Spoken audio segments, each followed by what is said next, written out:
The Scarlet Letter by Nathaniel Hawthorne, published March 16, 1850, entered the public domain, 1864. Chapter 1. The Prison Door. A throng of bearded men in sad-colored garments and gray steeple-crowned hats, intermixed with women, some wearing hoods and others bareheaded, was assembled in front of the wooden edifice, the door of which was heavily timbered with oak and studded with iron spikes. The founders of a new colony, whatever utopia of human virtue and happiness they might originally project, have invariably recognized it among their earliest practical necessities to allot a portion of the virgin soil as a cemetery and another portion as the site of a prison.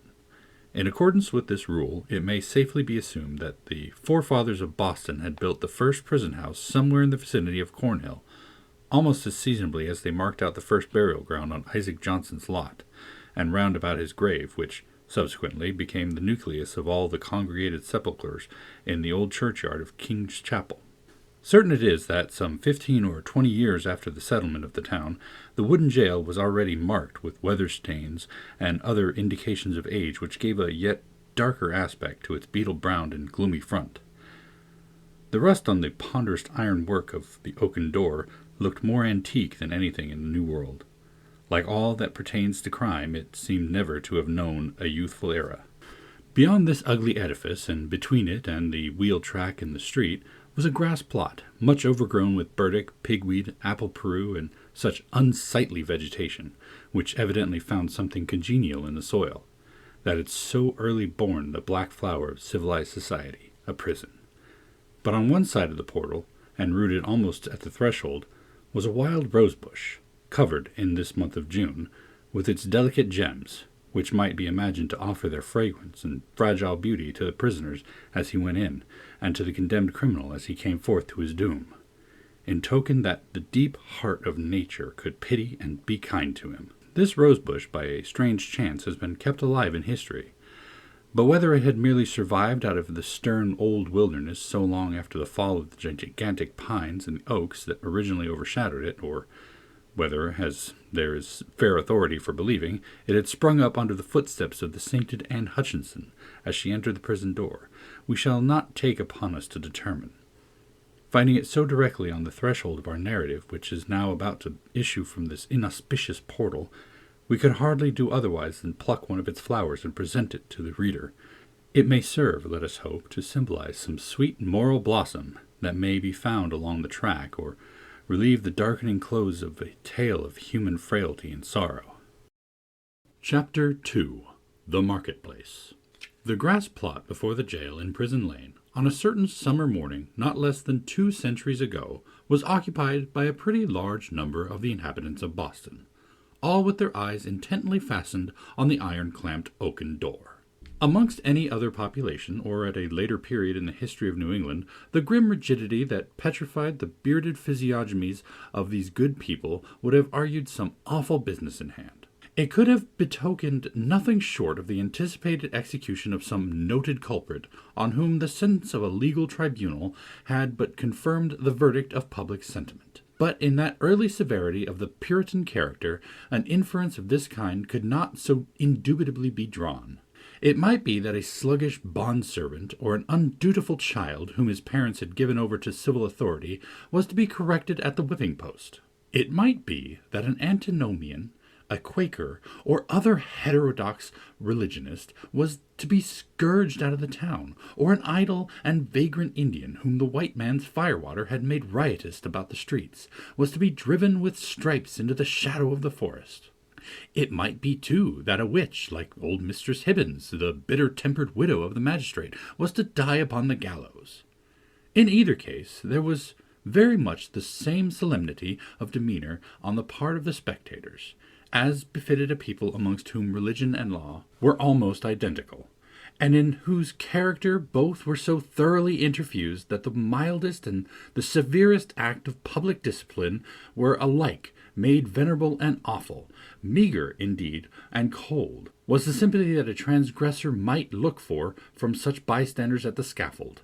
On the other hand, A penalty which in our days would infer a degree of mocking infamy and ridicule might then be invested with almost as stern a dignity as the punishment of death itself. It was a circumstance to be noted on the summer morning when our story begins its course that the women, of whom there were several in the crowd, appeared to take a particular interest in whatever penal infliction might be expected to ensue. The age had not so much refinement that any sense of impropriety restrained the wearers of petticoat and farthingale from stepping forth into the public ways and wedging their not unsubstantial persons, if occasions were, into the throng nearest to the scaffold at an execution. Morally as well as materially, there was a coarser fibre in those wives and maidens of old English birth and breeding than in their fair descendants, separated from them by a series of 6 or 7 generations, for throughout that chain of ancestry every successive mother has transmitted to her child a fairer bloom, a more delicate and briefer beauty, and a slighter physical frame, if not a character of less force and solidity than her own. The women who were now standing about the prison door stood within less than half a century of the period when the man-like Elizabeth had been the not altogether unsuitable representative of the sex. They were her countrywomen, and the beef and ale of their native land, with a moral diet not a whit more refined, entered largely into their composition. The bright morning sun therefore shone on broad shoulders and well-developed busts, and on round and ruddy cheeks that had ripened in the far-off island, and had hardly yet grown paler or thinner in the atmosphere of New England. There was, moreover, a boldness and rotundity of speech among the matrons, as most of them seem to be, that would startle us at present day, whether in respect to its purport or its volume of tone. "Good wives," said a hard-featured dame of 50, "I'll tell you a piece of my mind. It would be greatly for the public behoof if we women, being of mature age and church members and good repute, should have the handling of such malefactresses as this Hester Prynne. What think ye, gossips?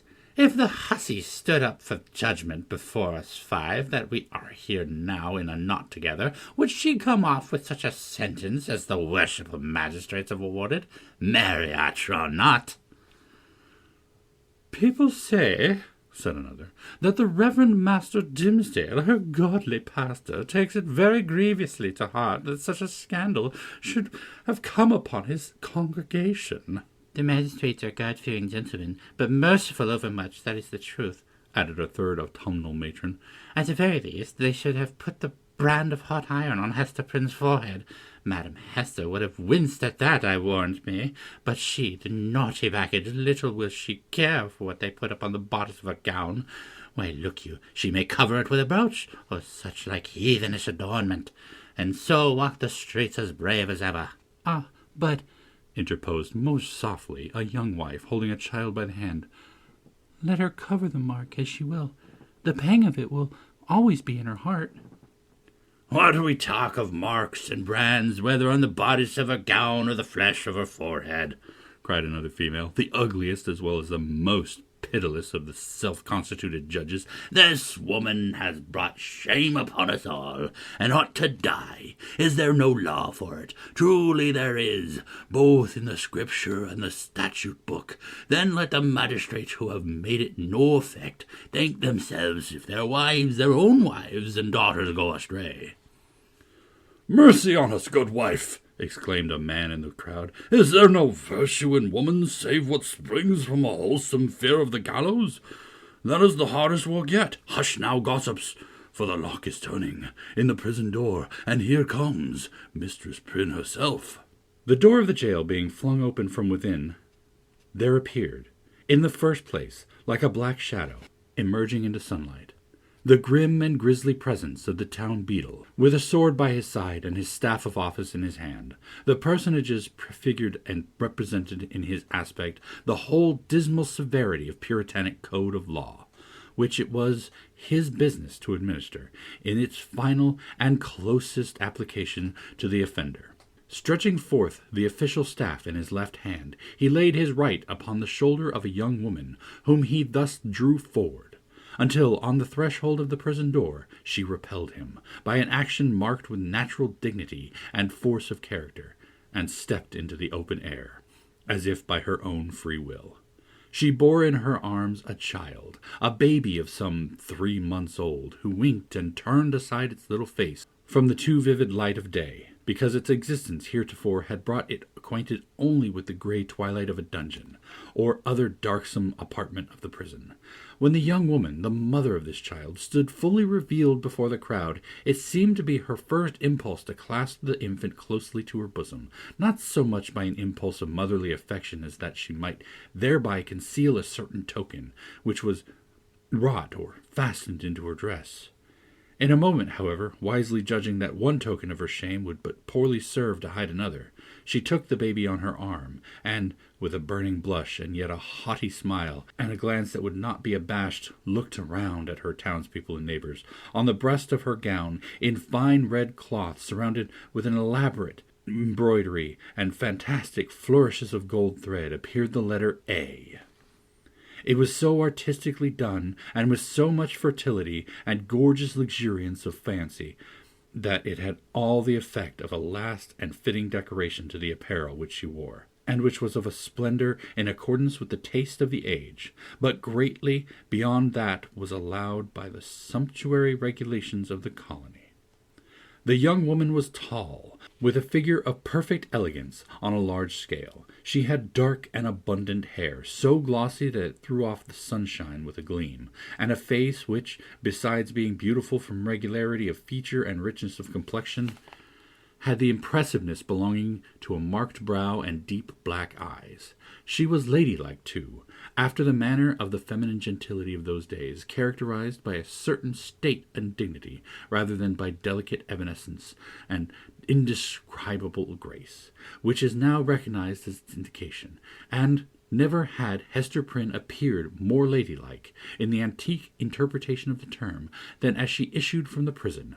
Those who had before known her and had expected to behold her dimmed and obscured by a disastrous cloud were astonished and even startled to perceive how her beauty shone out, and made a halo of the misfortune and ignominy in which she was enveloped. It may be true that to a sensitive observer there was something exquisitely painful in it. Her attire, which indeed she had wrought for the occasion in prison, and had modelled much after her own fancy, seemed to express the attitude of her spirit, the desperate recklessness of her mood, by its wild and picturesque peculiarity.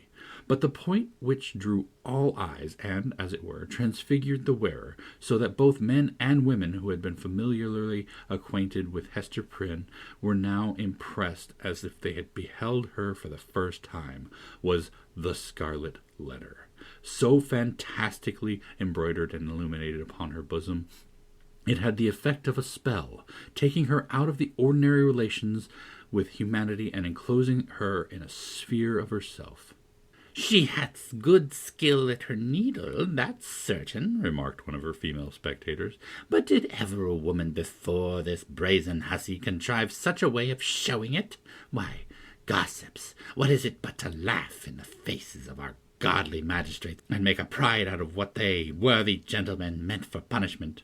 "It were well," muttered the most iron-visaged of the old dames, "if we stripped Madam Hester's rich gown off her dainty shoulders, and as for the red letter which she hath stitched so curiously, I'll bestow a rag of mine own rheumatic flannel to make a fitter one."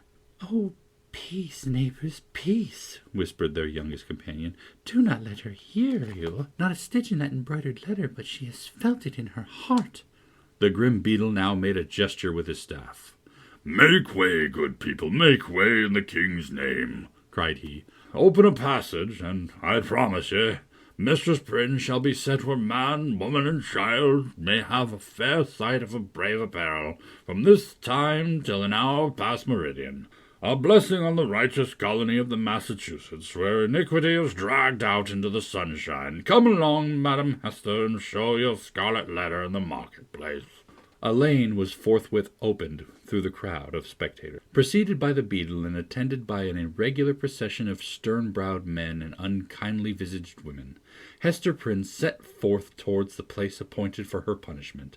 A crowd of eager and curious schoolboys, understanding little of the matter in hand, except that it gave them a half-holiday, ran before her progress, turning their heads continually to stare into her face and at the winking baby in her arm, and at the ignominious letter on her breast. It was no great distance in those days from the prison door to the marketplace. Measured by the prisoner's experience, however, it might be reckoned a journey of some length, for, haughty as her demeanor was, she perchance underwent an agony from every footstep of those that thronged to see her, as if her heart had been flung into the street for them all to spurn and trample upon. In our nature, however, there is a provision, alike marvelous and merciful, that the sufferer should never know the intensity of what he endures by its present torture, but chiefly by the pang that rankles after it. With almost a serene deportment, therefore, Hester Prynne passed through this portion of her ordeal, and came to a sort of scaffold at the western extremity of the marketplace. It stood nearly beneath the eaves of Boston's earliest church, and appeared to be a fixture there. In fact, this scaffold constituted a portion of a penal machine, which now, for 2 or 3 generations past, has been merely historical and traditionary among us, but was held, in the old time, to be as effectual an agent in the promotion of good citizenship as ever was the guillotine among the terrorists of France. It was, in short, the platform of the pillory, and above it rose the framework of that instrument of discipline, so fashioned as to confine the human head in its tight grasp, and thus hold it up to the public gaze. The very ideal of ignominy was embodied and made manifest in this contrivance of wood and iron. There can be no outrage, methinks, against our common nature, whatever be the delinquencies of the individual, no outrage more flagrant than to forbid the culprit to hide his face for shame, as it was the essence of this punishment to do. In Hester Prynne's instance, however, as not unfrequently in other cases, her sentence bore that she should stand a certain time upon the platform, but without undergoing that gripe about the neck and confinement of the head, the proneness to which was the most devilish characteristics of this ugly engine.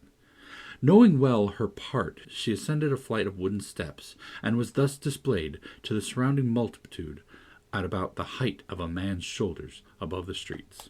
Had there been a papist among the crowd of Puritans, he might have seen in this beautiful woman, so picturesque in her attire and mien, and with that infant at her bosom, an object to remind him of the image of divine maternity, which so many illustrious painters have vied with one another to represent, something which should remind him, indeed, but only by contrast, of that sacred image of sinless motherhood, whose infant was to redeem the world. Here there was the taint of deepest sin, in the most sacred quality of human life, working such effect that the world was only the darker for this woman's beauty, and the more lost for the infant that she had borne.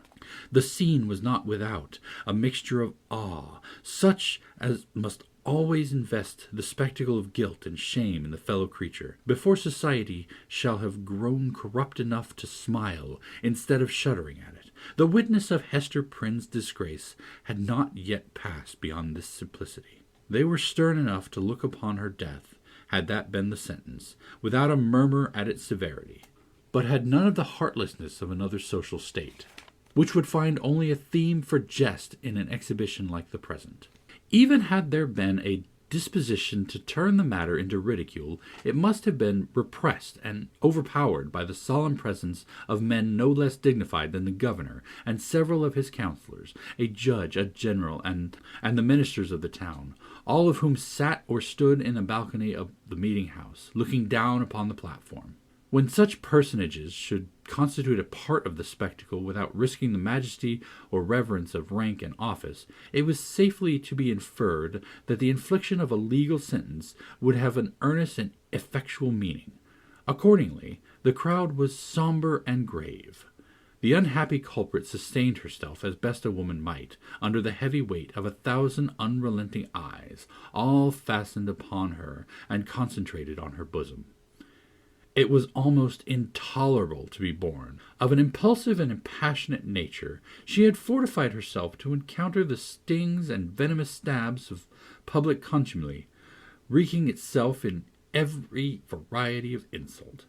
But there was a quality so much more terrible in the solemn mood of the popular mind that she longed rather to behold all those rigid countenances contorted with scornful merriment, and herself the object. Had a roar of laughter burst from the multitude, each man, each woman, each little shrill-voiced child contributing their individual parts, Hester Prynne might have repaid them all with a bitter and disdainful smile. But under the leaden infliction which it was her doom to endure, she felt at moments as if she must needs shriek out with full power of her lungs and cast herself from the scaffold down upon the ground, or else go mad at once. Yet there were intervals when the whole scene in which she was the most conspicuous object seemed to vanish from her eyes, or, at least, glimmered indistinctly before them, like a mass of imperfectly shaped and spectral images. Her mind, and especially her memory, was preternaturally active, and kept bringing up other scenes than this roughly hewn street of a little town on the edge of the western wilderness, other faces than were lowering upon her from beneath the brims of those steeple-crowned hats, reminiscences, the most trifling and immaterial, passages of infancy and school days, sports, childish quarrels, and the little domestic traits of her maiden years came swarming back upon her, intermingled with recollections of whatever was gravest in her subsequent life. One picture precisely as vivid as another, as if all were of similar importance, or all alike a play.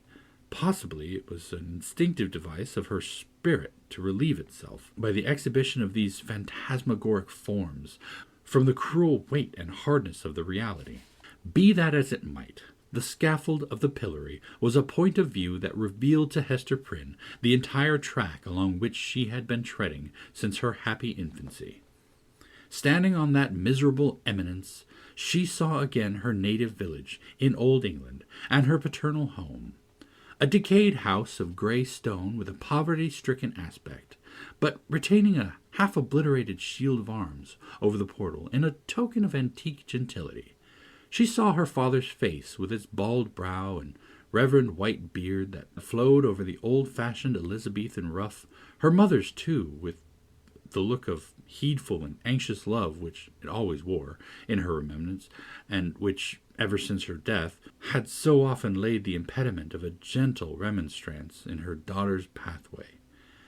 She saw her own face, glowing with girlish beauty and illuminating all the interior of the dusky mirror in which she had been wont to gaze at it.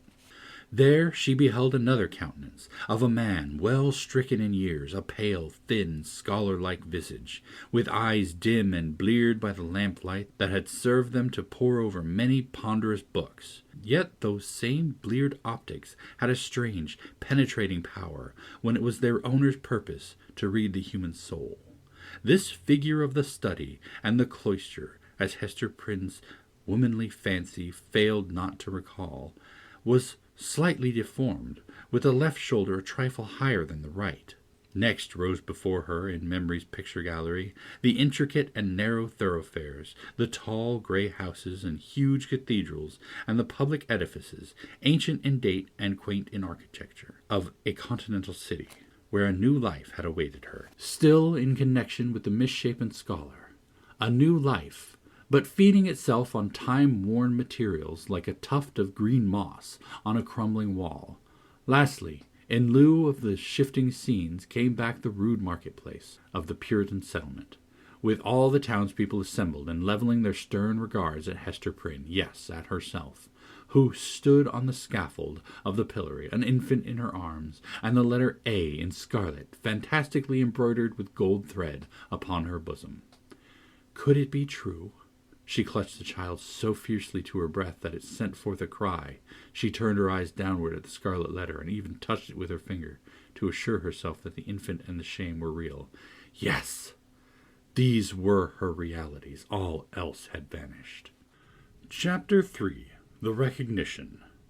From this intense consciousness of being the object of severe and universal observation, the wearer of the Scarlet Letter was at length relieved by discerning on the outskirts of the crowd a figure which irresistibly took possession of her thoughts. An Indian, in his native garb, was standing there, but the red men were not so infrequent visitors of the English settlements that one of them would have attracted any notice from Hester Prynne at such a time. much less would he have excluded all other objects and ideals from her mind. By the Indian's side, and evidently sustaining a companionship with him, stood a white man, clad in a strange disarray of civilized and savage costume. He was small in stature, with a furrowed visage which, as yet, could hardly be termed aged. There was a remarkable intelligence in his features, as of a person who had so cultivated his mental part that it could not fail to mold the physical to itself and become manifest by unmistakable tokens. Although by a seemingly careless arrangement of his heterogeneous garb he had endeavored to conceal or abate the peculiarity, it was sufficiently evident to Hester Prynne that one of this man's shoulders rose higher than the other. Again, at the first instant of perceiving the thin visage and the slight deformity of the figure, she pressed her infant to her bosom with so convulsive a force that the poor babe uttered another cry of pain. But the mother did not seem to hear it. At his arrival in the marketplace, and some time before she saw him, the stranger had bent his eyes on Hester Prynne. It was carelessly, at first, like a man chiefly accustomed to look inward, and to whom external matters are of little value and import unless they bear relation to something within his mind. Very soon, however, his look became keen and penetrative. A writhing horror twisted itself across his features, like a snake gliding swiftly over them, and making one little pause, with all its wreathed intervolutions, in open sight. His face darkened with some powerful emotion, which, nevertheless, he so instantaneously controlled by an effort of his will, that, save at a single moment, its expression might have passed for calmness. After a brief space, the convulsion grew almost imperceptible, and finally subsided into the depths of his nature, when he found the eyes of Hester Prynne fastened on his own, and saw that she appeared to recognize him. He slowly and calmly raised his finger, made a gesture with it in the air, and laid it on his lips. Then, touching the shoulder of a townsman who stood next to him, he addressed him in a formal and courteous manner. "I pray you, good sir," said he, "who is this woman, and wherefore is she here set up to public shame?" "You must needs be a stranger in this region, friend," answered the townsman, looking curiously at the questioner and his savage companion, "else you would surely have heard of Mistress Hester Prynne and her evil doings. She hath raised a great scandal, I promise you, in godly Master Dimmesdale's church." "You say truly," replied the other. "I am a stranger, and have been a wanderer, sorely against my will. I have met with grievous mishaps by sea and land, and have been long held in bonds among the heathen folk to the southward, and am now brought hither by this Indian, to be redeemed out of my captivity. Will it please you, therefore, to tell me of Hester Prynne's, have I her name rightly, of this woman's offences, and what has brought her to yonder scaffold?" "Truly, friend, and methinks it must gladden your heart after your troubles and sojourn in the wilderness," said the townsman, "to find yourself at length in a land where iniquity is searched out and punished in the sight of rulers and people, as here in our godly New England. Yonder woman, sir, you must know, was the wife of a certain learned man, English by birth, but who had long dwelt in Amsterdam, whence some good time agone he was minded to cross over and cast in his lot with us of the Massachusetts. To this purpose he sent his wife before him, remaining himself to look after some necessary affairs. Marry, good sir, in some 2 years or less that the woman has been a dweller here in Boston. No tidings have come of this learned gentleman, Mr. Prynne, and his young wife, look you, being left to her own misguidance." "Ah, aha, I conceive you," said the stranger, with a bitter smile. "So learned a man as you speak of should have learned this too in his books, and who, by your favour, sir, may be the father of yonder babe. It is some 3 or 4 months old, I should judge, which Mistress Prynne is holding in her arms." "O truth, friend, and the Daniel who shall expound it is yet a-wanting," answered the townsman. "Madam Hester absolutely refuseth to speak, and the magistrates have laid their hands together in vain. Peradventure the guilty one stands looking on this sad spectacle, unknown of man, and forgetting that God sees him." "The learned man," observed the stranger, with another smile, "should come himself, and to look into the mystery." "It behooves him well if he be still in life," responded the townsman. "Now, good sir, our Massachusetts magistracy, bethinking themselves that this woman is youthful and fair, and doubtless was strongly tempted to her fall, and that, moreover, as is most likely, her husband may be at the bottom of the sea, they have not been bold to put in force the extremity of our righteous laws against her. The penalty thereof is death. But in their great mercy and tenderness of heart, they have doomed Mistress Prynne to stand only a space of 3 hours on the platform of the pillory, and then, and thereafter, for the remainder of her natural life, to wear a mark of shame upon her bosom." "A wise sentence," remarked the stranger, gravely bowing his head. "Thus she will be a living sermon against sin, until the ignominious letter be engraved upon her tombstone. It irks me, nevertheless, that the partner of her iniquity should not, at least, stand on the scaffold by her side. But he will be known. He will be known. He will be known." He bowed courteously to the communicative townsman, and, whispering a few words to his Indian attendant, they both made their way through the crowd. While this passed, Hester Prynne had been standing on her pedestal, still with a fixed gaze towards the stranger, so fixed a gaze that, at moments of intense absorption, all other objects in the visible world seemed to vanish, leaving only him and her. Such an interview, perhaps, would have been more terrible than even to meet him as she now did, with the hot midday sun burning down upon her face and lighting up its shame, with the scarlet token of infamy on her breast, with the sin-born infant in her arms, with a whole people drawn forth as to a festival, staring at the features that should have been seen only in the quiet gleam of the firelight, in the happy shadow of a home, or beneath a matronly veil at church. Dreadful as it was, she was conscious of a shelter in the presence of these 1,000 witnesses. It was better to stand thus, with so many betwixt him and her, than to greet him face to face, they two alone.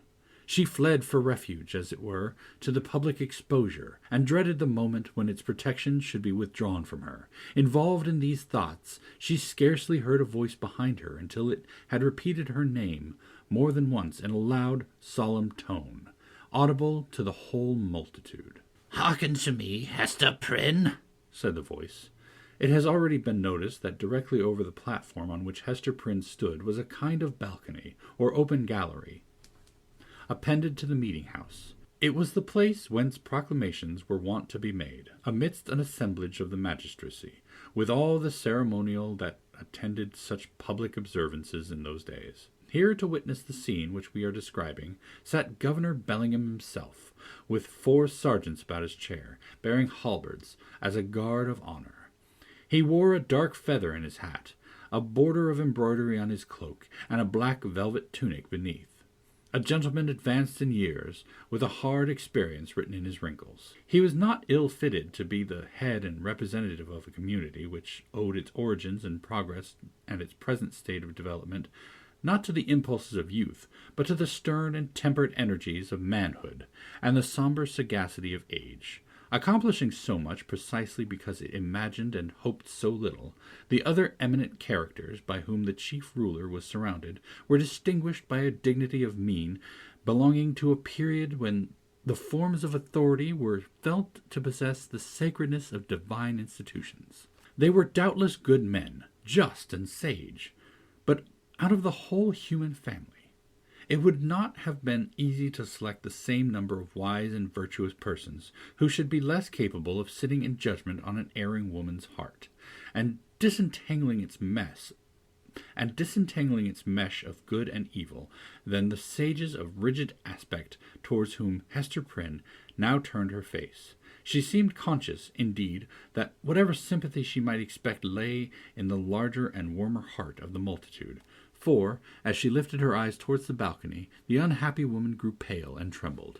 The voice which had called her attention was that of the Reverend and famous John Wilson, the eldest clergyman of Boston, a great scholar like most of his contemporaries in the profession, and withal a man of kind and genial spirit. This last attribute, however, had been less carefully developed than his intellectual gifts, and was, in truth, rather a matter of shame than self-congratulation with him. There he stood with a border of grizzled locks beneath his skull-cap, while his grey eyes, accustomed to the shaded light of his study, were winking, like those of Hester's infant, in the unadulterated sunshine. He looked like the darkly engraved portraits which we see prefixed to old volumes of sermons, and had no more right than one of those portraits would have, to step forth, as he now did, and meddle with a question of human guilt, passion, and anguish. "Hester Prynne," said the clergyman, "I have striven with my young brother here, under whose preaching of the word you have been privileged to sit." Here Mr. Wilson laid his hand on the shoulder of a pale young man beside him. "I have sought, I say, to persuade this godly youth that he should deal with you here in the face of heaven and before these wise and upright rulers. And in hearing of all the people as touching the vileness and blackness of your sin, knowing your natural temper better than I, he could the better judge what arguments to use, whether of tenderness or terror, such as might prevail over your hardness and obstinacy, insomuch that you should no longer hide the name of him who tempted you to this grievous fall. But he opposes to me, with a young man's over-softness, albeit wise beyond his years, that it were wronging the very nature of woman to force her to lay open her heart's secrets in such broad daylight, and in presence of so great a multitude. Truly, as I sought to convince him, the shame lay in the commission of the sin, and not in the showing of it forth. What say you to it once again, Brother Dimmesdale? Must it be thou or I that shall deal with this poor sinner's soul?" There was a murmur among the dignified and reverend occupants of the balcony. The Governor Billingham gave expression to his purpose, speaking in an authoritative voice, although tempered with respect towards the youthful clergyman whom he addressed. "Good Master Dimmesdale," he said, "the responsibility of this woman's soul lies greatly with you. It behooves you, therefore, to exhort her to repentance and to confession, as a proof and consequence thereof." The directness of this appeal drew the eyes of the whole crowd upon the Reverend Mr. Dimmesdale, a young clergyman who had come from one of the great English universities, bringing all the learning of the age into our wild forest land. His eloquence and religious fervor had already given the earnest of high eminence in his profession. He was a person of very striking aspect, with a white, lofty, and impending brow, large, brown, melancholy eyes, and a mouth which, unless he forcibly compressed it, was apt to be tremulous, expressing both nervous sensibility and a vast power of self-restraint. Notwithstanding his high native gifts and scholar-like attainments, there was an air about this young minister, an apprehensive, a startled, a half-frightened look, as of a being who felt himself quite astray and at a loss in the pathway of human existence, and could only be at ease in some seclusion of his own. Therefore, so far as his duties would permit, he trod in the shadowy by-path, and thus kept himself simple and childlike, coming forth, when occasion was, with a freshness and fragrance and dewy purity of thought, which, as many people said, affected him like the speech of an angel. Such was the young man whom the Reverend Mr. Wilson and the Governor had introduced so openly to the public notice, bidding him to speak, in hearing of all men, to that mystery of a woman's soul, so sacred even in its pollution. The trying nature of his position drove the blood from his cheek, and made his lips tremulous. "Speak to the woman, my brother," said Mr. Wilson. "It is of moment to her soul, and therefore, as the worshipful governor says, momentous to thine own, in whose charge hers is. Exhort her to confess the truth." The Reverend Mr. Dimmesdale bent his head in silent prayer, as it seemed, and then came forward. "Hester Prynne," said he, leaning over the balcony and looking down steadfastly into her eyes, "thou hearest what the good man says, and seest the accountability under which I labor. If thou feelest it to be for thy soul's peace, and that thy earthly punishment will thereby be made more effectual to salvation, I charge thee to speak out the name of thy fellow sinner and fellow sufferer. Be not silent for any mistaken pity and tenderness for him. For, believe me, Hester, though he were to step down from a high place and stand there beside thee on thy pedestal of shame, yet better were it so than to hide a guilty heart through life. What can thy silence do for him, except it tempt him, yea, compel him, as it were, to add hypocrisy to sin?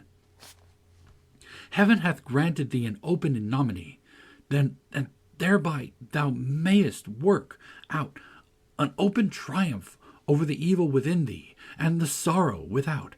Take heed how thou deniest that to him who, perchance, hath not the courage to grasp it for himself, the bitter but wholesome cup that is now presented to thy lips.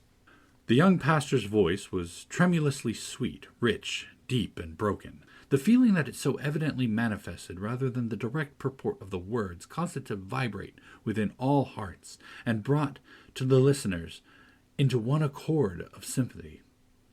Even the poor baby at Hester's bosom was affected by the same influence, for it directed its hitherto vacant gaze towards Mr. Dimmesdale, and held up its little arms with a half-pleased, half-plaintive murmur. So powerful seemed the minister's appeal that the people could not believe but that Hester Prynne would speak out the guilty name, or else the guilty one himself, in whatever high or lowly place he stood, would be drawn forth by an inward and inevitable necessity and compelled to ascend the scaffold. Hester shook her head. "Woman, transgress not beyond the limits of heaven's mercy," cried the Reverend Mr. Wilson, more harshly than before. "That little babe hath been gifted with a voice to second and confirm the counsel which thou hast heard. Speak out the name, that and thy repentance may avail to take the scarlet letter off thy breast." "Never," replied Hester Prynne, looking not at Mr. Wilson, but into the deep and troubled eyes of the younger clergyman. "It is too deeply branded. Ye cannot take it off, and would that I might endure his agony as well as mine." "Speak, woman," said another voice, coldly and sternly, proceeding from the crowd about the scaffold. "Speak, and give your child a father." "I will not speak," answered Hester, turning pale as death, but responding to his voice, which she too surely recognized. "My child must seek a heavenly father. She shall never know an earthly one." "She will not speak," murmured Mr. Dimmesdale, who, leaning over the balcony with his hand upon his heart, had awaited the result of his appeal. He now drew back with a long respiration. "Wondrous strength and generosity of a woman's heart! She will not speak." Discerning the impracticable state of the poor culprit's mind, the elder clergyman, who had carefully prepared himself for this occasion, addressed to the multitude a discourse on sin in all its branches, but with continual reference to the ignominious letter. So forcibly did he dwell upon the symbol for the hour or more during which his periods were rolling over the people's heads, that it assumed new terrors in their imagination, and seemed to derive its scarlet hue from the flames of the infernal pit. Hester Prynne, meanwhile, kept her place upon the pedestal of shame, with glazed eyes and an air of weary indifference. She had borne that morning all that nature could endure, and, as her temperament was not of the order that escapes from too intense suffering by a swoon, her spirit could only shelter itself beneath a stony crust of insensibility, while the faculties of animal life remained entire. In this state, the voice of the preacher thundered remorselessly, but unavailingly upon her ears. The infant, during the latter portion of her ordeal, pierced the air with its wailings and screams. She strove to hush it mechanically, but seemed scarcely to sympathize with its trouble. With the same hard demeanor, she was led back to prison, and vanished from the public gaze within its iron-clamped portal. It was whispered by those who peered after her that the Scarlet Letter threw a lurid gleam upon the dark passageway of the interior. Chapter 4. The Interview.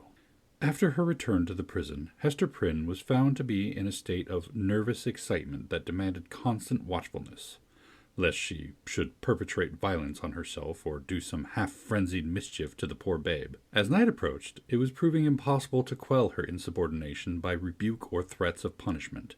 Master Brackett, the jailer, thought fit to introduce a physician. He described him as a man of skill in all Christian modes of physical science, and likewise familiar with whatever the savage people could teach, in respect to medicinal herbs and roots that grew in the forest.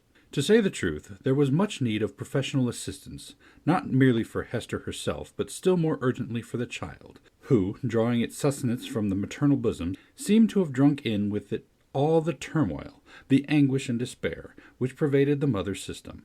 It now writhed in convulsions of pain, and was a forcible type, in its little frame, of the moral agony which Hester Prynne had borne throughout the day. Closely following the jailer into the dismal apartment appeared that individual of singular aspect, whose presence in the crowd had been of such deep interest to the wearer of the Scarlet Letter.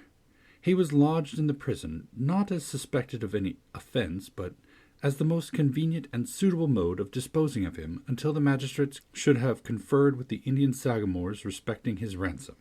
His name was announced as Roger Chillingworth. The jailer, after ushering him into the room, remained a moment, marveling at the comparative quiet that followed his entrance, for Hester Prynne had immediately become as still as death, although the child continued to moan. "Prithee, friend, leave me alone with my patient," said the practitioner. "Trust me, good jailer, you shall briefly have peace in your house, and I promise you Mistress Prynne shall hereafter be more amenable to just authority than you may have found her heretofore." "Nay, if your worship can accomplish that," answered Master Brackett, "I shall own you for a man of skill indeed. Verily, the woman hath been like a possessed one, and there lacks little that I should take in hand to drive Satan out of her with stripes." The stranger had entered the room with the characteristic quietude of the profession to which he announced himself as belonging. Nor did his demeanor change when the withdrawal of the prison-keeper left him face to face with the woman, whose absorbed notice of him in the crowd had intimated so close a relationship between himself and her. His first care was given to the child, whose cries, indeed, as she lay writhing on the trundle-bed, made it of peremptory necessity to postpone all other business to the task of soothing her. He examined the infant carefully, and then proceeded to unclasp the leathern case which he took from beneath his dress. It appeared to contain certain medical preparations, one of which he mingled with a cup of water. "My old studies in alchemy," observed he, "and my sojourn for above a year past among a people well versed in the kindly properties of simples have made a better physician of me than many that claim the medical degree. Here, woman, the child is yours. She is none of mine, neither will she recognize my voice or aspect as a father. Administer this draught, therefore, with thine own hand." Hester repelled the offered medicine, at the same time gazing with strongly marked apprehension into his face. "Wouldst thou avenge thyself on the innocent babe?" whispered she. "Foolish woman," responded the physician, half coldly, half soothingly. "What should ail me to harm this misbegotten and miserable babe? The medicine is potent for good, and were it my child, yea, mine own as well as thine, I could do no better for it." As she still hesitated, being, in fact, in no reasonable state of mind, he took the infant in his arms, and himself administered the draught. It soon proved its efficacy, and redeemed the leech's pledge. The moans of the little patient subsided, its convulsive tossings gradually ceased, and, in a few moments, as is the custom of young children after relief from pain, it sank into a profound and dewy slumber. The physician, as he had a fair right to be termed, next bestowed his attention on the mother. With calm and intent scrutiny, he felt her pulse. He looked into her eyes, a gaze that made her heart shrink and shudder, because so familiar and yet so strange and cold, and, finally, satisfied with his investigation, proceeded to mingle another draught. "I know not leth nor nepenthe," remarked he, But I have learned many new secrets in the wilderness, and here is one of them, a recipe that an Indian taught me, in requital of some lessons of my own, that were as old as Paracelsus. Drink it. It may be less soothing than a sinless conscience, that I cannot give thee, but it will calm the swell and heaving of thy passion, like oil thrown on the waves of a tempestuous sea. He presented the cup to Hester, who received it with a slow, earnest look into his face, not precisely a look of fear, yet full of doubt and questioning as to what his purposes might be. She looked also at her slumbering child. "I have thought of death," she said, "have wished for it, would even have prayed for it, were it fit that such as I should pray for anything. Yet if death be in this cup, I bid thee think again, ere thou beholdest me quaff it. See, it is even now at my lips." "Drink, then," replied he, still with the same cold composure. "Dost thou know me so little, Hester Prynne? Are my purposes wont to be so shallow? Even if I imagine a scheme of vengeance, what could I do better for my object than to let thee live, than to give thee medicines against all harm and peril in life, so that this burning shame may still blaze upon thy bosom?" As he spoke, he laid his long forefinger on the scarlet letter, which forthwith seemed to scorch into Hester's breast, as if it had been red hot. He noticed her involuntary gesture and smiled. "Live, therefore, and bear about thy doom with thee, in the eyes of men and women, in the eyes of him who thou didst call thy husband, in the eyes of yonder child, and that thou mayst live, take off this draught." Without further expostulation or delay, Hester Prynne drained the cup, and, at the motion of the man of skill, seated herself on the bed where the child was sleeping, while he drew the only chair which the room afforded, and took his own seat beside her. She could not but tremble at these preparations, for she felt that, having now done all that humanity, or principle, or, if so it were, a refined cruelty, impelled him to do, for the relief of physical suffering, he was next to treat with her as the man whom she had most deeply and irreparably injured. "Hester," he said, "I ask not wherefore nor how thou hast fallen into the pit, or say, rather, thou hast ascended to the pedestal of infamy on which I found thee. The reason is not far to seek. It is my folly and thy weakness. I, a man of thought, the bookworm of great libraries, a man already in decay, having given my best years to feed the hungry dream of knowledge. What had I to do with youth and beauty like thine own, misshapen from my birth hour? How could I delude myself with the idea that intellectual gifts might veil physical deformity in a young girl's fantasy? Men call me wise. If sages were ever wise in their own behoof, I might have foreseen all this. I might have known that, as I came out of that vast, dismal forest, and entered this settlement of Christian men, that the very first object to meet my eyes would be thyself, Hester Prynne, standing up, a statue of enormity, before the people. Nay, from the moment when we came down the old church steps together, a married pair, I might have beheld the balefire of that Scarlet Letter blazing at the end of our path." "Thou knowest," said Hester, for depressed as she was, she could not endure the last quiet stab at the token of her shame. "Thou knowest that I was frank with thee. I felt no love, nor feigned any." "True," he replied. "It was my folly. I have said it. But up to that epoch of my life I had lived in vain. The world had been so cheerless. My heart was a habitation large enough for many guests, but lonely and chill and without a household fire. I longed to kindle one. It seemed not so wild a dream, old as I was and somber as I was and misshapen as I was, that the simple bliss, which is scattered far and wide for all mankind to gather up, might yet be mine. And so, Hester, I drew thee into my heart, into its innermost chambers, and sought to warm thee by the warmth which thy presence made there." "I have greatly wronged thee," murmured Hester.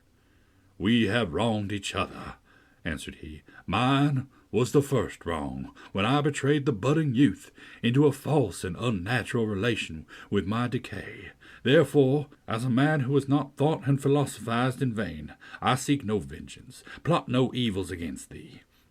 Between thee and me the scale hangs fairly balanced. But Hester, the man lives who has wronged us both. Who is he? Ask me not, replied Hester Prynne, looking firmly into his face, that thou shalt never know. Never, sayest thou? Rejoined he with a smile of dark and self-relying intelligence. Never know him? Believe me, Hester, there are few things, whether in the outward world or to a certain depth in the invisible sphere of thought, few things hidden from the man who devotes himself earnestly and unreservedly to the solution of a mystery. Thou mayest cover up thy secret from the prying multitude. Thou mayest conceal it, too, from the ministers and magistrates, even as thou didst this day, when they sought to wrench the name out of thy heart and give thee a partner on thy pedestal. But as for me, I come to the inquest with other senses than they possess. I shall seek this man as I have sought truth in books, as I have sought gold in alchemy. There is a sympathy that will make me conscious of him. I shall see him tremble. I shall feel myself shudder suddenly and unaware. Sooner or later he must needs be mine. The eyes of the wrinkled scholar glowed so intensely upon her that Hester Prynne clasped her hands over her heart, dreading lest he should read the secret there at once. Thou wilt not reveal his name? Not the less he is mine, resumed he with a look of confidence, as if destiny were at one with him. He bears no letter of infamy wrought into his garment, as thou dost, but I shall read it on his heart. Yet fear not for him. Think not that I shall interfere with heaven's own method of retribution, or to my own loss betray him to the gripe of human law. Neither do thou imagine that I shall contrive aught against his life. No, nor against his fame, if, as I judge, he be a man of fair repute. Let him live. Let him hide himself in outward honor, if he may. Not the less he shall be mine. Thy acts are like mercy, said Hester, bewildered and appalled, but thy words interpret thee as a terror. One thing, thou that wast my wife, I should enjoin upon thee, continued the scholar. Thou hast kept the secret of thy paramour. Keep likewise mine. There are none in this land that know me. Breathe not to any human soul that thou didst ever call me husband. Here on this wild outskirt of the earth I shall pitch my tent, for elsewhere a wanderer, and isolated from human interests, I find here a woman, a man, a child, amongst whom and myself there exist the closest ligaments. No matter whether of love or hate, no matter whether of right or wrong, thou and thine, Hester Prynne, belong to me. My home is where thou art, and where he is, but betray me not. Wherefore dost thou desire it? Inquired Hester, shrinking, she hardly knew why, from this secret bond. Why not announce thyself openly, and cast me off at once? It may be, he replied, because I will not encounter the dishonor that besmirches the husband of a faithless woman. It may be for other reasons. Enough, it is my purpose to live and die unknown. Let therefore thy husband be to the world as one already dead, and of whom no tidings shall ever come. Recognize me not by word, by sign, by look. Breathe not the secret above all to the man thou wottest of. Shouldst thou fail me in this, beware. His fame, his position, his life will be in my hands. Beware. I will keep thy secret, as I have his, said Hester. Swear it, rejoined he, and she took the oath. And now, Mistress Prynne, said old Roger Chillingworth, as he was hereafter to be named, I leave thee alone with thy infant and the Scarlet Letter. How is it, Hester? Doth thy sentence bind thee to wear that token in thy sleep? Art thou afraid of nightmares and hideous dreams? Why dost thou smile so at me? Inquired Hester, troubled at the expression of his eyes. Art thou like the black man that haunts the forest round us? Hast thou enticed me into a bond that will prove the ruin of my soul?" "Not thy soul," he answered with another smile. "No, not thine." Chapter 5. Hester at her needle. Hester Prynne's term of confinement was now at an end. Her prison door was thrown open, and she came forth into the sunshine, which, falling on all alike, seemed to her sick and morbid heart as if meant for no other purpose than to reveal the scarlet letter on her breast. Perhaps there was a more real torture in her first unattended footsteps from the threshold of the prison than even in the procession and spectacle that have been described, where she was made the common infamy at which all mankind was summoned to point its finger. Then she was supported by an unnatural tension of the nerves, and by all the combative energy of her character, which enabled her to convert the scene into a kind of lurid triumph. It was, moreover, a separate and insulated event, to occur but once in her lifetime, and to meet which, therefore, reckless of economy, she might call up the vital strength that would have sufficed for many quiet years. The very law that condemned her, a giant of stern features, but with vigor to support as well as to annihilate in his iron arm, had held her up through the terrible ordeal of her ignominy. But now, with this unattended walk from her prison door, began the daily custom, and she must either sustain and carry it forward by the ordinary resources of her nature, or sink beneath it. She could no longer borrow from the future to help her through the present grief. Tomorrow would bring its own trial with it. So would the next day, and so would the next, each its own trial, and yet the very same that was now so unutterably grievous to be borne. The days of the far-off future would toil onward, still with the same burden for her to take up and bear along with her, but never to fling down. For the accumulating days and added years would pile up their misery upon the heap of shame. Throughout them all, giving up her individuality, she would become the general symbol at which the preacher and moralist might point, and in which they might vivify and embody their images of women's frailty and sinful passion. Thus the young and pure would be taught to look at her, with the scarlet letter flaming on her breast, at her, the child of honorable parents, at her, the mother of a babe that would hereafter be a woman, at her, who had once been innocent, as the figure, the body, the reality of sin, and over her grave the infamy that she must carry thither would be her only monument.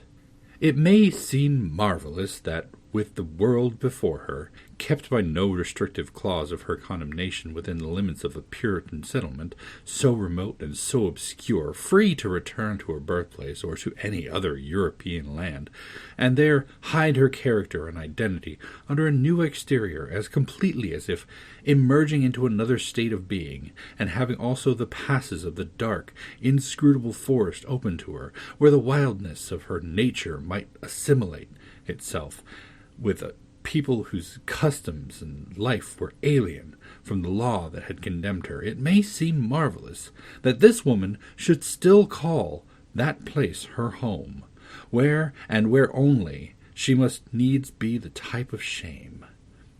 But there is a fatality, a feeling so irresistible and inevitable that it is the force of doom, which almost invariably compels human beings to linger around and haunt, ghost-like, the spot where some great and marked event has given the color to their lifetime, and still the more irresistibly, the darker the tinge that saddens it.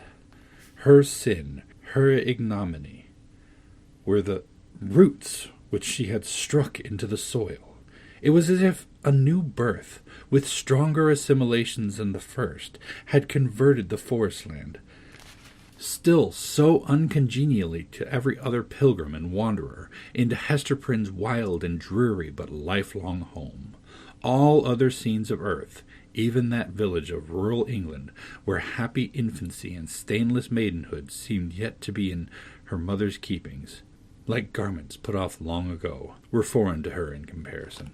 The chain that bound her here was of iron links, and galling to her inmost soul, but could never be broken. It might be, too, doubtless it was so, although she hid the secret from herself and grew pale whenever it struggled out of her heart, like a serpent from its hole. It might be that another feeling kept her within the scene and pathway that had been so fatal. There trod the feet of one with whom she deemed herself connected in a union, that, unrecognizable on earth, would bring them together before the bar of final judgment, and make that their marriage altar, for a joint futurity of endless retribution.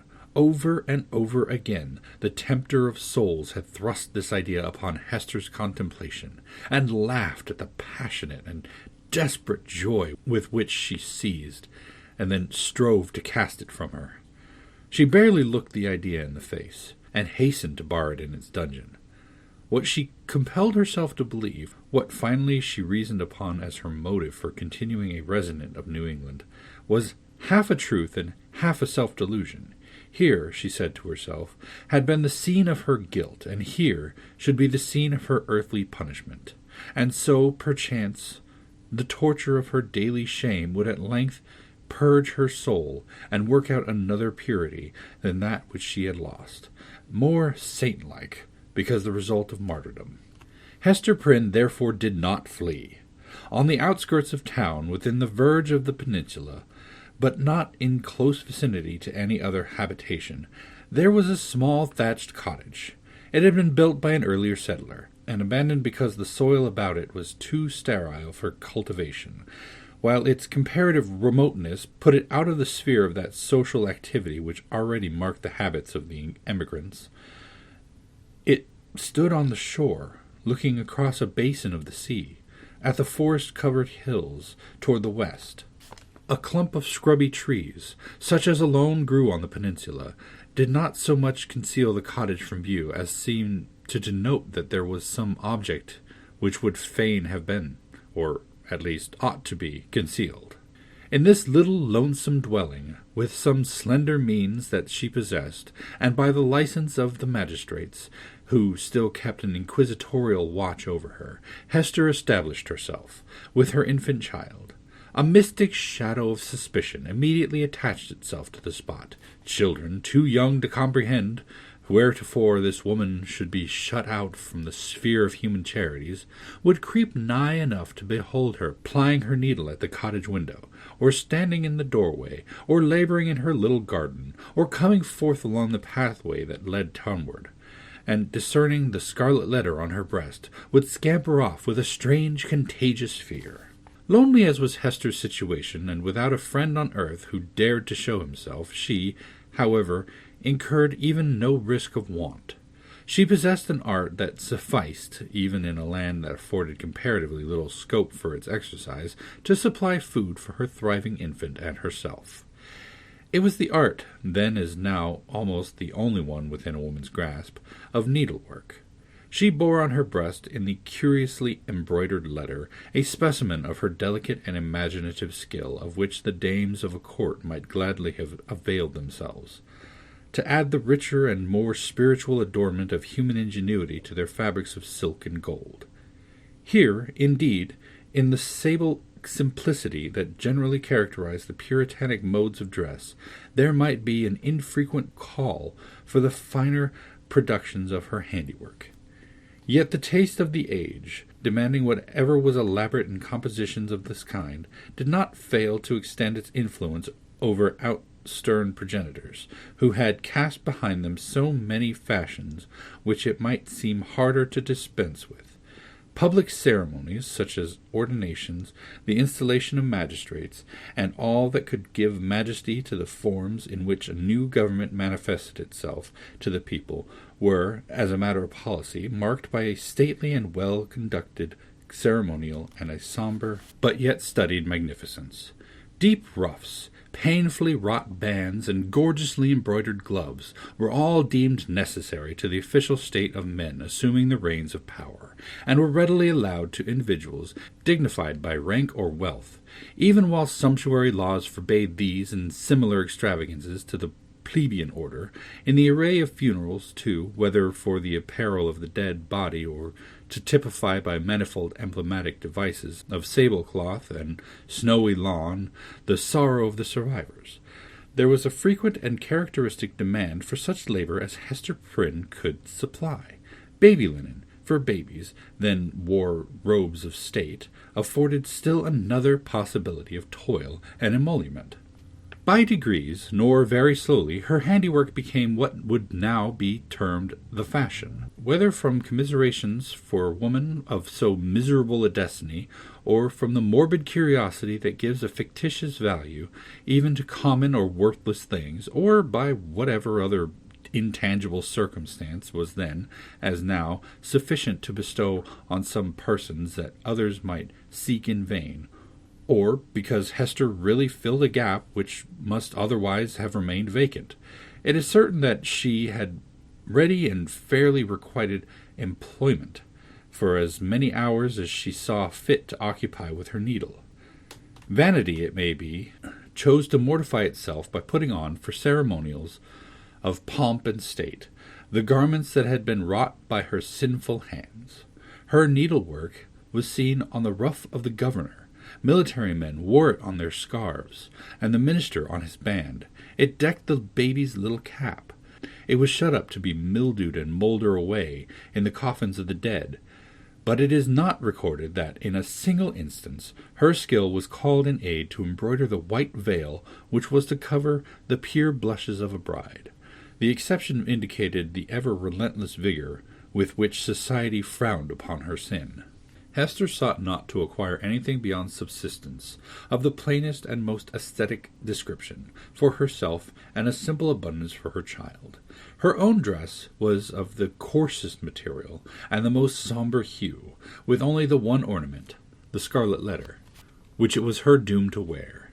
The child's attire, on the other hand, was distinguished by a fanciful, or we might rather say, a fantastic ingenuity, which served, indeed, to heighten the airy charm that early began to develop itself in the little girl, but which appeared to have also a deeper meaning. We may speak further of it hereafter. Except for that small expenditure in the decoration of her infant, Hester bestowed all her superfluous means in charity, on wretches less miserable than herself, and who not unfrequently insulted the hand that fed them. Much of the time she might readily have applied to the better efforts of her art, she employed in making coarse garments for the poor. It is probable that there was an idea of penance in this mode of occupation, and that she offered up a real sacrifice of enjoyment, in devoting so many hours to such rude handiwork. She had in her nature a rich, voluptuous oriental characteristic, a taste for the gorgeously beautiful, which, save in the exquisite productions of her needle, found nothing else in all the possibilities of her life to exercise itself upon. Women derive a pleasure incomprehensible to the other sex from the delicate toil of the needle. To Hester Prynne it might have been a mode of expressing and therefore soothing the passion of her life. Like all other joys, she rejected it as a sin. This morbid meddling of conscience with an immaterial matter betokened, it is to be feared, no genuine and steadfast patience, but something doubtful, something that might be deeply wrong beneath. In this manner Hester Prynne came to have a part to perform in the world.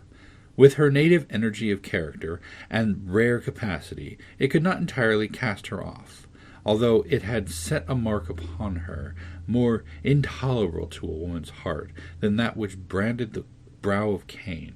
In all her intercourse with society, however, there was nothing that made her feel as if she belonged to it.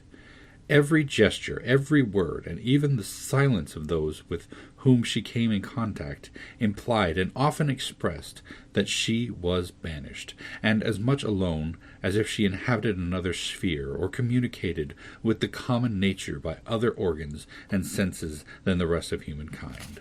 She stood apart from moral interest, yet close beside them, like a ghost that revisits the familiar fireside and can no longer make itself seen or felt, no more smile with the household joy, nor mourn with the kindred sorrow, or should it succeed in manifesting its forbidden sympathy, awaking only terror and horrible repugnance. These emotions, in fact, and its bitterest scorn besides, seemed to be the sole portion that she retained in the universal heart. It was not an age of delicacy, and her position, although she understood it well, and was in little danger of forgetting it, was often brought before her vivid self-perception, like a new anguish, by the rudest touch upon the tenderest spot. The poor, as we have already said, whom she sought out to be the objects of her bounty, often reviled the hand that was stretched forth to succor them.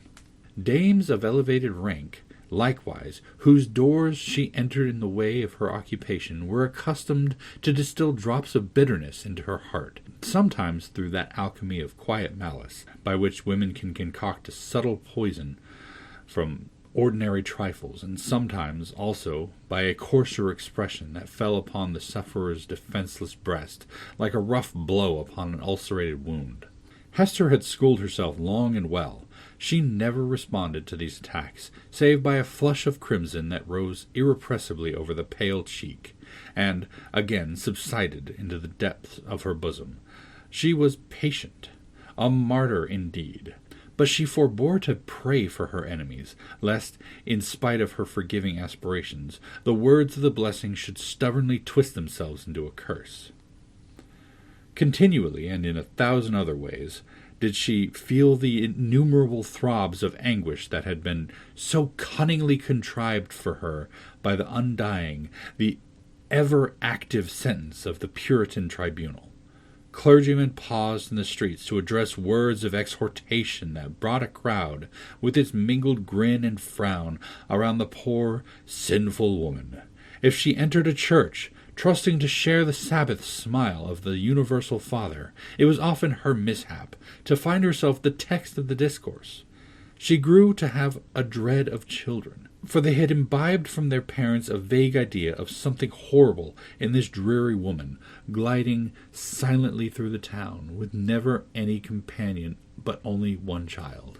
Therefore, first allowing her to pass, they pursued her at a distance with shrill cries and utterances of a word that had no distinct purport to their own minds, but was none the less terrible to her, as proceeding from lips that babbled it unconsciously. It seemed to argue so wide a diffusion of her shame that all nature knew of it. It could have caused her no deeper pang had the leaves of the trees whispered the dark story among themselves, had the summer breeze murmured about it, had the wintry blast shrieked it aloud. Another peculiar torture was felt in the gaze of the new eye, when strangers looked curiously at the Scarlet Letter, and none ever failed to do so. They branded it afresh into Hester's soul, so that oftentimes she could scarcely refrain, yet always did refrain, from covering the symbol with her hand. But then, again, an accustomed eye had likewise its own anguish to inflict. Its cool stare of familiarity was intolerable. From first to last, in short, Hester Prynne had always this dreadful agony in feeling a human eye upon the token. The spot never grew callous. It seemed, on the contrary, to grow more sensitive with daily torture. But sometimes, once in many days, or perchance in many months, she felt an eye, a human eye, upon the ignominious brand that seemed to give a momentary relief, as if half of her agony were shared. The next instant, back it all rushed in again, with still a deeper throb of pain, for in that brief interval she had sinned anew. Had Hester sinned alone? Her imagination was somehow affected, and, had she been of a softer moral and intellectual fibre, would have been still more so, by the strange and solitary anguish of her life, walking to and fro with those lonely footsteps in the little world with which she was outwardly connected. It now and then appeared to Hester, if altogether fancy, it was nevertheless too potent to be resisted. She felt or fancied then that the Scarlet Letter had endowed her with a new sense. She shuddered to believe, yet could not help believing, that it gave her a sympathetic knowledge of the hidden sin in other hearts.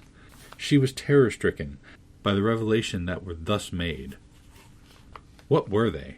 Could they be other than the insidious whispers of a bad angel who would fain have persuaded the struggling woman, as yet only half his victim, that the outward guise of purity was but a lie, and that if truth were everywhere to be shown, a scarlet letter would blaze forth on many a bosom beside Hester Prynne's? Or must she receive those intimations, so obscure yet so distinct, as truth?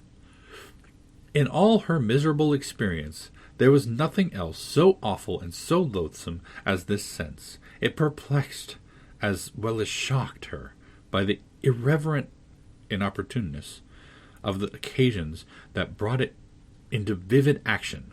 Sometimes the red infamy upon her breast would give a sympathetic throb as she passed near a venerable minister or magistrate, the model of piety and justice, to whom that age of antique reverence looked up as to a mortal man in fellowship with angels. What evil thing is at hand? Would Hester say to herself, lifting her reluctant eyes. There would be nothing human within the scope of view, save the form of this earthly saint. Again, a mystic sisterhood would contumaciously assert itself as she met the sanctified frown of some matron who, according to the rumor of all tongues, had kept cold snow within her bosom throughout her life. That unsunned snow in the matron's bosom, and the burning shame on Hester Prynne's, what had the two in common? Or once more the electric thrill would give her warning, "Behold, Hester, here is a companion!" And looking up, she would detect the eyes of a young maiden glancing at the scarlet letter, shyly and aside, and quickly averted, with a faint chill crimson in her cheeks, as if her purity were somewhat sullied by that momentary glance. "O fiend, whose talisman was that fatal symbol, wouldst thou leave nothing, whether in youth or age, for this poor sinner to revere?" Such loss of faith is ever one of the saddest results of sin. Be it accepted as a proof that all was not corrupt in this poor victim of her own frailty and man's hard law, that Hester Prynne yet struggled to believe that no fellow mortal was guilty like herself. The vulgar, who, in those dreary times, were always contributing a grotesque horror to what interested their imaginations, had a story about the Scarlet Letter, which we might readily work up into a terrific legend.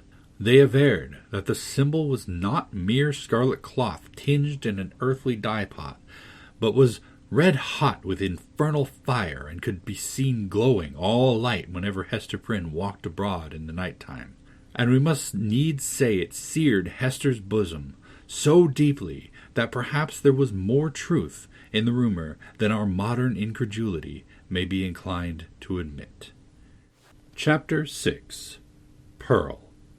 We have as yet hardly spoken of the infant, that little creature whose innocent life had sprung, by the inscrutable decree of Providence, a lovely and immortal flower, out of the rank luxuriance of a guilty passion.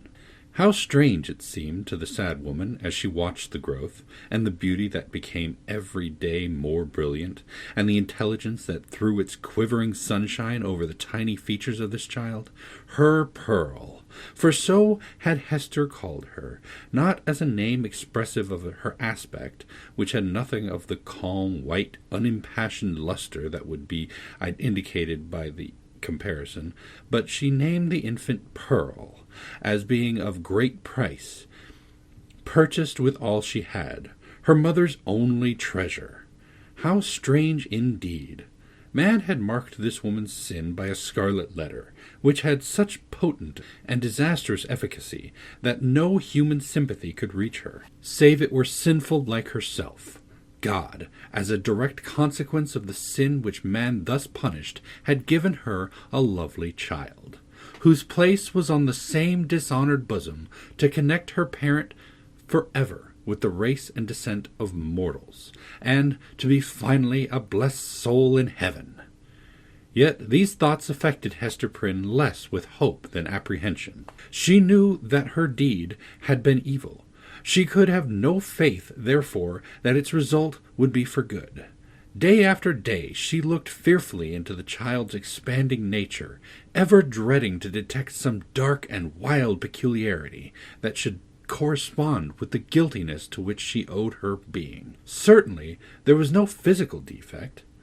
By its perfect shape, its vigor, and its natural dexterity in the use of all its untried limbs, the infant was worthy to have been brought forth in Eden, worthy to have been left there, to be the plaything of the angels after the world's first parents were driven out. The child had a native grace which does not invariably coexist with faultless beauty. Its attire, however simple, always impressed the beholder as if it were the very garb that precisely became its best. But little Pearl was not clad in rustic weeds. Her mother, with a morbid purpose that may be better understood hereafter, had bought the richest tissues that could be procured, and allowed her imaginative faculty its full play in the arrangement and decoration of the dresses which the child wore before the public eye. So magnificent was the small figure when thus arrayed, and such was the splendor of Pearl's own proper beauty shining through the gorgeous robes which might have extinguished a paler loveliness, that there was an absolute circle of radiance around her on the darksome cottage floor. And yet a russet gown, torn and soiled with the child's rude play, made a picture of her just as perfect. Pearl's aspect was imbued with a spell of infinite variety. In this one child there were many children, comprehending the full scope between the wildflower prettiness of a peasant baby and the pomp in little of an infant princess. Throughout all, however, there was a trait of passion, a certain depth of hue, which she never lost, as if in any of her changes she had grown fainter or paler, she would have ceased to be herself. It would have been no longer Pearl. This outward mutability indicated, and did not more than fairly express, the various properties of her inner life. Her nature appeared to possess depth, too, as well as variety, but, or else Hester's fears deceived her, it lacked reference and adaptation to the world into which she was born. The child could not be made amenable to rules. In giving her existence a great law had been broken, and the result was a being whose elements were perhaps beautiful and brilliant, but all in disorder, or with an order peculiar to themselves, amidst which the point of variety in arrangement was difficult or impossible to be discovered.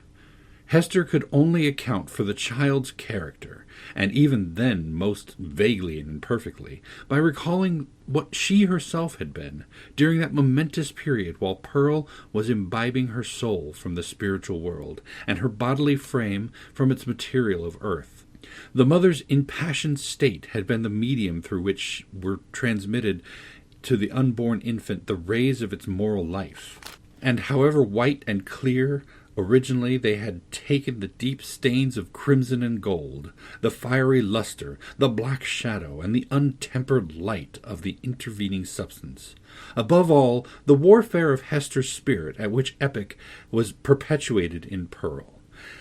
She could recognize her wild, desperate, defiant mood, the flightiness of her temper, and even some of the very cloud shapes of gloom and despondency that had brooded in her heart.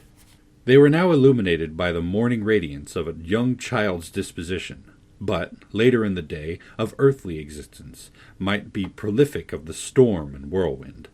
The discipline of the family, in those days, was of a far more rigid kind than now. The frown, the harsh rebuke, the frequent application of the rod, rejoined by scriptural authority, were used not merely in the way of punishment for actual offences, but as a wholesome regimen for the growth and promotion of all childish virtues. Hester Prynne, nevertheless, the lonely mother of this one child, ran little risk of erring on the side of undue severity. Mindful, however, of her own errors and misfortunes, she early sought to impose a tender but strict control over the infant immortality that was committed to her charge. But the task was beyond her skill. After testing both smiles and frowns, and proving that neither mode of treatment possessed any calculable influence, Hester was ultimately compelled to stand aside, and permit the child to be swayed by her own impulses. Physical compulsion or restraint was effectual, of course, while it lasted. As to any other kind of discipline, whether addressed to her mind or heart, little Pearl might or might not be within its reach, in accordance with the caprice that ruled the moment. Her mother, while Pearl was yet an infant, grew acquainted with a certain peculiar look that warned her when it would be labor thrown away to insist, persuade, or plead. It was a look so intelligent yet inexplicable, so perverse, sometimes so malicious, but generally accompanied by a wild flow of spirits, that Hester could not help questioning at such moments whether Pearl was a human child. She seemed rather an airy sprite, which, after playing its fantastic sports for a little while upon the cottage floor, would flit away with a mocking smile. Whenever that look appeared in her wild, bright, deeply black eyes, it invested her with a strange remoteness and intangibility.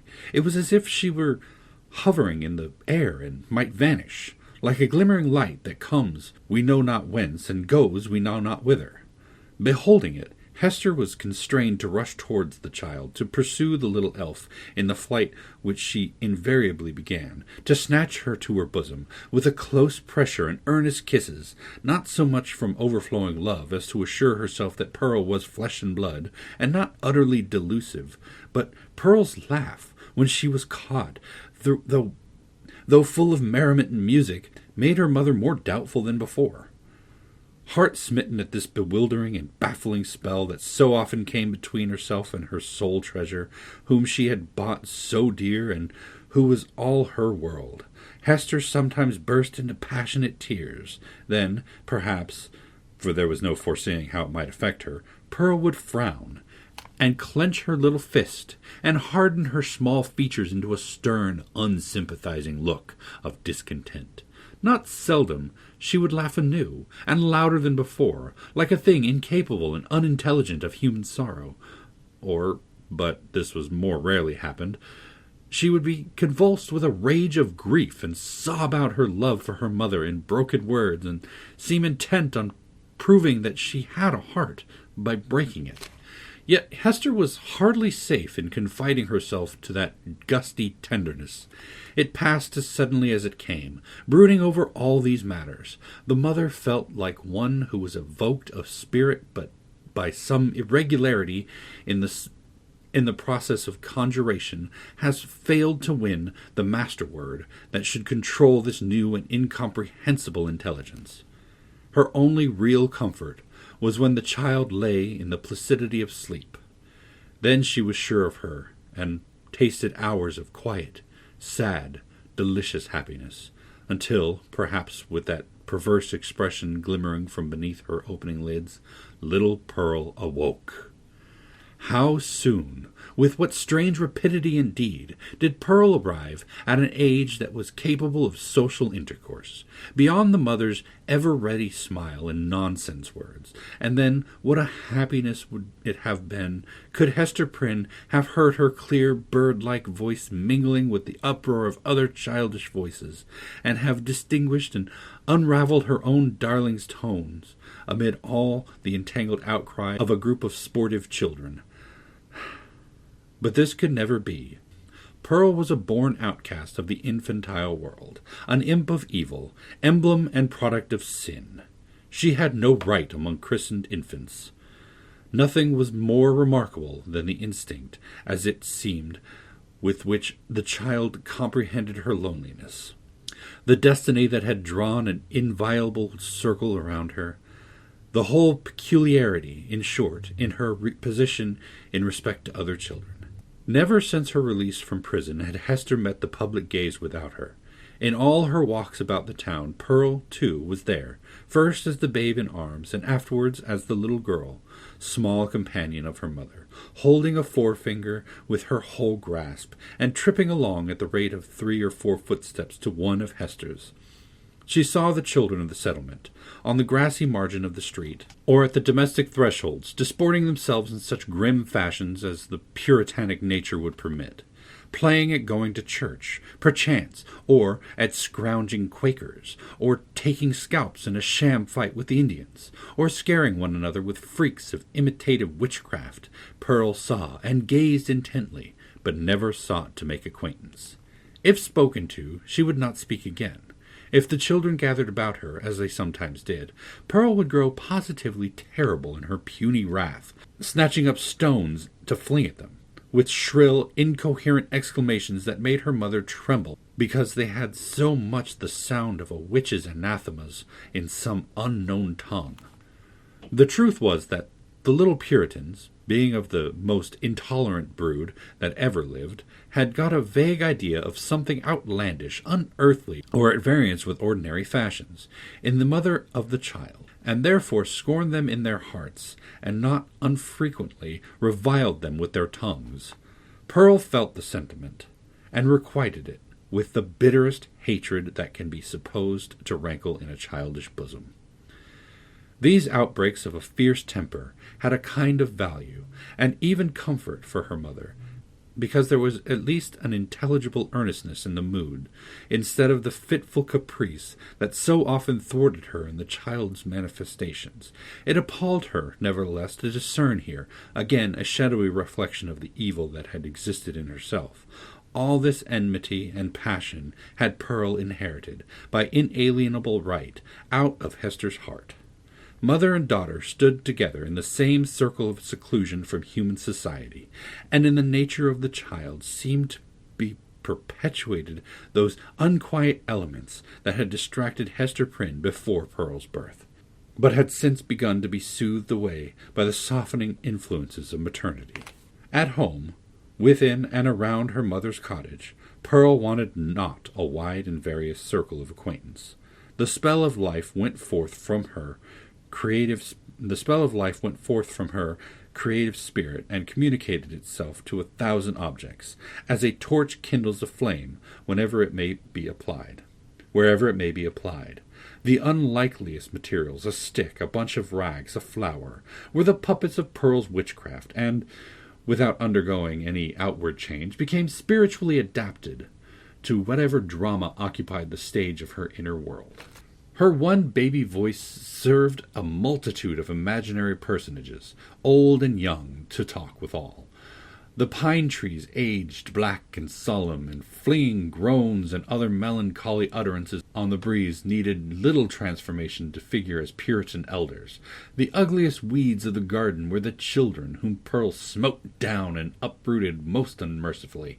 It was wonderful, the vast variety of forms into which she threw her intellect, with no continuity, indeed, but darting up and dancing, always in a state of perpetual activity, soon sinking down as if exhausted by so rapid and feverish a tide of life, and succeeded by other shapes of similar wild energy. It was like nothing so much as the phantasmagoric play of the northern lights.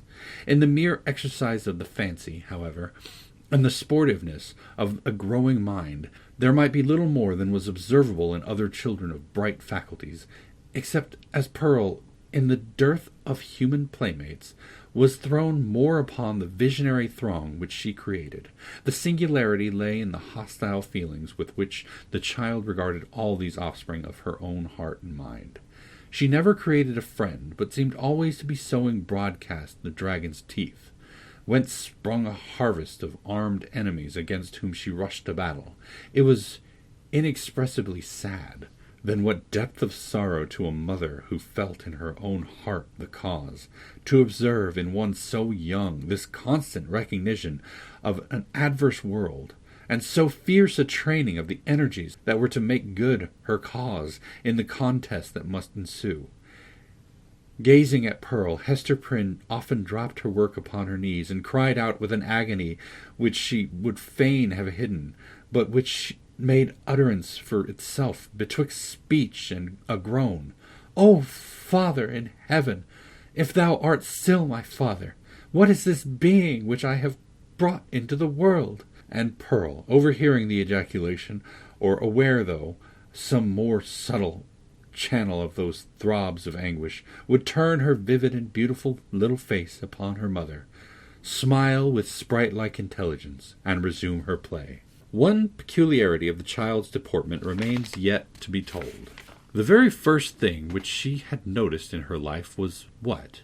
Not the mother's smile responding to it, as other babies do, by that faint embryo smile of the little mouth, remembered so doubtfully afterwards, and with such fond discussions, whether it was indeed a smile. By no means. But that first object of which Pearl seemed to become aware was, shall we say it, the Scarlet Letter on Hester's bosom. One day, as her mother stooped over the cradle, the infant's eyes had been caught by the glimmering of the gold embroidery about the letter, and, putting up her little hand, she grasped at it, smiling, not doubtfully, but with a decided gleam that gave her face the look of a much older child. Then, gasping for breath, did Hester Prynne clutch the fatal token, instinctively endeavoring to tear it away. So infinite was the torture inflicted by the intelligent touch of Pearl's baby hand. Again, as if her mother's agonized gesture were meant only to make sport for her, did little Pearl look into her eyes and smile. For that epoch, except when the child was asleep, Hester had never felt a moment's safety, not a moment's calm enjoyment of her. Weeks, it is true, would sometimes elapse, during which Pearl's gaze might never be fixed upon the Scarlet Letter, but then again it would come at unawares, like the stroke of sudden death, and always with that peculiar smile and odd expression of the eyes. Once this freakish, elvish cast came into the child's eyes while Hester was looking at her own image in them, as mothers are fond of doing, and suddenly, for women in solitude and with troubled hearts are pestered with unaccountable delusions, she fancied that she beheld not her own miniature portrait, but another face in the small black mirror of Pearl's eye. It was a face fiend-like, full of smiling malice, yet bearing the semblance of features that she had known full well, though seldom with a smile and never with malice in them. It was as if an evil spirit possessed the child, and had just then peeped forth in mockery. Many a time afterwards had Hester been tortured, though less vividly, by the same illusion. In the afternoon of a certain summer's day, after Pearl grew big enough to run about, she amused herself with gathering handfuls of wildflowers and flinging them, one by one, at her mother's bosom, dancing up and down like a little elf whenever she hit the Scarlet Letter. Hester's first motion had been to cover her bosom with her clasped hands, but, whether from pride or resignation, or a feeling that her penance might best be wrought out by this unutterable pain, she resisted the impulse, and sat erect, pale as death, looking sadly into little Pearl's wild eyes. Still came the battery of flowers, almost invariably hitting the mark, and covering the mother's breast with hurts for which she could find no balm in this world, nor knew how to seek it in another. At last, her shot being all expended, the child stood still and gazed at Hester, with that little laughing image of a fiend peeping out, or, whether it peeped or no, her mother so imagined it, from that unsearchable abyss of her black eyes. "Child, what art thou?" cried the mother. "Oh, I'm your little Pearl," answered the child. But while she said it, Pearl laughed and began to dance up and down with the humorsome gesticulation of a little imp whose next freak might be to fly up the chimney. "Art thou my child, in very truth?" asked Hester. Nor did she put the question altogether idly, but for the moment with a portion of genuine earnestness, for such was Pearl's wonderful intelligence that her mother half doubted whether she were not acquainted with the secret spell of her existence, and might not now reveal herself. "Yes, I am little Pearl," repeated the child, continuing her antics. "Thou art not my child, thou art no Pearl of mine," said the mother, half playfully, for it was often the case that sportive impulse came over her in the midst of her deepest suffering. "Tell me, then, what thou art, and who sent thee hither?" "Tell me, mother," said the child seriously, coming up to Hester and pressing herself close to her knees. "Do thou tell me." "Thy heavenly Father sent thee," answered Hester Prynne. But she said it with a hesitation that did not escape the acuteness of the child. Whether moved only by her ordinary freakishness, or because an evil spirit prompted her, she put up her small forefinger and touched the Scarlet Letter. "He did not send me," cried she, positively. "I have no heavenly Father." "Hush, Pearl, hush! Thou must not talk so," answered the mother, suppressing a groan. "He sent us all to this world. He sent even me, thy mother, then much more thee. Or, if not, thou strange and elfish child, whence didst thou come? Tell me, repeated Pearl, no longer serious, but laughing and capering about the floor. It is thou that must tell me. But Hester could not resolve the query, being herself in a dismal labyrinth of doubt. She remembered, betwixt a smile and a shudder, the talk of the neighboring townspeople, who, seeking vainly elsewhere for the child's paternity, and observing some of her odd attributes, had given out that poor little Pearl was a demon offspring, such as, ever since old Catholic times, had occasionally been seen on earth, through the agency of their mother's sin, and to promote some foul and wicked purpose. Luther, according to the scandal of his monkish enemies, was a brat of that hellish breed. Nor was Pearl the only child to whom this inauspicious origin was assigned among the New England Puritans. Chapter 7. The Governor's Hall. Hester Prynne went one day to the mansion of Governor Bellingham, with a pair of gloves which she had fringed and embroidered to his order, and which were to be worn on some great occasion of state. For, though the chances of a popular election had caused this former ruler to descend a step or two from the highest rank, he still held an honorable and influential place among the colonial magistracy. Another and far more important reason than the delivery of the pair of embroidered gloves impelled Hester, at this time, to seek an interview with a personage of so much power and activity in the affairs of the settlement. It had reached her ears that there was a design on the part of some of the leading inhabitants, cherishing the more rigid order of principles in religion and government, to deprive her of her child. On the supposition that Pearl, as already hinted, was of demon origin, these good people not unreasonably argued that a Christian interest in the mother's soul required them to remove such a stumbling block from her path. If the child, on the other hand, were really capable of moral and religious growth and possessed the elements of ultimate salvation, then, surely, it would enjoy all the fairer prospect of these advantages by being transferred to wiser and better guardianship than Hester Prynne's. Among those who promoted the design, Governor Bellingham was said to be one of the most busy. It may appear singular, and, indeed, not a little ludicrous, that an affair of this kind, which in later days would have been referred to no higher jurisdiction than that of the selectmen of the town, should then have been a question publicly discussed, and on which statesmen of eminence took sides.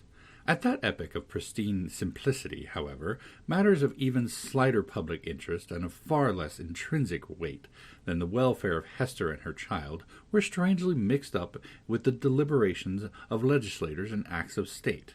The period was hardly, if at all, earlier than that of our story, when a dispute concerning the right of property in a pig not only caused a fierce and bitter contest in the legislative body of the colony, but resulted in an important modification of the framework itself of the legislature.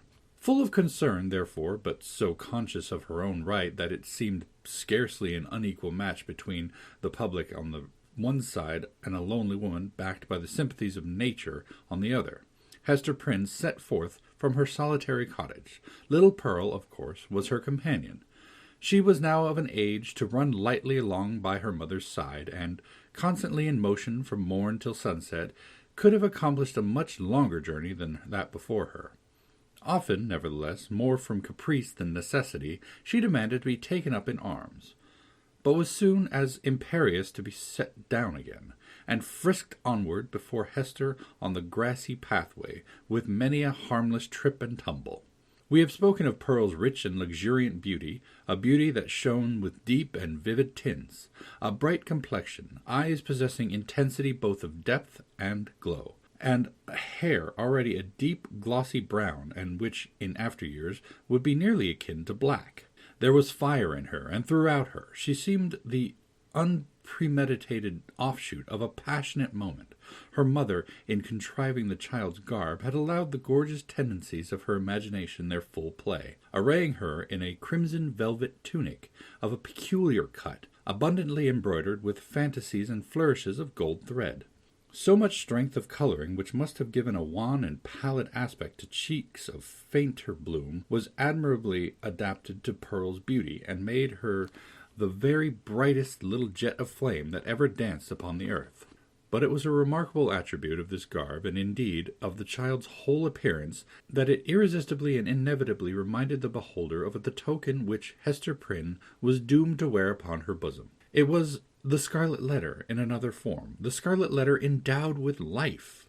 The mother herself, as if the red ignominy were so deeply scorched into her brain that all her conceptions assumed its form, had carefully wrought out the similitude, lavishing many hours of morbid ingenuity to create an analogy between the object of her affection and the emblem of her guilt and torture.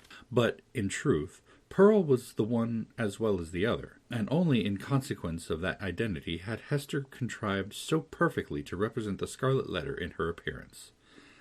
As the two wayfarers came within the precincts of the town, the children of the Puritans looked up from their play, or what passed for play with those sombre little urchins, and spoke gravely to one another. Behold, verily, there is the woman of the Scarlet Letter, and, of a truth, moreover, there is the likeness of the Scarlet Letter running along by her side. Come, therefore, and let us fling mud at them. But Pearl, who was a dauntless child, after frowning, stamping her foot, and shaking her little hand with a variety of threatening gestures, suddenly made a rush at the knot of her enemies, and put them all to flight. She resembled, in her fierce pursuit of them, an infant pestilence, the scarlet fever, or some such half-fledged angel of judgment, whose mission was to punish the sins of the rising generation. She screamed and shouted, too, with a terrific volume of sound which doubtless caused the hearts of the fugitives to quake within them. The victory accomplished, Pearl returned quietly to her mother, and looked up, smiling into her face. Without further adventure, they reached the dwelling of Governor Bellingham. This was a large wooden house, built in a fashion of which there are specimens still extant in the streets of our elder towns, now moss-grown, crumbling to decay, and melancholy at heart, with many sorrowful or joyful occurrences, remembered or forgotten, that have happened and passed away within their dusky chambers. Then, however, there was the freshness of the passing year on its exterior, and the cheerfulness gleaming forth from the sunny windows of a human habitation into which death had never entered. It had, indeed, a very cheery aspect, the walls being overspread with a kind of stucco, in which fragments of broken glass were plentifully intermixed, so that when the sunshine fell aslantwise over the front of the edifice, it glittered and sparkled, as if diamonds had been flung against it by the double handful. The brilliancy might have befitted Aladdin's palace rather than the mansion of a grave old Puritan ruler. It was further decorated with strange and seemingly cabalistic figures and diagrams, suitable to the quaint taste of the age, which had been drawn in the stucco when newly laid on, and had now grown hard and durable for the admiration of after-times. Pearl, looking at this bright wonder of a house, began to caper and dance, and imperatively required that the whole breadth of sunshine should be stripped off its front and given her to play with. "No, my little Pearl," said her mother, "thou must gather thine own sunshine. I have none to give thee." They approached the door, which was of an arched form, and flanked on each side by a narrow tower or projection of the edifice, in both of which were lattice windows, with wooden shutters to close over them at need. Lifting the iron hammer that hung at the portal, Hester Prynne gave a summons, which was answered by one of the governor's bond-servants, a free-born Englishman, but now a 7-years' slave. During that time he was to be the property of his master, and as much a commodity of bargain and sale as an ox, or a joint-stool. The serf wore the blue coat which was the customary garb of serving men at that period, and long before, in the old hereditary halls of England. "Is the worshipful Governor Bellingham within?" inquired Hester. "Yea, forsooth," replied the bond-servant, staring with wide-open eyes at the Scarlet Letter, which, being a newcomer in the country, he had never before seen. "Yea, his honourable worship is within, but he hath a godly minister or two with him, and likewise a leech. Ye may not see his worship now." "None the less I will enter," answered Hester Prynne, and the bond-servant, perhaps judging from the decision of her air and the glittering symbols in her bosom that she was a great lady in the land, offered no opposition. So the mother and little Pearl were admitted into the hall of entrance. With many variations suggested by the nature of this building materials, diversity of climate, and a different mode of social life, Governor Bellingham had planned his new habitation after the residences of gentlemen of fair estate in his native land. Here, then, was a wide and reasonably lofty hall extending through the whole depth of the house and forming a medium of general communication, more or less directly, with all other apartments. At one extremity, this spacious room was lighted by the windows of the two towers, which formed a small recess on either side of the portal. At the other end, though partly muffled by a curtain, it was more powerfully illuminated by one of those embowed hall windows which we read of in old books, and which was provided with a deep and cushioned seat. Here on the cushion lay a folio tome, probably of the Chronicles of England, or other such substantial literature, even as, in our own days, was scattered gilded volumes on the centre table to be turned over by the casual guest. The furniture of the hall consisted of some ponderous chairs, the backs of which were elaborately carved with wreaths and oaken flowers, and likewise a table in the same taste, the whole being of the Elizabethan age, or perhaps earlier, and heirlooms transferred hither from the governor's paternal home. On the table, in token that the sentiment of old English hospitality had not been left behind, stood a large pewter tankard, at the bottom of which, had Hester and Pearl peeped into it, they might have seen frothy remnant of a recent draught of ale.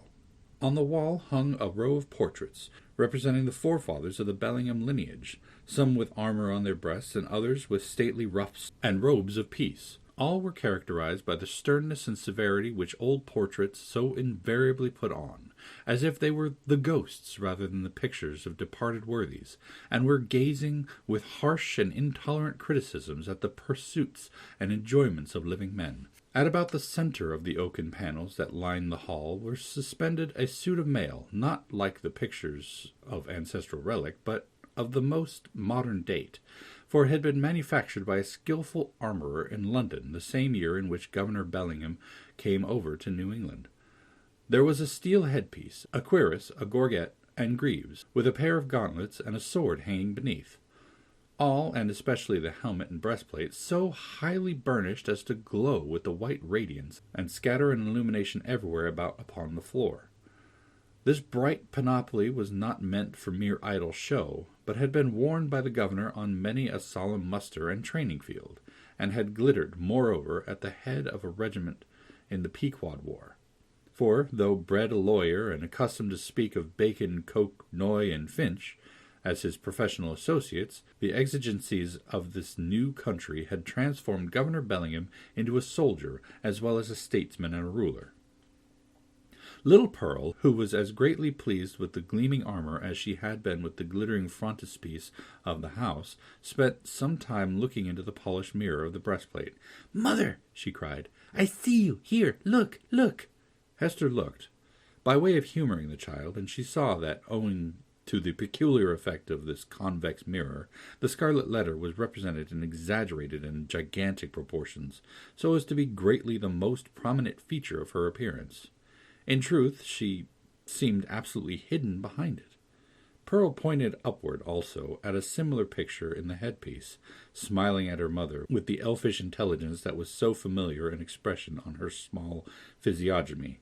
That look of naughty merriment was likewise reflected in the mirror, with so much breadth and intensity of effect that it made Hester Prynne feel as if it could not be the image of her own child, but of an imp who was seeking to mould itself into Pearl's shape. "Come along, Pearl," said she, drawing her away. "Come and look into this fair garden. It may be we shall see flowers there, more beautiful ones than we find in the woods." Pearl accordingly ran to the bow window at the further end of the hall and looked along the vista of a garden walk, carpeted with closely shaven grass and bordered with some rude and immature attempt at shrubbery.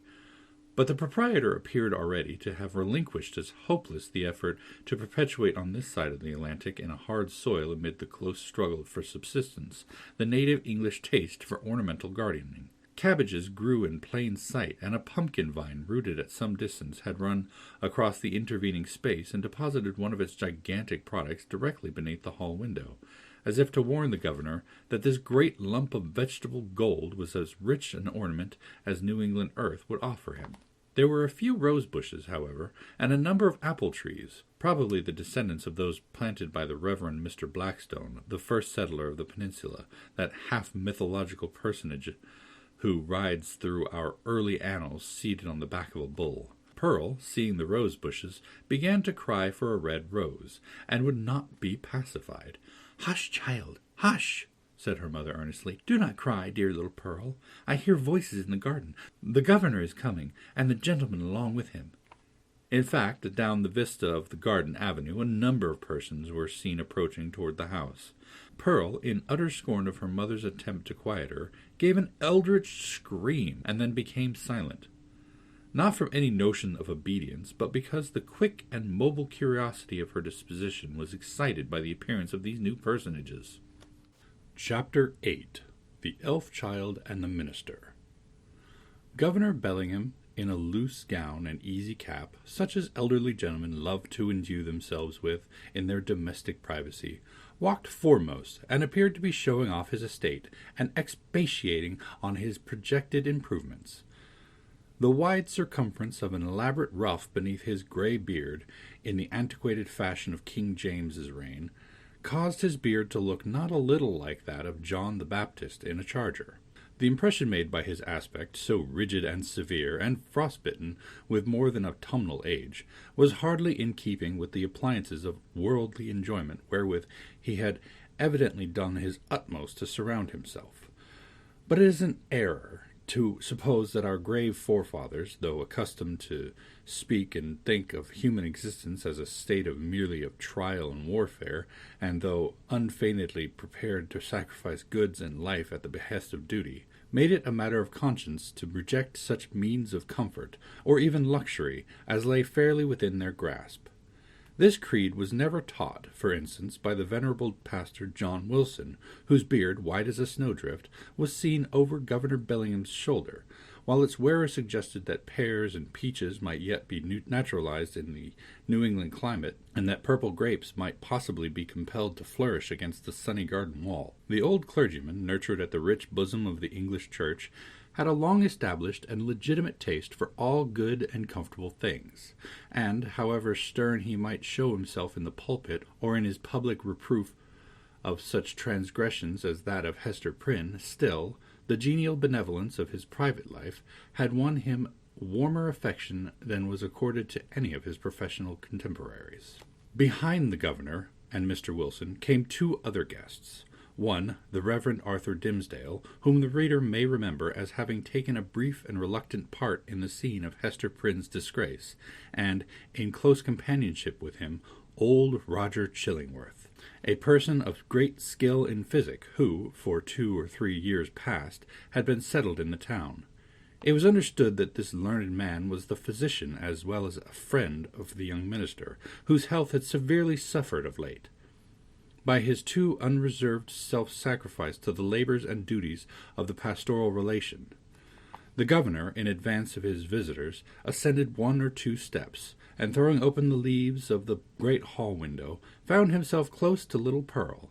The shadow of the curtain fell on Hester Prynne, and partially concealed her. "What have we here?" said Governor Bellingham, looking with surprise at the scarlet little figure before him. "I profess I have never seen the like since my days of vanity in old King James's time, when I was wont to esteem it a high favour to be admitted to a court masque. There used to be a swarm of these small apparitions in holiday time, and we called them children of the Lord of Misrule. But how got such a guest into my hall?" "Ay, indeed," cried old Mr. Wilson. "What little bird of scarlet plumage may this be? Methinks I have seen just such figures when the sun has just been shining through a richly painted window and tracing out the golden and crimson images across the floor. But that was in the old land. Prithee, young one, who art thou, and what has ailed thy mother to bedizen thee in this strange fashion?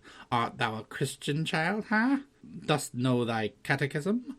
Or art thou one of the naughty elves or fairies whom we thought to have left behind us with other such relics of papistry in merry old England?" "I am Mother's child," answered the Scarlet Vision, "and my name is Pearl." "Pearl, ruby rather, or coral, or red rose, at the very least, judging from thy hue," responded the old minister, putting forth his hand in a vain attempt to pat little Pearl on the cheek. "But where is this mother of thine? I see," he added, and turning to Governor Bellingham whispered, "This is the self-same child of whom we have held speech together, and behold here the unhappy woman, Hester Prynne, her mother." "Sayest thou so?" cried the governor. "Nay, we might have judged that such a child's mother must needs be a scarlet woman, and a worthy type of her of Babylon. But she comes at a good time, and we will look into the matter forthwith."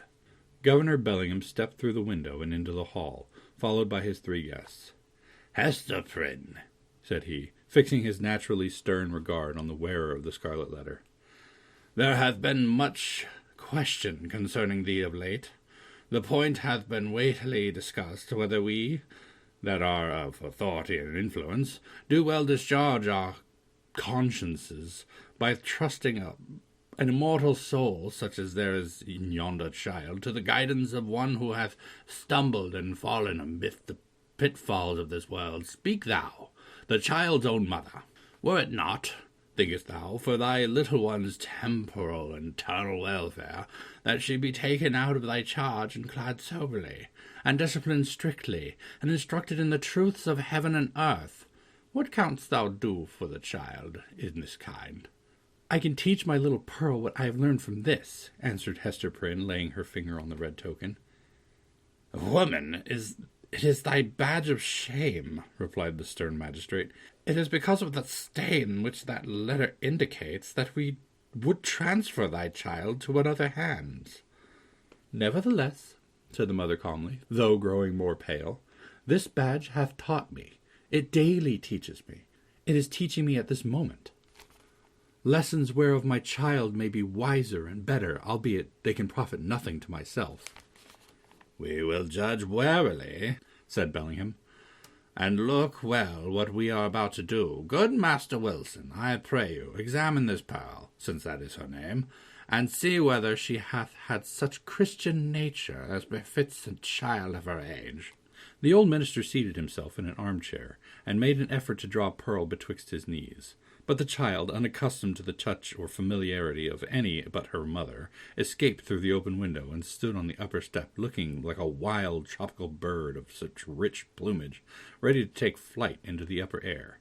Mr. Wilson, not a little astonished at this outbreak, for he was a grandfatherly sort of personage, and usually a vast favourite with the children, essayed, however, to proceed with the examination. "Pearl," said he, with great solemnity, "thou must take heed to instruction. That's so. In due season thou mayst wear in thy bosom the pearl of great price. Canst thou tell me, my child, who made thee?"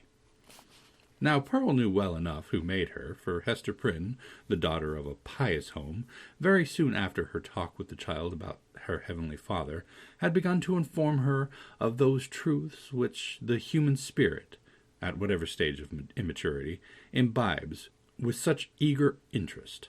Pearl, therefore, so large were the attainments of her 3 years' lifetime, could have borne a fair examination in the New England Primer, or the first column of the Westminster Catechism, although unacquainted with the outward form of either of those celebrated works. But that perversity which all children have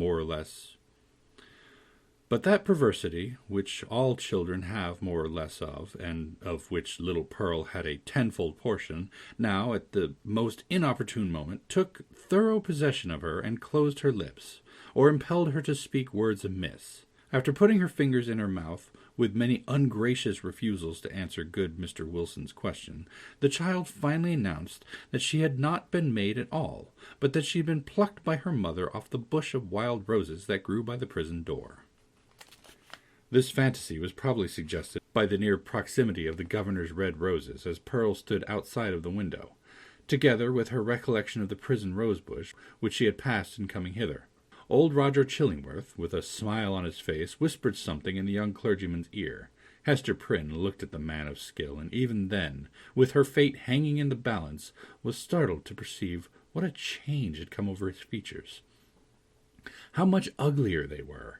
How his dark complexion seemed to have grown duskier, and his figure more misshapen. Since the days when she had familiarly known him, she met his eyes for an instant, but was immediately constrained to give all her attention to the scene now going forward. "This is awful!" cried the governor, slowly recovering from his astonishment into which Pearl's response had thrown him. "Here is a child of 3 years old, and she cannot tell who made her. Without question, she is equally in the dark as to her soul, its present depravity, and future destiny. Methinks, gentlemen, we need inquire no further." Hester caught hold of Pearl and drew her forcibly into her arms, confronting the old Puritan magistrate with almost a fierce expression. Alone in the world, cast off by it, and with this sole treasure to keep her heart alive, she felt that she possessed indefeasible rights against the world, and was ready to defend them to the death. "God gave me the child," cried she. "He gave her in requital of all things else, which ye had taken from me. She is my happiness, she is my torture. None the less, Pearl keeps me here in life. Pearl punishes me too. See ye not? She is the Scarlet Letter, only capable of being loved." "My poor woman," said the not unkind old minister, "the child shall be well cared for, far better than thou canst do." "God gave her into my keeping," repeated Hester, raising her voice almost to a shriek. "I will not give her up." And here, by a sudden impulse, she turned to the young clergyman, Mr. Dimmesdale, at whom, up to the moment, she had seemed hardly so much as once to direct her eyes. "Speak thou for me," cried she. "Thou wast my pastor, and hadst charge of my soul, and knowest me better than these men can. I will not lose the child. Speak for me. Thou knowest, for thou hast sympathies which these men lack. Thou knowest what is in my heart, and what are a mother's rights, and how much the stronger they are when that mother has but her child and the Scarlet Letter. Look thou to it."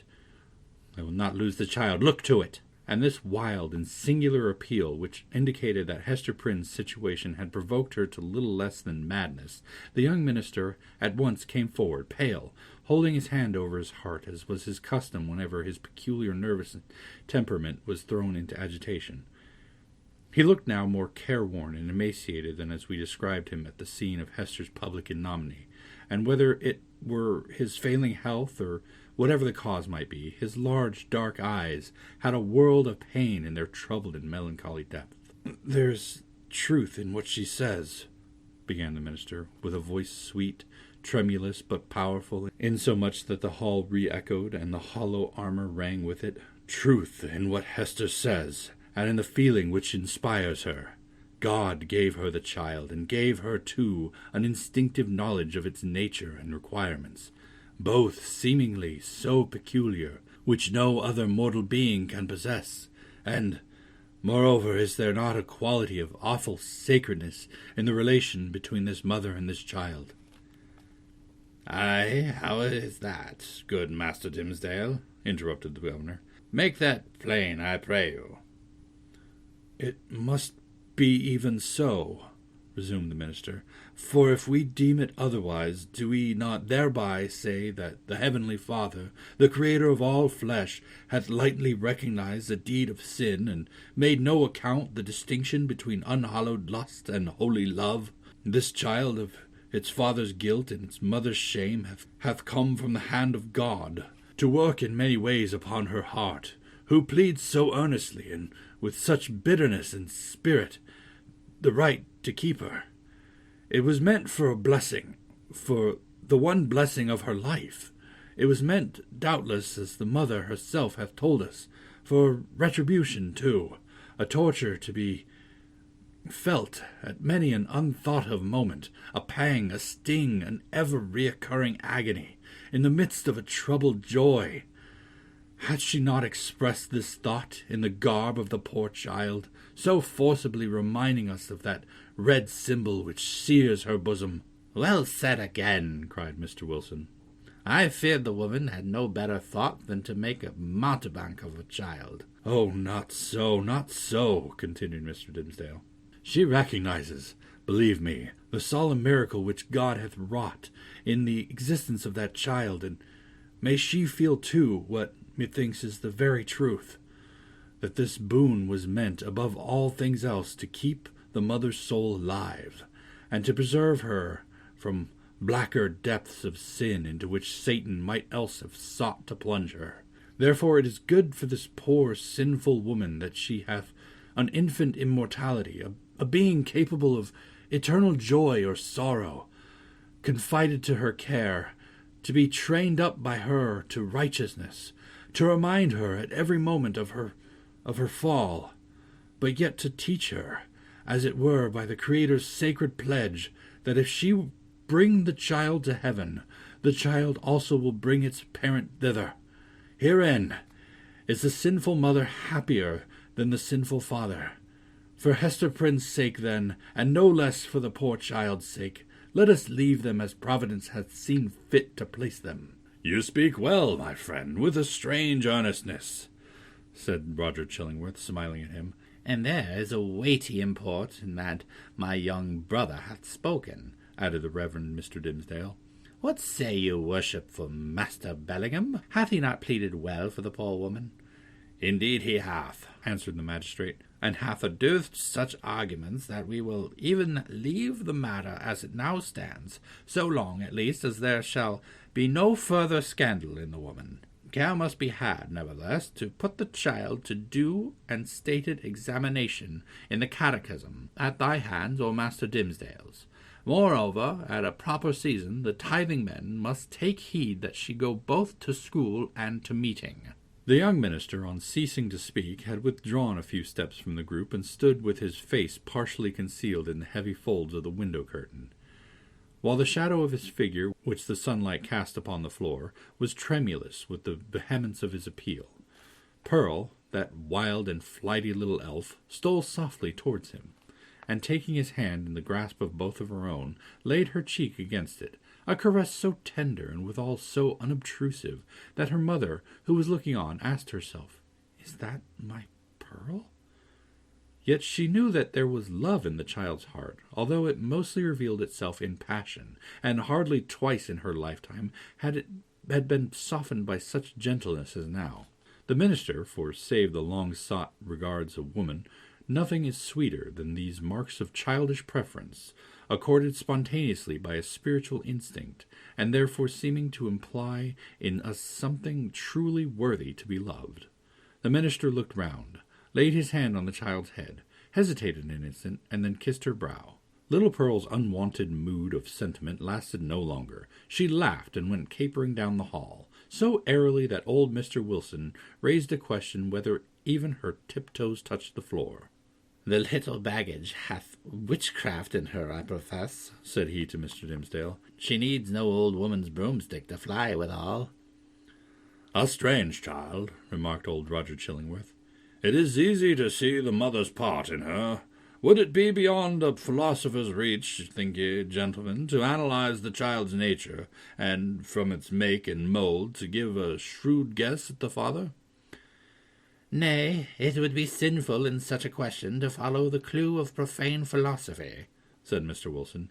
"Better to fast and pray upon it, and still better, it may be, to leave the mystery as we find it, unless Providence reveal it of its own accord.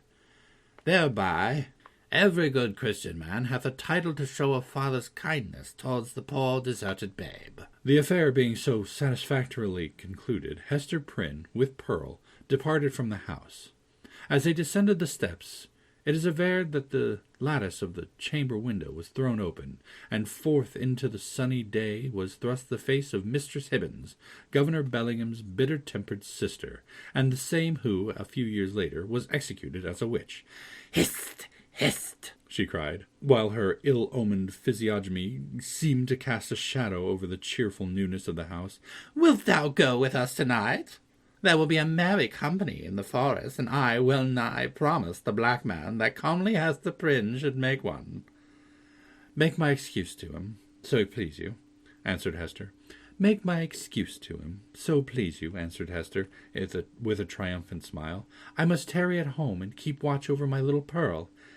Had they taken her from me, I would willingly have gone with thee into the forest, and signed my name in the black man's book too, and that with my own blood. We shall have thee there anon, said the witch lady, frowning as she drew back her head.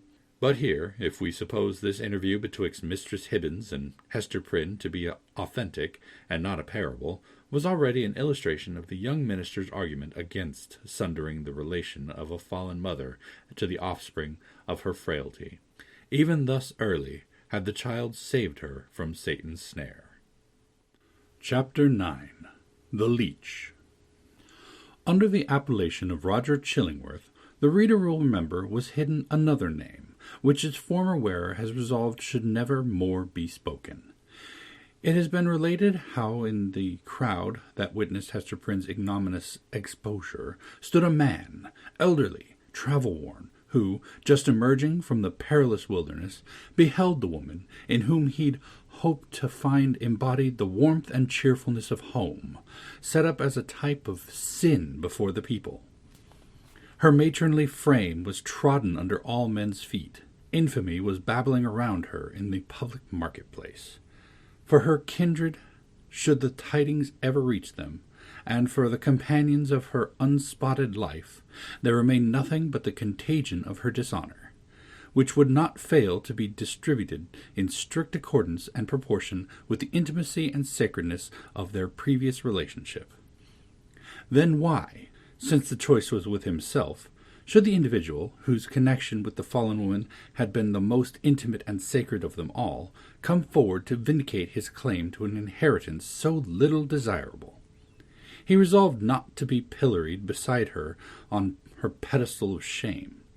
Unknown to all but Hester Prynne, and possessing the lock and key of her silence, he chose to withdraw his name from the roll of mankind, and, as regarded his former ties and interests, to vanish out of life as completely as if he indeed lay at the bottom of the ocean, whither rumour had long ago consigned him.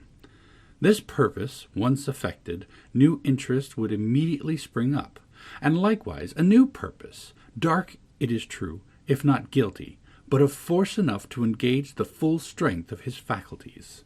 In pursuance of this resolve, he took up his residence in the Puritan town as Roger Chillingworth, without other introduction than the learning and intelligence of which he possessed more than a common measure. As his studies at a previous period of his life had made him extensively acquainted with the medical science of the day, it was as a physician that he presented himself, and as such was cordially received. Skilful men of the medical and chirurgical profession were of rare occurrence in the colony. They seldom, it would appear, partook of the religious zeal that brought other emigrants across the Atlantic. In their researches into the human frame, it may be that the higher and more subtle faculties of such men were materialized, and that they lost the spiritual view of existence amid the intricacies of that wondrous mechanism, which seemed to involve art enough to comprise all of life within itself.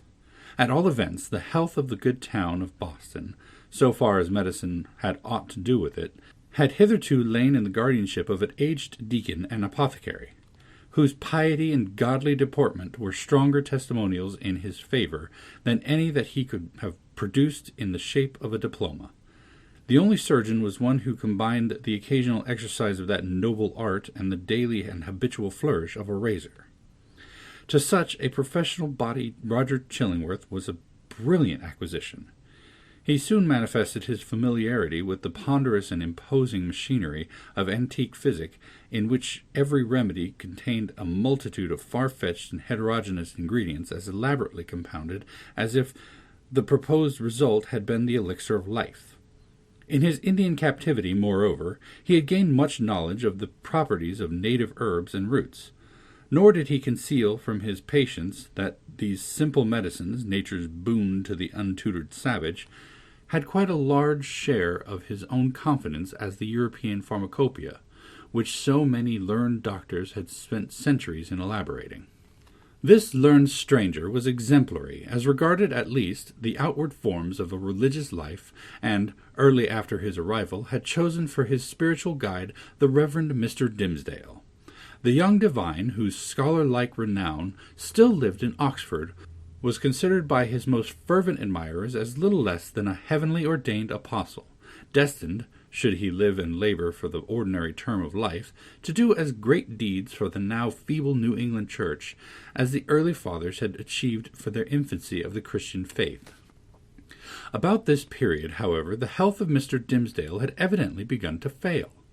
By those best acquainted with his habits, the paleness of the young minister's cheek was accounted for by his too earnest devotion to study, his scrupulous fulfillment of patriarchal duty, and, more than all, by the fasts and vigils of which he made a frequent practice, in order to keep the grossness of his earthly state from clogging and obscuring his spiritual lamp. Some declared that if Mr. Dimmesdale were really going to die, it was cause enough that the world was not worthy to be any longer trodden by his feet. He himself, on the other hand, with characteristic humility, avowed his belief that if Providence should see fit to remove him, it would be because of his own unworthiness to perform its humblest mission on earth. With all this difference of opinion as to the cause of his decline, there could be no question of the fact. His form grew emaciated. His voice, though still rich and sweet, had a certain melancholy prophecy of decay in it. He was often observed, on any slight alarm or other sudden accident, to put his hand over his heart, with first a flush and then a paleness, indicative of pain. Such was the young clergyman's condition, and so imminent the prospect that his dawning light would be extinguished all untimely, when Roger Chillingworth made his advent to the town. His first entry on the scene, few people could tell whence, dropping down, as it were, out of the sky, or starting from the nether earth, had an aspect of mystery, which was easily heightened to the miraculous. He was now known to be a man of skill. It was observed that he gathered herbs, and the blossoms of wildflowers, and dug up roots, and plucked off twigs from the forest trees, like one acquainted with hidden virtues in what was valueless to common eyes. He was heard to speak of Sir Kenelm Digby, and other famous men, whose scientific attainments were esteemed hardly less than supernatural, as having been his correspondents or associates. Why, with such rank in the learned world, had he come hither? What could he, whose sphere was in great cities, be seeking in the wilderness? In answer to this query, a rumor gained ground, and, however absurd, was entertained by some very sensible people, that heaven had wrought an absolute miracle by transporting an eminent doctor of physic from a German university bodily through the air and settling him down at the door of Mr. Dimmesdale's study. Individuals of wiser faith, indeed, who knew that heaven promotes its purposes without aiming at the stage effect of what is called miraculous interposition, were inclined to see a providential hand in Roger Chillingworth's so opportune arrival. This idea was countenanced by the strong interest which the physician ever manifested in the young clergyman. He attached himself to him as a parishioner and sought to win a friendly regard and confidence from his naturally reserved sensibility. He expressed great alarm at his pastor's state of health, but was anxious to attempt the cure, and, if early undertaken, seemed not despondent of a favorable result. The elders, the deacons, and motherly dames, and the young and fair maidens of Mr. Dimmesdale's flock were alike importunate that he should make trial of the physician's frankly offered skills. Mr. Dimmesdale gently repelled their entreaties. "I need no medicine," said he. But how could the young minister say so, when with every successive Sabbath his cheek was paler and thinner, and his voice more tremulous than before, when it had now become a constant habit, rather than a casual gesture, to press his hand over his heart? Was he weary of his labors? Did he wish to die? These questions were solemnly propounded to Mr. Dimmesdale by the elder ministers of Boston and deacons of his church, who, to use their own phrase, dealt with him on the sin of rejecting the aid which Providence so manifestly held out. He listened in silence and finally promised to confer with the physician. "Were it God's will," said the Reverend Mr. Dimmesdale, when, in fulfillment of this pledge, he requested old Roger Chillingworth's professional advice, "I could be well content that my labors and my sorrows and my sins and my pains should shortly end with me, and what is earthly of them be buried in my grave, and the spiritual go with me to my eternal state rather than that you should put your skill to the proof in my behalf. Ah, replied Roger Chillingworth, with that quietness which, whether imposed or natural, marked all his deportment. it is thus that a young clergyman is apt to speak. Youthful men, not having taken a deep root, give up their hold on life so easily, and saintly men who walk with God on earth would fain be away to walk with him on the golden pavements of the New Jerusalem. Nay, rejoined the young minister, putting his hand to his heart with a flush of pain flitting over his brow. Were I worthier to walk there, I could be better content to toil here. Good men ever interpret themselves too meanly, said the physician. In this manner the mysterious old Roger Chillingworth became the medical adviser of the Reverend Mr. Dimmesdale. As not only the disease interested the physician, but he was strongly moved to look into the character and qualities of the patient. These two men, so different in age, came gradually to spend much time together. For the sake of the minister's health, and to enable the leech to gather plants with healing balm in them, they took long walks on the seashore or in the forest, mingling various talk with the plash and murmur of the waves, and the solemn wind anthem among the tree-tops. Often, likewise, one was the guest of the other in his place of study and retirement. There was a fascination for the minister in the company of the man of science, in whom he recognized an intellectual cultivation of no moderate depth or scope, together with a range and freedom of ideas that he would have vainly looked for among the members of his own profession. In truth, he was startled, if not shocked, to find this attribute in the physician. Mr. Dimmesdale was a true priest, a true religionist, with the reverential sentiment largely developed, and an order of mind that impelled itself powerfully along the track of a creed, and wore its passage continually deeper with the lapse of time. In no state of society would he have been what is called a man of liberal views. It would always be essential to his peace to feel the presence of a faith upon him, supporting while it confined him within its iron framework. Not the less, however, though with a tremulous enjoyment, did he feel the occasional relief of looking at the universe through the medium of another kind of intellect than those with which he habitually held converse. It was as if a window were thrown open, admitting a freer atmosphere into the close and stifled study where his life was wasting itself away, amid lamplight or obstructed daybeams, and the musty fragrance, be it sensual or moral, that exhales from books. But the air was too fresh and chill to be long breathed with comfort. So the minister and the physician with him withdrew again within the limits of what their church defined as orthodox. Thus Roger Chillingworth scrutinized his patient carefully, both as he saw him in his ordinary life, keeping an accustomed pathway in the range of thoughts familiar to him, and as he appeared when thrown amidst other moral scenery, the novelty of which might call out something new to the surface of his character. He deemed it essential, it would seem, to know the man before attempting to do him good. Wherever there is a heart and an intellect, the diseases of the physical frame are tinged with the peculiarities of these. In Arthur Dimmesdale, thought and imagination were so active and sensibility so intense that the bodily infirmity would be likely to have its groundwork there.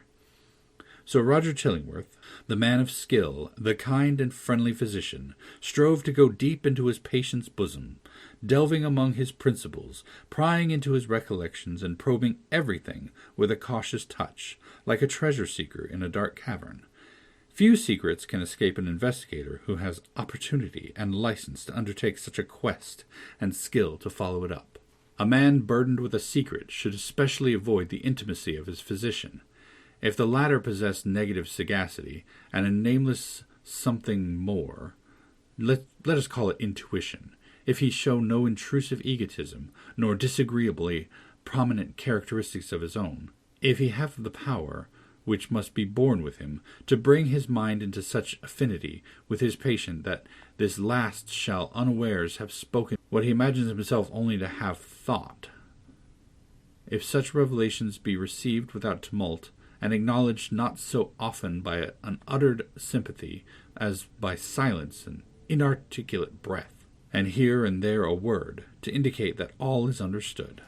If to these qualifications of a confidant be joined an advantages afforded by his recognized character as a physician, then at some inevitable moment will the soul of the sufferer be dissolved, and flow forth in a dark but transparent stream, bringing all its mysteries into the daylight. Roger Chillingworth possessed all, or most, of the attributes above enumerated. Nevertheless, time went on.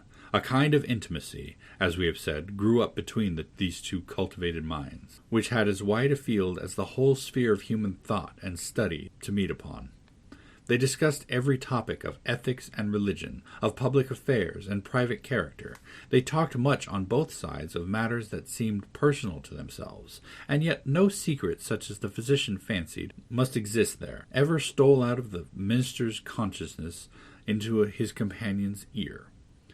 The latter had his suspicions, indeed, that even the nature of Mr. Dimmesdale's bodily disease had never fairly been revealed to him. It was a strange reserve.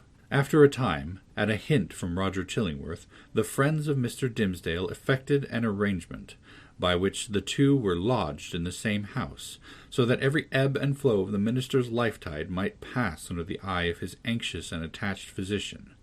There was much joy throughout the town when this greatly desirable object was attained. It was held to be the best possible measure for the young clergyman's welfare, unless, indeed, as often urged by such as felt authorized to do so, he had selected someone, one of the many blooming damsels spiritually devoted to him, to become his devoted wife.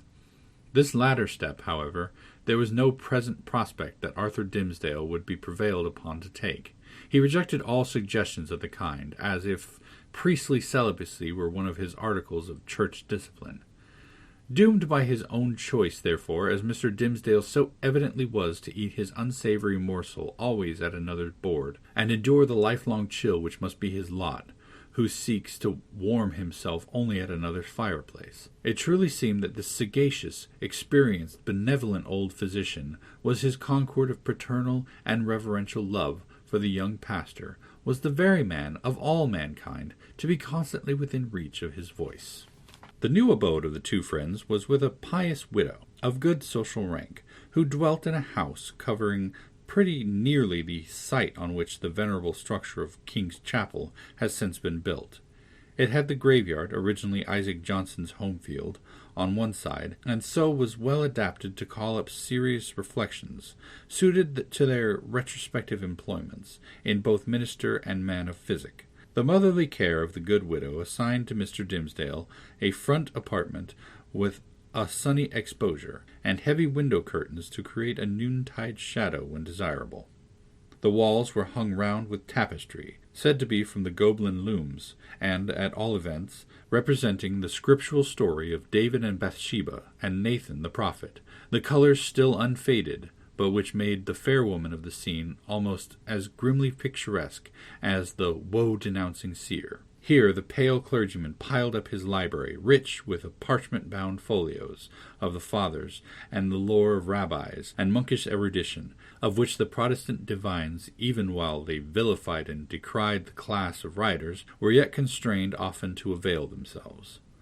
On the other side of the house, old Roger Chillingworth arranged his study and laboratory, not such as a modern man of science would reckon even tolerably complete, but provided with a distilling apparatus and the means of compounding drugs and chemicals, which the practised alchemist knew well how to turn to purpose.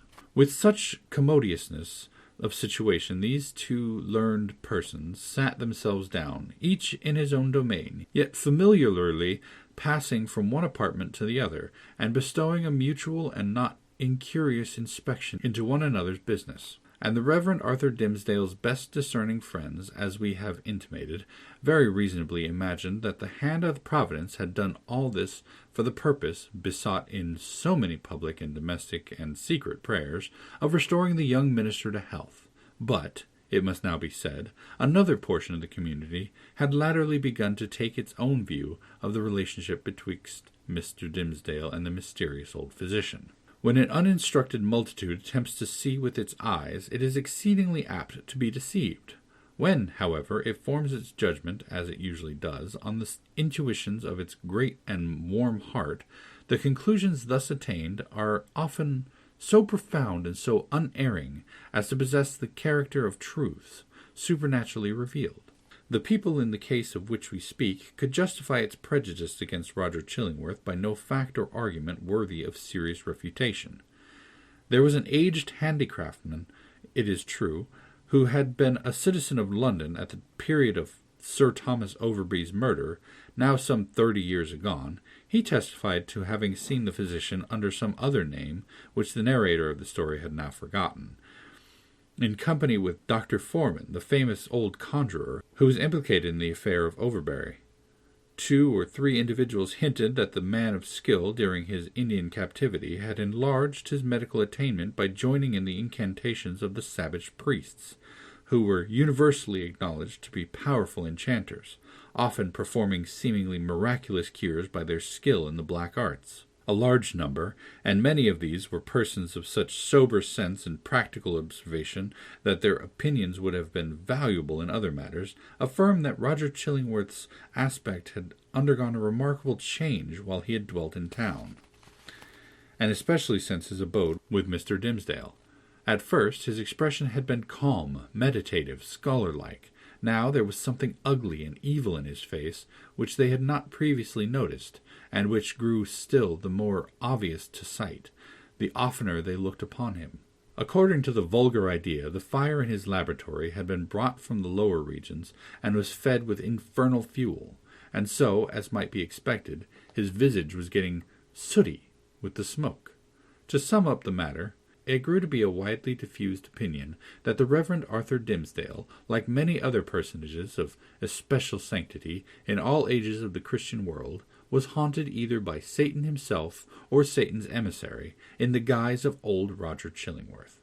This diabolical agent had the divine permission, for a season, to burrow into the clergyman's intimacy and plot against his soul. No sensible man, it was confessed, could doubt on which side the victory would turn. The people looked with an unshaken hope to see the minister come forth out of the conflict, transfigured with the glory which he would unquestionably win. Meanwhile, nevertheless, it was sad to think of the perchance mortal agony through which he must struggle towards his triumph. Alas! To judge from the gloom and terror in the depth of the poor minister's eyes, the battle was a sore one, and the victory was anything but secure. Chapter 10. The Leech and His Patient. Old Roger Chillingworth, throughout life, had been calm in temperament, kindly, though not of warm affections, but never, and in all his relations with the world, a pure and upright man. He had begun an investigation, as he imagined, with the severe and equal integrity of a judge desirous only of truth, even as if the question involved no more than the air-drawn lines and figures of the geometrical problem, instead of human passions and wrongs inflicted on himself. But, as he proceeded, a terrible fascination, a kind of fierce, though still calm, necessity seized the old man within its gripe, and never set him free again until he had done all its bidding. He now dug into the poor clergyman's heart, like a miner searching for gold, or rather like a sexton delving into a grave, possibly in quest of a jewel that had been buried on the dead man's bosom, but likely to find nothing save mortality and corruption. Alas for his own soul, if these were what he sought! Sometimes a light glimmered out of the physician's eyes, burning blue and ominous, like the reflection of a furnace, or, let us say, like one of those gleams of ghastly fire that darted from Bunyan's awful doorway in the hillside and quivered on the pilgrim's face. The soil where this dark miner was working had perchance shown indications that encouraged him. "This man," said he, at one such moment to himself, "pure as the deem him, all spiritual as he seems, hath inherited a strong animal nature from his father or mother. Let us dig a little further in the direction of this vein."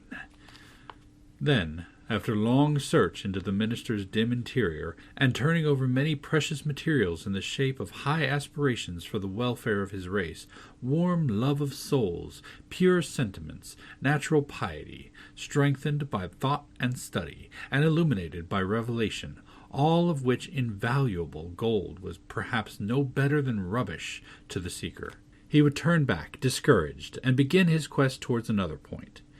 He groped along as stealthily, with a cautious tread, and as wary an outlook, as a thief entering a chamber where man lies only half asleep, or, it may be, broad awake, with purpose to steal the very treasure which this man guards as the apple of his eye.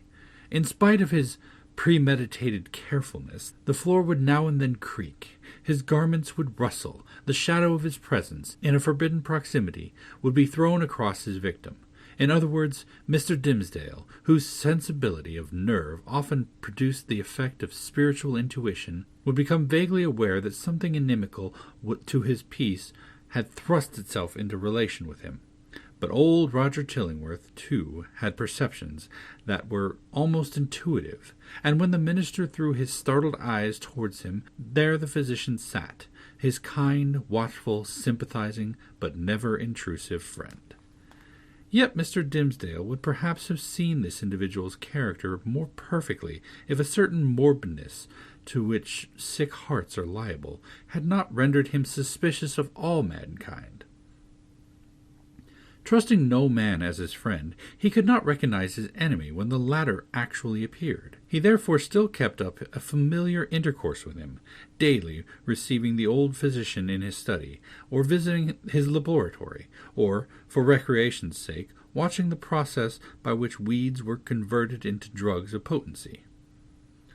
One day, leaning his forehead on his hands and his elbows on the sill of the open window that looked toward the graveyard, he talked with Roger Chillingworth, while the old man was examining a bundle of unsightly plants. "Where?" asked he, with a look askance at them, for it was the clergyman's peculiarity that he seldom nowadays looked straight forward at any object, whether human or inanimate. "Where, my kind doctor, did you gather those herbs, with such a dark and flabby leaf?" "Even in the graveyard, and here at hand," answered the physician, continuing his employment. "They are new to me. I found them growing on a grave which bore no tombstone, nor other memorial of the dead man, save these ugly weeds that have taken upon themselves to keep him in remembrance. They grew out of his heart, and typify, it may be, some hideous secret that was buried with him, and which he had done better to confess during his lifetime." "Perchance," said Dimmesdale, "he earnestly desired it, but could not." "And wherefore?" rejoined the physician. "Wherefore not, since all the powers of nature call so earnestly from the confession of sin, that these black weeds have sprung up out of a buried heart to make manifest an unspoken crime?" "That, good sir, is but a fantasy of yours," replied the minister. "There can be, if I forbode to write, no power short of the divine mercy to disclose whether by uttered words or by type or emblem the secret that may be buried within a human heart. The heart making itself guilty of such secrets must perforce hold them until the day when all hidden things shall be revealed. Nor have I so read or interpreted Holy Writ as to understand that the disclosure of human thoughts and deeds than to be made is intended as part of retribution. That surely were a shallow view of it. No, these revelations, unless I greatly err, are meant merely to promote the intellectual satisfaction of all intelligent beings, who will stand waiting on that day to see the dark problem of his life made plain. A knowledge of men's hearts will be needful to the completest solution of that problem, and I conceive, moreover, that the hearts holding such miserable secrets as you may speak of will yield them up at that last day, not with reluctance, but with a joy unutterable." "Then why not reveal them here?" asked Roger Chillingworth, glancing quietly aside at the minister. "Why should not the guilty ones sooner avail themselves of this unutterable solace?" "They mostly do," said the clergyman, gripping hard at his breast, as if afflicted with an importunate throb of pain. Many a poor soul hath given its confidence to me, not only on the deathbed, but while strong in life and fair in reputation, and ever after such an outpouring, oh, what a relief have I witnessed in those sinful brethren, even as in one who at last draws free air after long stifling with his own polluted breath. How can it be otherwise? Why should a wretched man, guilty, we will say, of murder, prefer to keep that dead corpse buried in his own heart, rather than fling it forth at once and let the universe take care of it? And yet some men bury their secrets thus, observed the calm physician. True, there are some such men, answered Mr. Dimmesdale. But not to suggest more obvious reasons, it may be that they are kept silent by the very constitution of their nature, or, can we not suppose it, guilty as they may be, retaining, nevertheless, a zeal for God's glory and man's welfare, they shrink from displaying themselves black and filthy in the view of men, because thenceforward no good can be achieved by them, no evil of the past be redeemed by better service. So, to their own unutterable torment, they go about among their fellow creatures, looking pure as new-fallen snow, while their hearts are all speckled and spotted with iniquity of which they cannot rid themselves. These men deceive themselves, said Roger Chillingworth, with somewhat more emphasis than usual, and making a slight gesture with his forefinger. They fear to take up the shame that rightfully belongs to them. Their love for man, their zeal for God's services, these holy impulses may or may not coexist in their hearts with the evil inmates to which their guilt has unbarred the door, and which must needs propagate a hellish breed within them. But if they seek to glorify God, let them not lift heavenward their unclean hands. If they would serve their fellow men, let them do it by making manifest the power and reality of conscience, in constraining them to penitential self-abasement. Wouldst thou have me to believe, O wise and pious friend, that a false show can be better, can be more for God's glory or man's welfare than God's own truth? Trust me, such men deceive themselves. It may be so, said the young clergyman indifferently, as waiving a discussion that he considered irrelevant and unreasonable. He had a ready faculty, indeed, of escaping from any topic that agitated his too sensitive and nervous temperament. But now I would ask of my well-skilled physician whether, in good sooth, he deems me to have profited by his kindly care of this weak frame of mine. Before Roger Chillingworth could answer, they heard the clear, wild laughter of a young child's voice proceeding from the adjacent burial ground. Looking instinctively from the open window, for it was summer-time, the minister beheld Hester Prynne and little Pearl passing along the footpath that traversed the enclosure. Pearl looked as beautiful as the day, but was in one of those moods of perverse merriment which, whenever they occurred, seemed to remove her entirely out of the sphere of sympathy or human contact. She now skipped irreverently from one grave to another, until, coming to the broad, flat, armorial tombstone of the departed worthy, perhaps of Isaac Johnson himself, she began to dance upon it. In reply to her mother's command and entreaty that she would behave more decorously, little Pearl paused to gather the prickly burrs from a tall burdock which grew beside the tomb. Taking a handful of these, she arranged them along the lines of the scarlet letter that decorated the maternal bosom, to which the burrs, as their nature was, tenaciously adhered. Hester did not pluck them off. Roger Chillingworth had by this time approached the window, and smiled grimly down. There is no law, no reverence for authority, no regard for human ordinances or opinions, right or wrong, mixed up with that child's composition. remarked he, as much to himself as to his companion. "I saw her the other day bespatter the governor himself with water at the cattle trough at Spring Lane. What in heaven's name is she? Is the imp altogether evil? Hath she affections? Hath she any discoverable principle of being?" "None, save the freedom of a broken law," answered Mr. Dimmesdale, in a quiet way, as if he had been discussing the point within himself. "Whether capable of good, I know not." The child probably overheard their voices, for, looking up to the window with a bright but naughty smile of mirth and intelligence, she threw one of the prickly burrs at the Reverend Mr. Dimmesdale. The sensitive clergyman shrunk with a nervous dread from the little missile. Detecting his emotions, Pearl clapped her little hands in the most extravagant ecstasy.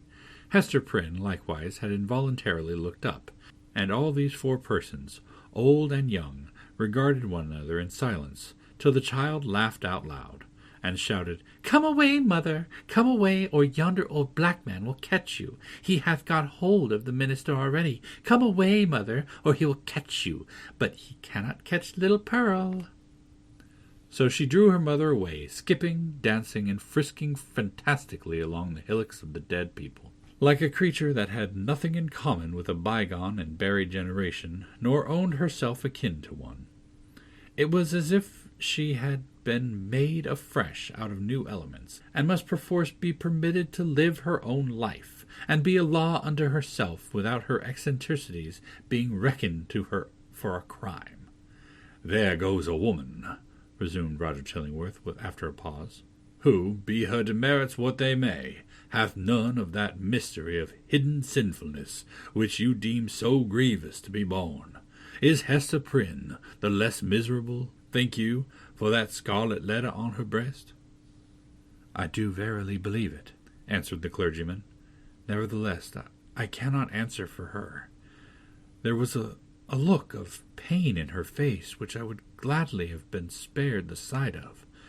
But still, methinks it must needs be better for the sufferer to be free to show his pain as this poor woman Hester is, than to cover it all up in his heart." There was another pause, and the physician began anew to examine and arrange the plants which he had gathered. "You inquired of me a little time agone," said he at length, "my judgment as touching your health." "I did," answered the clergyman, "and would gladly learn it. Speak frankly, I pray you, be it for life or death." "Freely, then, and plainly," said the physician, still busy with his plants, but keeping a wary eye on Mr. Dimmesdale.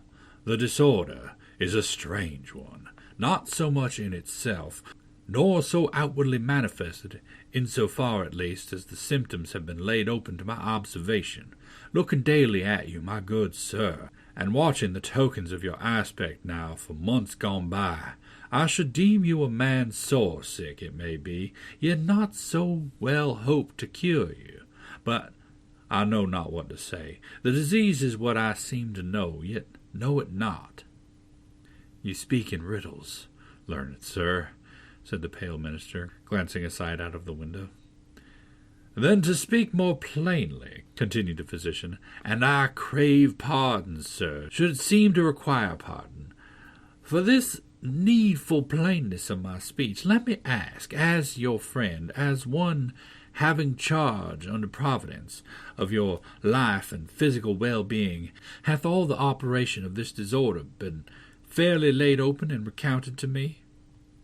"How can you question it?" asked the minister. "Surely it were child's play to call in a physician and then hide the sore." "You would tell me, then, that I know it all?" said Roger Chillingworth, deliberately, and fixing an eye bright with intense and concentrated intelligence on the minister's face. "Be it so, but again, he to whom only the outward and physical evil is laid open knoweth oftentimes but half the evil which he is called upon to cure. A bodily disease, which we would look upon as whole and entire within itself, may after all be but a symptom of some ailment in the spiritual part. Your pardon once again, good sir, if my speech give the shadow of offence. You, sir, of all men whom I have known, are he whose body is the closest conjoined and imbued and identified, so to speak, with the spirit whereof it is the instrument. Then I need ask no further, said the clergyman, somewhat hastily raising from his chair.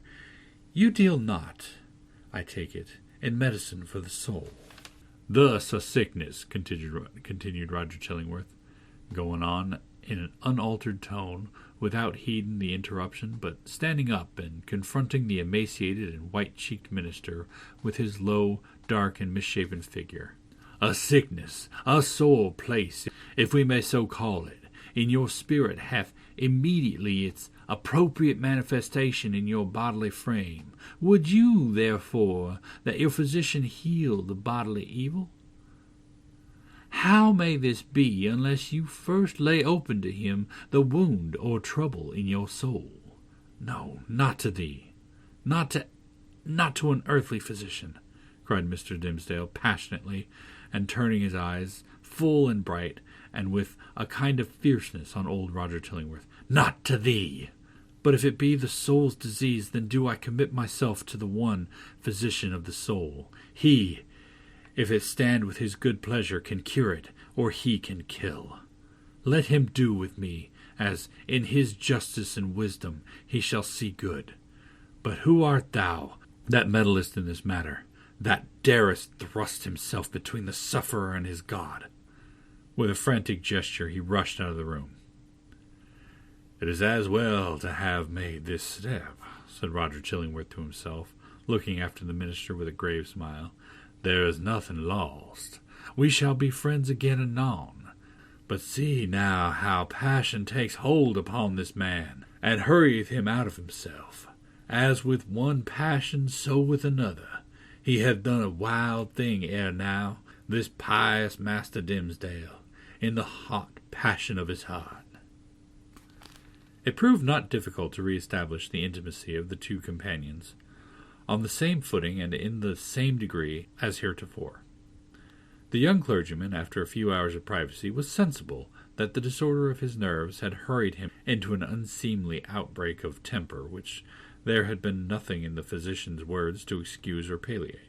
He marvelled, indeed, at the violence with which he had thrust back the kind old man, when merely proffering the advice which it was his duty to bestow, and which the minister himself had expressly sought.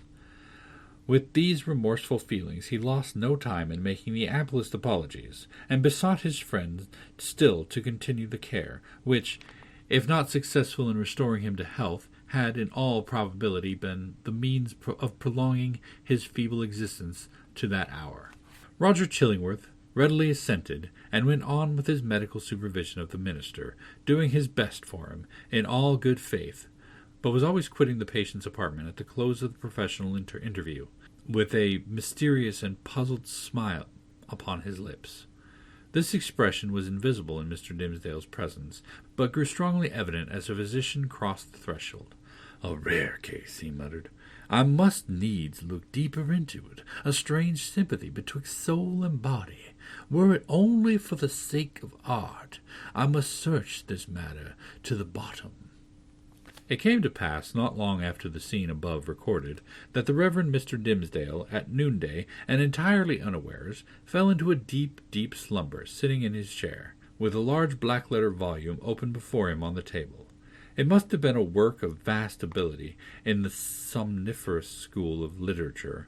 The profound depth of the minister's repose was the more remarkable, inasmuch as he was one of those persons whose sleep, ordinarily, is as light, as fitful, and as easily scared away as a small bird hopping on a twig. To such an unwonted remoteness, however, had his spirit now withdrawn into itself, that he stirred not in his chair when old Roger Chillingworth, without any extraordinary precaution, came into the room. The physician advanced directly in front of his patient, laid his hand upon his bosom, and thrust aside the vestment that hitherto had always covered it, even from the professional eye. Then, indeed, Mr. Dimmesdale shuddered and stirred slightly. After a brief pause, the physician turned away. But with what a wild look of wonder, joy, and horror! With what a ghastly rapture, as it were, too mighty to be expressed only by the eye and features, and therefore bursting forth through the whole ugliness of his figure, and making itself even riotously manifest by the extravagant gesture with which he threw his arms toward the ceiling, and stamped his foot upon the floor.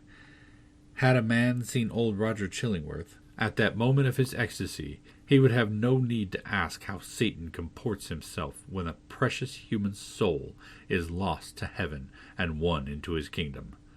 But what distinguished the physician's ecstasy from Satan's was the trait of wonder in it. Chapter 11. The Interior of a Heart.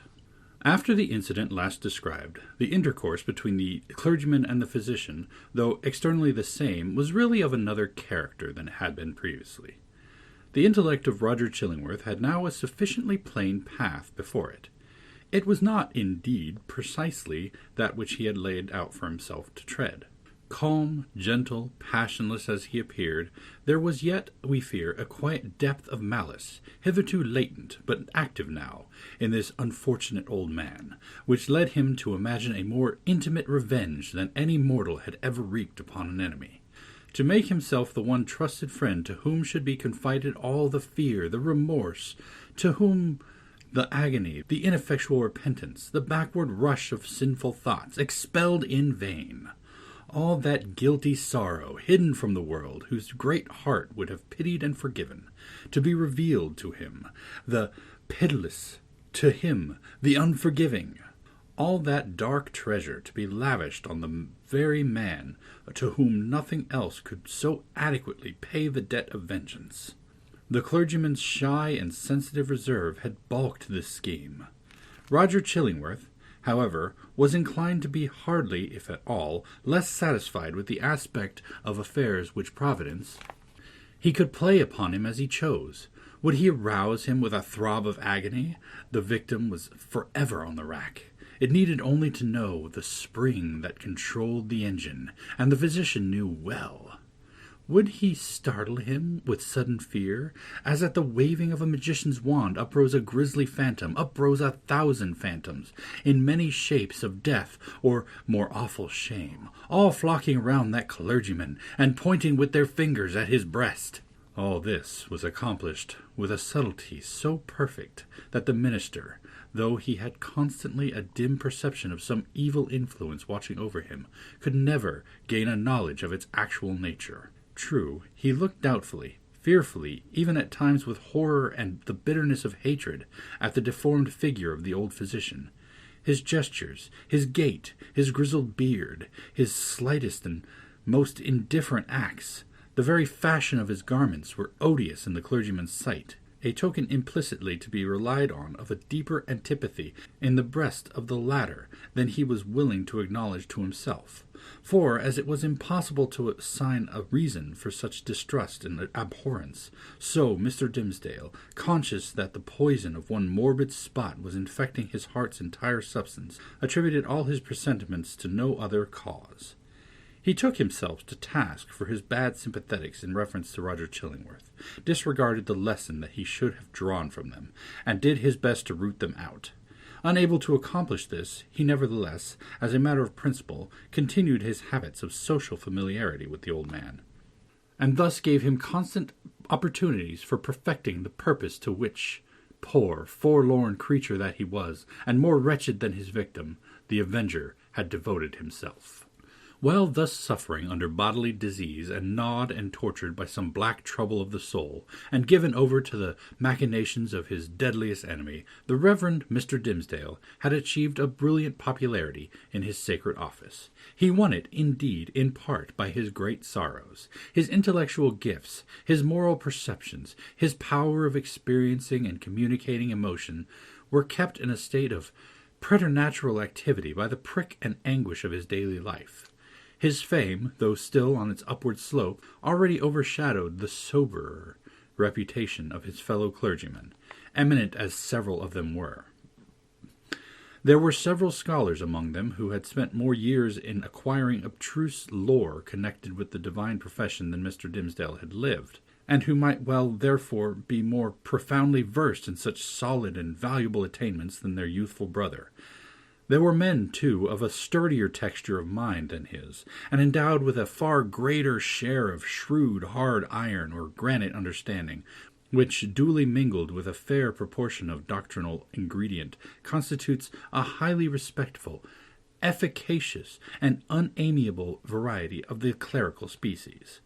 There were others again, true saintly fathers, whose faculties had been elaborated by weary toil among their books, and by patient thought, and etherealized, moreover, by spiritual communications with the better world, into which their purity of life had almost introduced those holy personages with their garments of mortality still clinging to them. All that they lacked was the gift that descended upon the chosen disciples at Pentecost, in tongues of flame, symbolizing, it would seem, not the power of speech in foreign and unknown languages, but that of addressing the whole human brotherhood in the heart's native language. These fathers, otherwise so apostolic, lacked heaven's last and rarest attestation to their office, the tongue of flame. They would have vainly sought, had they ever dreamed of seeking, to express the highest truths through the humblest medium of the familiar words and images. Their voices came down afar and indistinctly from the upper heights where they habitually dwelt. Not improbably, it was to this latter class of men that Mr. Dimmesdale, by many of his traits of character, naturally belonged. To the high mountain peaks of faith and sanctity he would have climbed, had not the tendency been thwarted by the burden, whatever it might be, of crime or anguish beneath which it was his doom to totter. It kept him down, on a level with the lowest. Him, the man of ethereal attributes, whose voice the angels might else have listened to and answered. But this very burden it was that gave him sympathies so intimate with the sinful brotherhood of mankind, so that his heart vibrated in unison with theirs, and received their pain into itself, and sent its own throb of pain through 1,000 other hearts, in gushes of sad, persuasive eloquence, oftenest persuasive, but sometimes terrible. The people knew not the power that moved them thus. They deemed the young clergyman a miracle of holiness.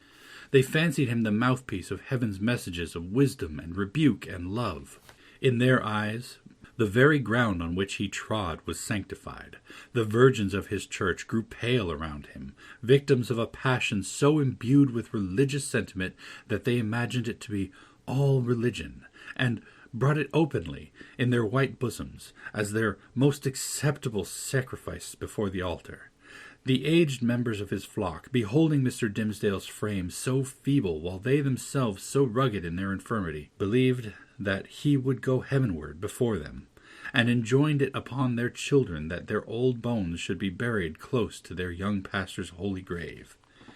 And all this time, perchance, when poor Mr. Dimmesdale was thinking of his grave, he questioned with himself whether the grass would ever grow on it, because an accursed thing must there be buried. It is inconceivable the agony with which his public veneration tortured him. It was his genuine impulse to adore the truth, and to reckon all things shadow-like, and utterly devoid of weight or value, that had not its divine essence as the life within their life. Then what was he? A substance, or the dimmest of all shadows? He longed to speak out from his own pulpit at the full height of his voice, and tell the people what he was. I, whom you behold in these black garments of the priesthood, I, who ascend the sacred desk and turn my pale face heavenward, taking upon myself to hold communion in your behalf, while the most high omniscient, I, in whose daily life you discern the sanctity of Enoch, I, whose footsteps, as you suppose, leave a gleam among my earthly track, whereby the pilgrims that shall come after me may be guided to the religions of the best, I, who have laid the hand of baptism upon your children, I, who have breathed the parting prayer over your dying friends, to whom the amen sounded faintly from a world which they had quitted, I, your pastor, whom you so reverence and trust, am utterly a pollution and a lie. More than once Mr. Dimmesdale had gone into the pulpit, with a purpose never to come down its steps until he should have spoken words like the above. More than once he had cleared his throat and drawn in the long, deep, and tremulous breath, which, when sent forth, would come burdened with the black secret of his soul. More than once, nay, more than 100 times, he had actually spoken. But how? He had told his hearers that he was altogether vile, a viler companion of the vilest, the worst of sinners, an abomination, a thing of unimaginable iniquity, and that the only wonder was that they did not see his wretched body shriveled up before their eyes by the burning wrath of the Almighty. Could there be plainer speech than this? Would not the people start up in their seats by a simultaneous impulse and tear him down out of the pulpit which he defiled? Not so, indeed. They heard it all, and did but reverence him the more. They little guessed what deadly purpose lurked in those self-condemning words. "The godly youth," said they among themselves, "the saint on earth. Alas, if he discern such sinfulness in his own white soul, what horrid spectacle would he behold in thine or mine?" The minister well knew, subtle but remorseful hypocrite that he was, the light in which his vague confession would be viewed. He had striven to put a cheat upon himself by making the avowal of a guilty conscience, but had gained only one other sin, and a self-acknowledged shame, without the momentary relief of being self-deceived. He had spoken the very truth, and transformed it into the veriest falsehood, and yet, by the constitution of his nature, he loved the truth and loathed the lie, as few men ever did. Therefore, above all things else, he loathed his miserable self. His inward trouble drove him to practices more in accordance with the old corrupted faith of Rome than with the better light of the church in which he had been born and bred. In Mr. Dimmesdale's secret closet, under lock and key, there was a bloody scourge. Oftentimes this Protestant and Puritan divine had plied it at his own shoulders, laughing bitterly at himself the while, and smiting so much the more pitilessly because of that bitter laugh. It was his custom, too, as it has been, that of many other pious Puritans, too fast, not, however, like them, in order to purify the body, and render it the fitter medium of celestial illumination, but rigorously, and until his knees trembled beneath him, as an act of penance. He kept vigils, likewise, night after night, sometimes in utter darkness, sometimes with a glimmering lamp, and sometimes, viewing his own face in the looking-glass, by the most powerful light which he could throw upon it. He thus typified the constant introspection wherewith he tortured, but could not purify himself. In these lengthened vigils his brain often reeled, and visions seemed to flit before him, perhaps seen doubtfully, and by a faint light of their own, in the remote dimness of the chamber, or more vividly, and close beside him, with the looking-glass. Now it was a herd of diabolic shapes that grinned and mocked at the pale minister, and beckoned him away with them. Now a group of shining angels who flew upward, heavily as sorrow-laden, but grew more ethereal as they rose. Now came the dead friends of his youth, and his white-bearded father with a saint-like frown, and his mother turning her face away as she passed by. Ghost of a mother, thinnest fantasy of a mother, methinks she might yet have thrown a pitying glance towards her son. And now, through the chamber, which these spectral thoughts had made so ghastly, glided Hester Prynne, leading along little Pearl in her scarlet garb, and pointing her forefinger first at the scarlet letter on her bosom, and then at the clergyman's own heart. None of these visions ever quite deluded him. At any moment, by an effort of his will, he could discern substances through their misty lack of substance, and convince himself that they were not solid in their nature, like yonder table of carved oak, or that big, square, leather-bound and brazen-clasped volume of divinity. But, for all that, they were, in one sense, the truest and most substantial things which the poor minister now dealt with. It is the unspeakable misery of a life so false as his, that it steals the pith and substance out of whatever realities there are around us, and which were meant by heaven to be the spirit's joy and nutriment. To the untrue man, the whole universe is false. It is impalpable. It shrinks to nothing within his grasp, and he himself, in so far as he shows himself in a false light, becomes a shadow, or indeed ceases to exist. The only truth that continued to give Mr. Dimmesdale a real existence on this earth was the anguish in his inmost soul, and the undissembled expression of it in his aspect. Had he once found power to smile, and wear a face of gaiety, there would have been no such man. On one of those ugly nights, which we have faintly hinted at but forbore to picture forth, the minister started from his chair. A new thought had struck him. There might be a moment's peace in it. Attiring himself with as much care as if it had been for public worship, and precisely in the same manner, he stole softly down the staircase, undid the door, and issued forth.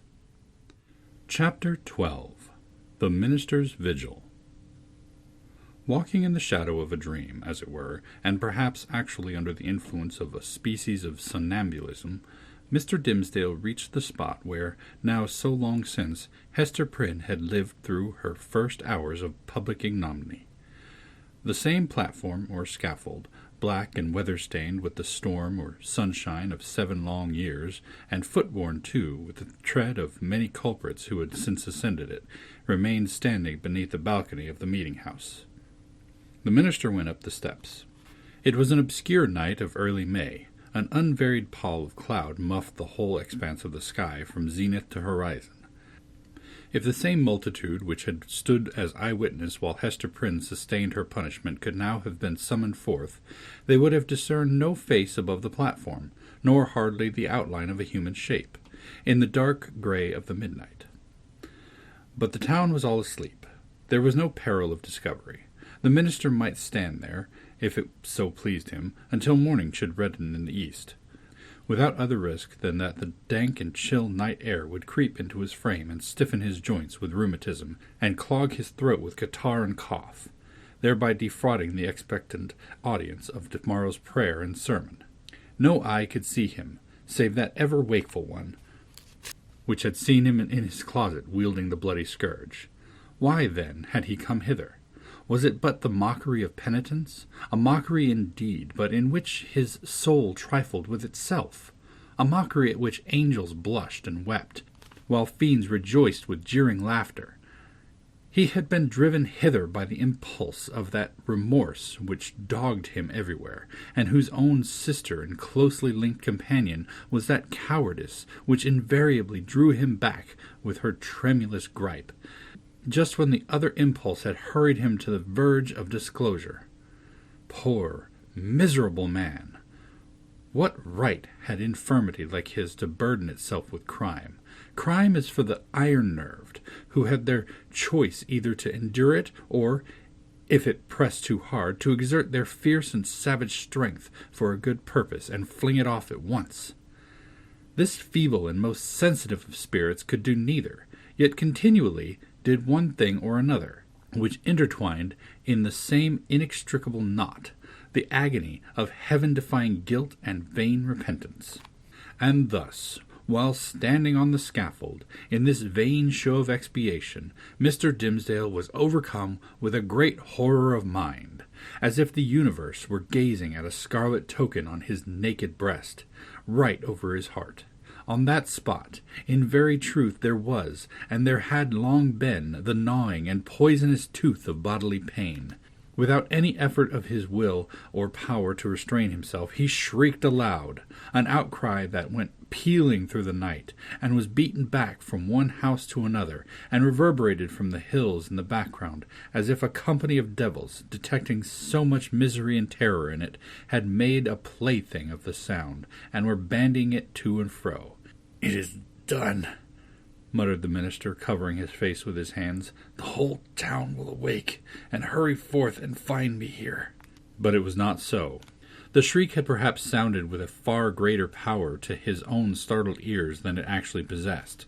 The town did not wake, or, if it did, the drowsy slumberers mistook the cry either for something frightful in a dream, or for the noise of witches whose voices at that period were often heard to pass over the settlements or lonely cottages, as they rode with Satan through the air. The clergyman, therefore, hearing no symptoms of disturbance, uncovered his eyes and looked about him.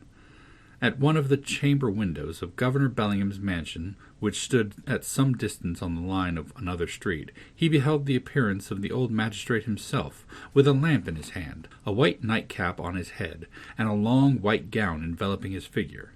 He looked like a ghost, evoked unseasonably from the grave. The cry had evidently startled him. At another window of the same house, moreover, appeared old Mistress Hibbins, the governor's sister, also with a lamp, which, even thus far off, revealed the expression of her sour and discontented face. She thrust forth her head from the lattice, and looked anxiously upward. Beyond the shadow of a doubt, this venerable witch lady had heard Mr. Dimmesdale's outcry, and interpreted it, with its multitudinous echoes and reverberations, as the clamour of the fiends and night-hags, with whom she was well known to make excursions into the forest. Detecting the gleam of Governor Bellingham's lamp, the old lady quickly extinguished her own, and vanished. Possibly she went up among the clouds. The minister saw nothing further of her motions. The magistrate, after a wary observation of the darkness, into which nevertheless he could see but little further than he might into a millstone, retired from the window. The minister grew comparatively calm. His eyes, however, were soon greeted by a little glimmering light, which, at first a long way off, was approaching up the street. It threw a gleam of recognition on here a post, and there a garden fence, and here a latticed window pane, and there a pump with its full trough of water, and here again an arched door of oak with an iron knocker and a rough log for the doorstep. The Reverend Mr. Dimmesdale noted all these minute particulars, even while firmly convinced that the doom of his existence was stealing onward in the footsteps which he now heard. And that gleam of the lantern would fall upon him in a few moments more, and reveal his long-hidden secret. As the light drew nearer, he beheld, within its illuminated circle, his brother clergyman, or, so to speak more accurately, his professional father, as well as highly valued friend, the Reverend Mr. Wilson, who, as Mr. Dimmesdale now conjectured, had been praying at the bedside of some dying man.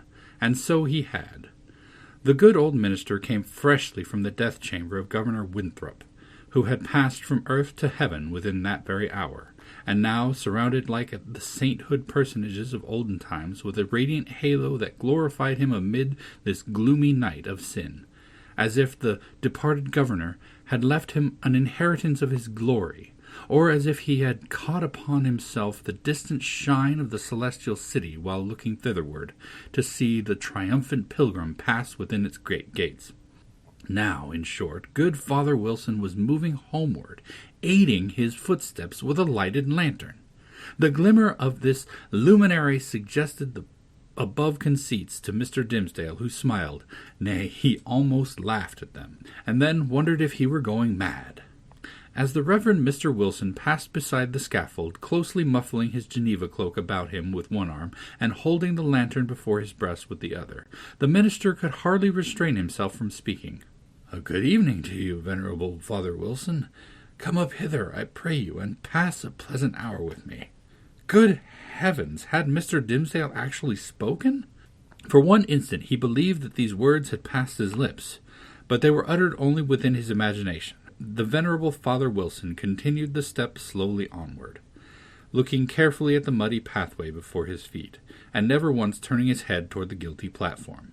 When the light of the glimmering lantern had faded quite away, the minister discovered by the faintness which came over him that the last few moments had been a crisis of terrible anxiety, although his mind had made an involuntary effort to relieve itself by a kind of lurid playfulness. Shortly afterward, the like grisly sense of the humorous again stole in among the solemn phantoms of his thought. He felt his limbs growing stiff with the unaccustomed chilliness of the night, and doubted whether he should be able to descend the steps of the scaffold. Morning would break, and find him there. The neighborhood would begin to rouse itself. The earliest riser coming forth in the dim twilight would perceive a vaguely defined figure aloft on the place of shame, and, half-crazed betwixt alarm and curiosity, would go, knocking from door to door, summoning all the people to behold the ghost, as he needs must think it, of some defunct transgressor.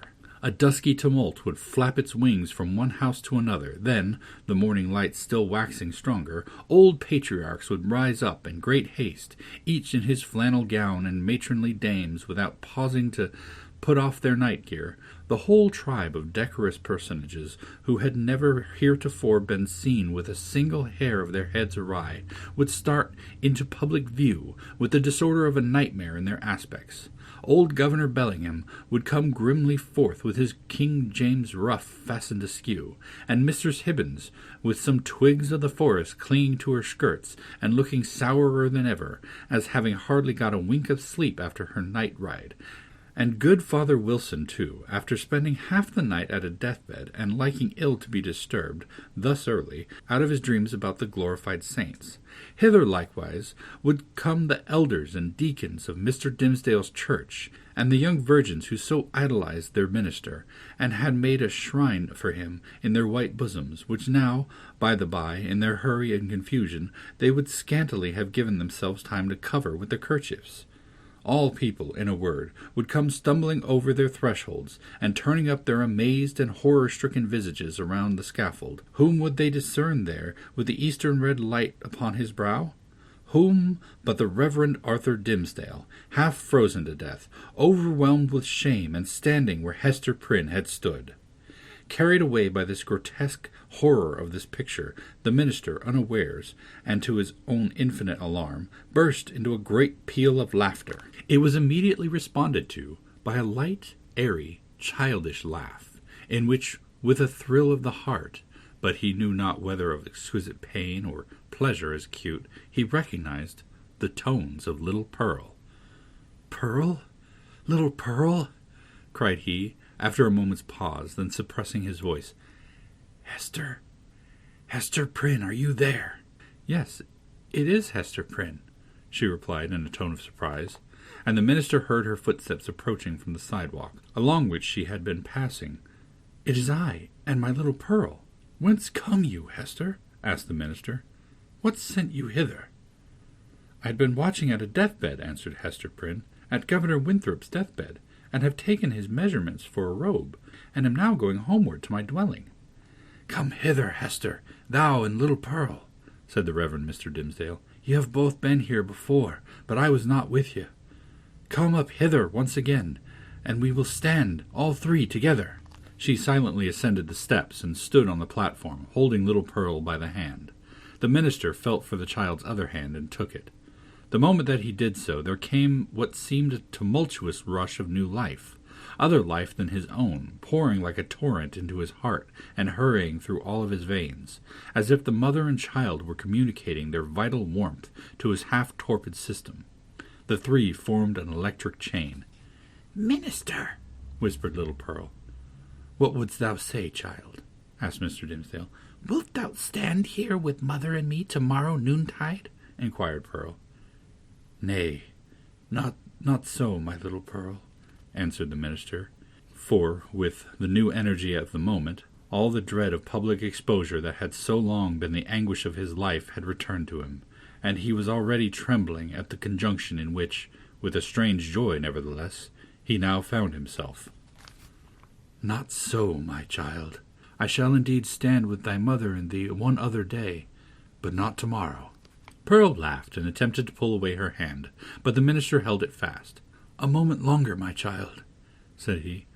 "But wilt thou promise," asked Pearl, "to take my hand and my mother's hand tomorrow noontide?" "Not then, Pearl," said the minister, "but another time." "And what other time?" persisted the child. "At the great judgment day," whispered the minister, and, strangely enough, the sense that he was a professional teacher of the truth impelled him to answer the child so. "Then and there, before the judgment seat, thy mother and thou and I must stand together. But the daylight of this world shall not see our meeting." Pearl laughed again. But before Mr. Dimmesdale had done speaking, a light gleamed far and wide over the muffled sky. It was doubtless caused by one of those meteors which the night watcher may so often observe burning out to waste in the vacant regions of the atmosphere. So powerful was its radiance that it thoroughly illuminated the dense medium of cloud betwixt the sky and earth. The great vault brightened, like the dome of an immense lamp. It showed the familiar scene of the street, with the distinctness of midday, but also with the awfulness that it was always imparted to familiar objects by an unaccustomed light. The wooden houses with their jutting stories and quaint gable peaks, the doorsteps and thresholds with early grass springing up about them, the garden plots, black with freshly turned earth, the wheel track little worn, and even in the marketplace margined with green on either side, all were visible, but with a singularity of aspect that seemed to give another moral interpretation to the things of this world than they had ever borne before. And there stood the minister, with his hand over his heart, and Hester Prynne, with the embroidered letter glimmering on her bosom, and the little pearl, herself a symbol, and the connecting link between these two. They stood in the noon of that strange and solemn splendor, as if it were the light that is to reveal all secrets, and the daybreak that shall unite all who belong to one another. There was witchcraft in little Pearl's eyes, and her face, as she glanced upward at the minister, wore that naughty smile which made its expression frequently so elvish. She withdrew her hand from Mr. Dimmesdale's, and pointed across the street, but he clasped both his hands over his breast, and cast his eyes toward the zenith. Nothing was more common in those days than to interpret all meteoric appearances and other natural phenomena that occurred with less regularity than the rise and set of the sun and moon, as so many revelations from a supernatural source. Thus a blazing spear, a sword of flame, a bow, or a sheaf of arrows, seen in the midnight sky, prefigured Indian warfare. Pestilence was known to have been foreboded by a shower of crimson light. We doubt whether any marked event, for good or evil, ever befall New England, for its settlement down to Revolutionary times, of which the inhabitants had not been previously warned by some spectacle of this nature. Not seldom it had been seen by multitudes. Oftener, however, its credibility rested on the faith of some lonely eyewitness, who beheld the wonder through the colored, magnifying, and distorted medium of his imagination, and shaped it more distinctly in his afterthought. It was indeed a majestic idea that the destiny of nations should be revealed in these awful hieroglyphics on the cope of heaven. A scroll so wide might not be deemed too expansive for Providence to write a people's doom upon. The belief was a favorite one of our forefathers, as betokening that their infant commonwealth was under a celestial guardianship of peculiar intimacy and strictness. But what shall we say when an individual discovers a revelation addressed to himself alone, on the same vast sheet of record? In such a case, it could only be the symptom of a highly disordered mental state, when a man, rendered morbidly self-contemplative by long, intense, and secret pain, had extended his egotism over the whole expanse of nature, until the firmament itself should appear no more than a fitting page for his soul's history and fate. We impute it, therefore, solely to the disease in his own eye and heart, that the minister, looking upward to the zenith, beheld there the appearance of an immense letter, the letter A, marked out in lines of dull red light. Not but the meteor may have shown itself at that point, burning duskily through a veil of clouds, but with no such shape as his guilty imagination gave it, or, at least, with so little definiteness that another's guilt might have seen another symbol in it. There was a singular circumstance that characterized Mr. Dimmesdale's psychological state at that moment. All the time that he gazed upward to the zenith, he was, nevertheless, perfectly aware that little Pearl was pointing her finger towards old Roger Chillingworth, who stood at no great distance from the scaffold. The minister appeared to see him with the same glance that discerned the miraculous letter.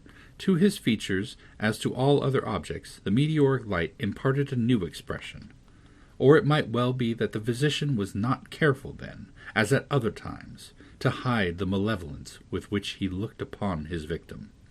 Certainly, if the meteor kindled up the sky and disclosed the earth with an awfulness that admonished Hester Prynne and the clergyman on that day of judgment, then might Roger Chillingworth have passed with them for the archfiend, standing there with a smile and a scowl to claim his own. So vivid was the expression, or so intense the minister's perception of it, that it seemed still to remain painted on the darkness after the meteor had vanished, with an effect as if the street and all things else were at once annihilated. "Who is that man, Hester?" gasped Mr. Dimmesdale, overcome with terror. "I shiver at him. Dost thou know the man? I hate him, Hester." She remembered her oath, and was silent. "I tell thee, my soul shivers at him," muttered the minister again. "Who is he? Who is he? Canst thou do nothing for me? I have a nameless horror of the man." "Minister," said little Pearl, "I can tell thee who he is." "Quickly then, child," said the minister, bending his ear close to her lips. "Quickly, and as low as thou canst whisper." Pearl mumbled something into his ear that sounded indeed like human language, but was only such gibberish as children may be heard amusing themselves with by the hour together. At all events, if it involved any secret information in regard to old Roger Chillingworth, it was in a tongue unknown to the erudite clergyman, and did but increase the bewilderment of his mind. The elvish child then laughed aloud. "Dost thou mock me now?" said the minister. "Thou wast not bold, thou wast not true," answered the child. "Thou wouldst not promise to take my hand and mother's hand tomorrow noontide." "Worthy sir," answered the physician, who had now advanced to the foot of the platform, "pious Master Dimmesdale, can this be you? Well, well, indeed. We men of study, whose heads are in our books, have need to be straitly looked after. We dream in our waking moments, and walk in our sleep. Come, good sir, and my dear friend, I pray you, let me lead you home." "How knewest thou that I was here?" asked the minister fearfully. "Verily, and in good faith," answered Roger Chillingworth, "I knew nothing of the matter.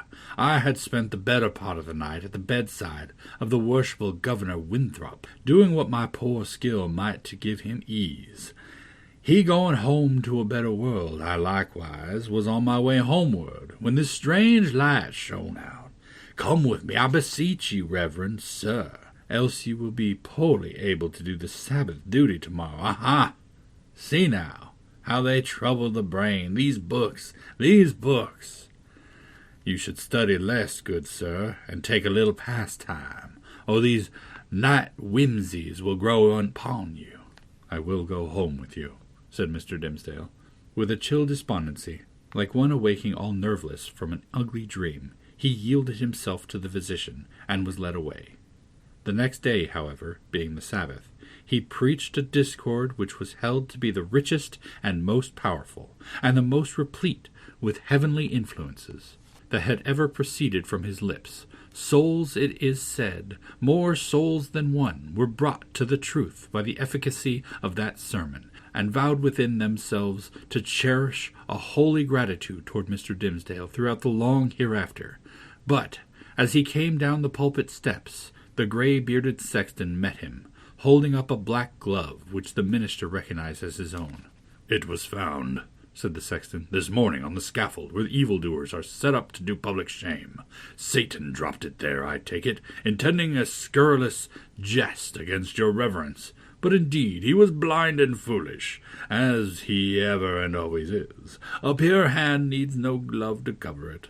"Thank you, my good friend," said the minister gravely, but startled at heart, for so confused was his remembrance that he had almost brought himself to look at the events of the past night as visionary. "Yes, it seems to be my glove indeed."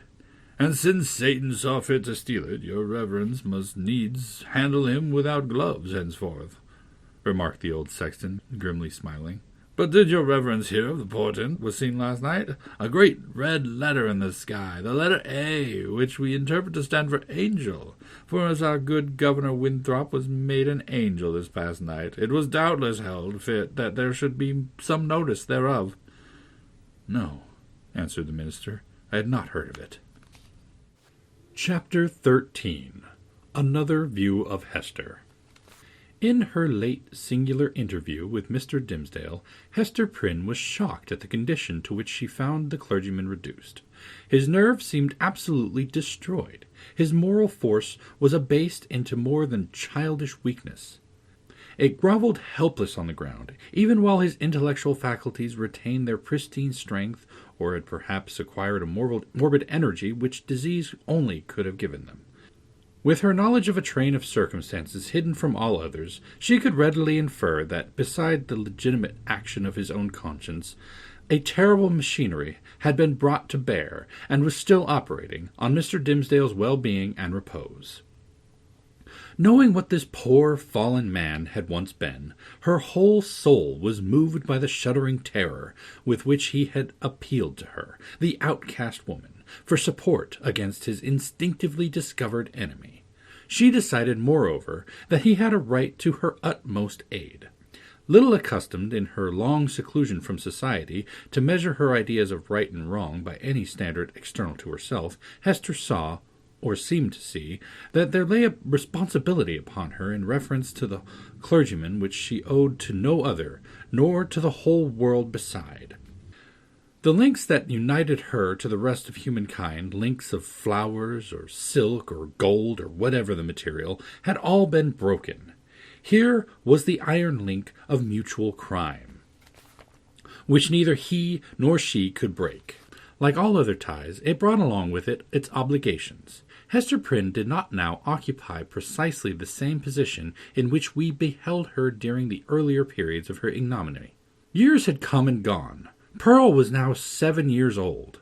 Her mother, with the Scarlet Letter on her breast, glittering in its fantastic embroidery, had long been a familiar object to the townspeople. As is apt to be the case when a person stands out in any prominence before the community, and, at the same time, interferes neither with public nor individual interests and convenience, a species of general regard had ultimately grown up in reference to Hester Prynne. It is to the credit of human nature that, except where its selfishness is brought into play, it loves more readily than it hates. Hatred, by a gradual and quiet process, will even be transformed to love, unless the change be impeded by a continually new irritation of the original feeling of hostility. In this matter of Hester Prynne, there was neither irritation nor irksomeness. She never battled with the public, but submitted uncomplainingly to its worst usage. She made no claim upon it in requital for what she suffered. She did not weigh upon its sympathies. Then, also, the blameless purity of her life during all these years in which she had been set apart to infamy was reckoned largely in her favor. With nothing now to lose in the sight of mankind, and with no hope and seemingly no wish of gaining anything, it could only be a genuine regard for virtue that had brought back the poor wanderer to its path. It was perceived, too, that while Hester never put forward even the humblest title to share in the world's privileges, further than to breathe the common air and earn daily bread for little Pearl and herself by the faithful labor of her hands, she was quick to acknowledge her sisterhood with the race of man, whenever benefits were to be conferred. None so ready as she to give of her little substance to every demand of poverty, even though the bitter-hearted pauper threw back a gibe in requital of the food brought regularly to his door, or the garments wrought for him by the fingers that could have embroidered a monarch's robe. None so self-devoted as Hester, when pestilence stalked through the town. In all seasons of calamity, indeed, whether general or of individuals, the outcast of society at once found her place. She came not as a guest, but as a rightful inmate into the household that was darkened by trouble, as if its gloomy twilight were a medium in which she was entitled to hold intercourse with her fellow creatures. There glimmered the embroidered letter, with comfort in its unearthly ray. Elsewhere the token of sin, it was the taper of the sick chamber. It had even thrown its gleam, in the sufferer's hard extremity, across the verge of time. It had shown him where to set his foot, where the light of earth was fast becoming dim, and ere the light of futurity could reach him. In such emergencies, Hester's nature showed itself warm and rich, a wellspring of human tenderness, unfailing to every real demand, and inexhaustible by the largest. Her breast, with its badge of shame, was but the softer pillow for the head that needed one. She was self-ordained a sister of mercy, or, we may rather say, the world's heavy hand had so ordained her, when neither the world nor she looked forward to this result. The letter was the symbol of her calling. Such helpfulness was found in her, so much power to do and power to sympathize, that many people refused to interpret the scarlet A by its original signification. They said that it meant able. So strong was Hester Prynne with a woman's strength. It was only the darkened house that could contain her. When sunshine came again, she was not there. Her shadow had faded across the threshold.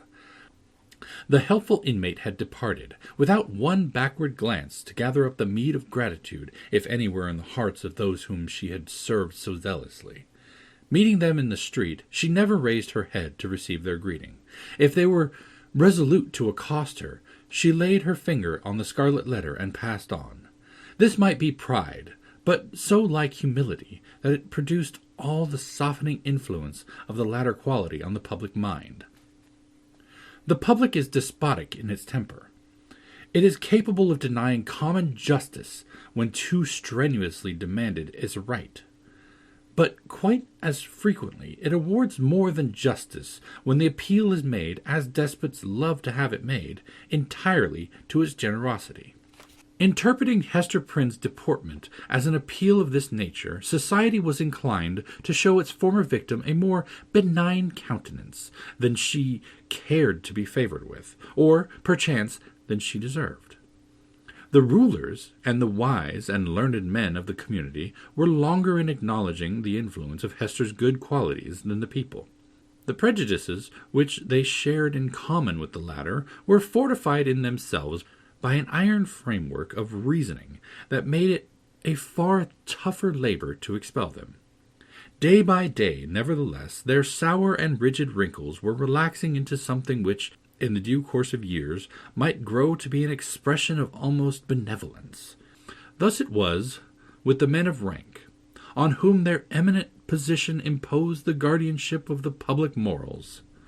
Individuals in private life, meanwhile, had quite forgiven Hester Prynne for her frailty. Nay, more, they had begun to look upon the Scarlet Letter as the token, not of that one sin for which she had borne so long and dreary a penance, but of her many good deeds since. "Do you see that woman with the embroidered badge?" they would say to strangers. "It's our Hester, the town's own Hester, who is so kind to the poor, so helpful to the sick, so comforting to the afflicted." Then, it is true, the prosperity of human nature to tell the very worst of itself, when embodied in the person of another, who would constrain them to whisper the black scandal of bygone years. It was none the less a fact, however, that, in the eyes of the very men who spoke thus, the Scarlet Letter had the effect of the cross on a nun's bosom. It imparted to the wearer a kind of sacredness which enabled her to walk securely amid all peril. Had she fallen among thieves, it would have kept her safe. It was reported, and believed by many, that an Indian had drawn his arrow against the badge, and that the missile struck it, but fell harmless to the ground. The effect of the symbol, or rather of the position in respect to society that was indicated by it, on the mind of Hester Prynne herself was powerful and peculiar. All the light and graceful foliage of her character had been withered up by its red-hot brand, and had long ago fallen away, leaving a bare and harsh outline, which might have been repulsive, had she possessed friends or companions to be repelled by it. Even the attractiveness of her person had undergone a similar change. It might be partly owing to the studied austerity of her dress, and partly to the lack of demonstration in her manners. It was a sad transformation, too, that her rich and luxuriant hair had either been cut off, or was so completely hidden by a cap that not a shining lock of it ever once gushed into the sunshine. It was due in part to all these causes, but still more to something else, that there seemed to be no longer anything in Hester's face for love to dwell upon. Nothing in Hester's form, though majestic and statue-like, that passion would ever dream of clasping in its embrace. Nothing in Hester's bosom to make it ever again the pillow of affection. Some attribute had departed from her, the permanence of which had been essential to keep her a woman. Such is frequently the fate, and such the stern development of the feminine character and person when the woman has encountered and lived through an experience of peculiar severity. If she be all tenderness, she will die. If she survive, the tenderness will either be crushed out of her, or, and the outward semblance is the same, crushed so deeply into her heart that it can never show itself more.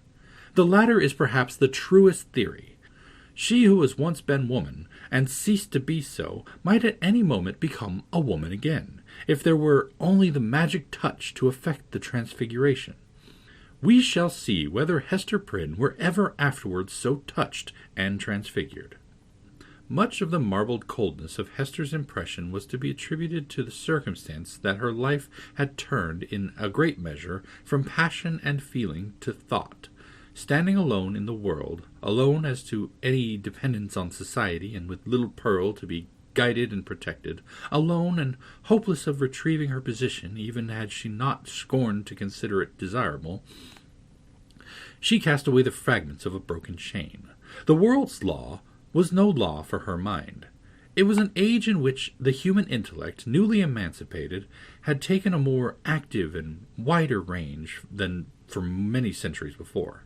Men of the sword had overthrown nobles and kings.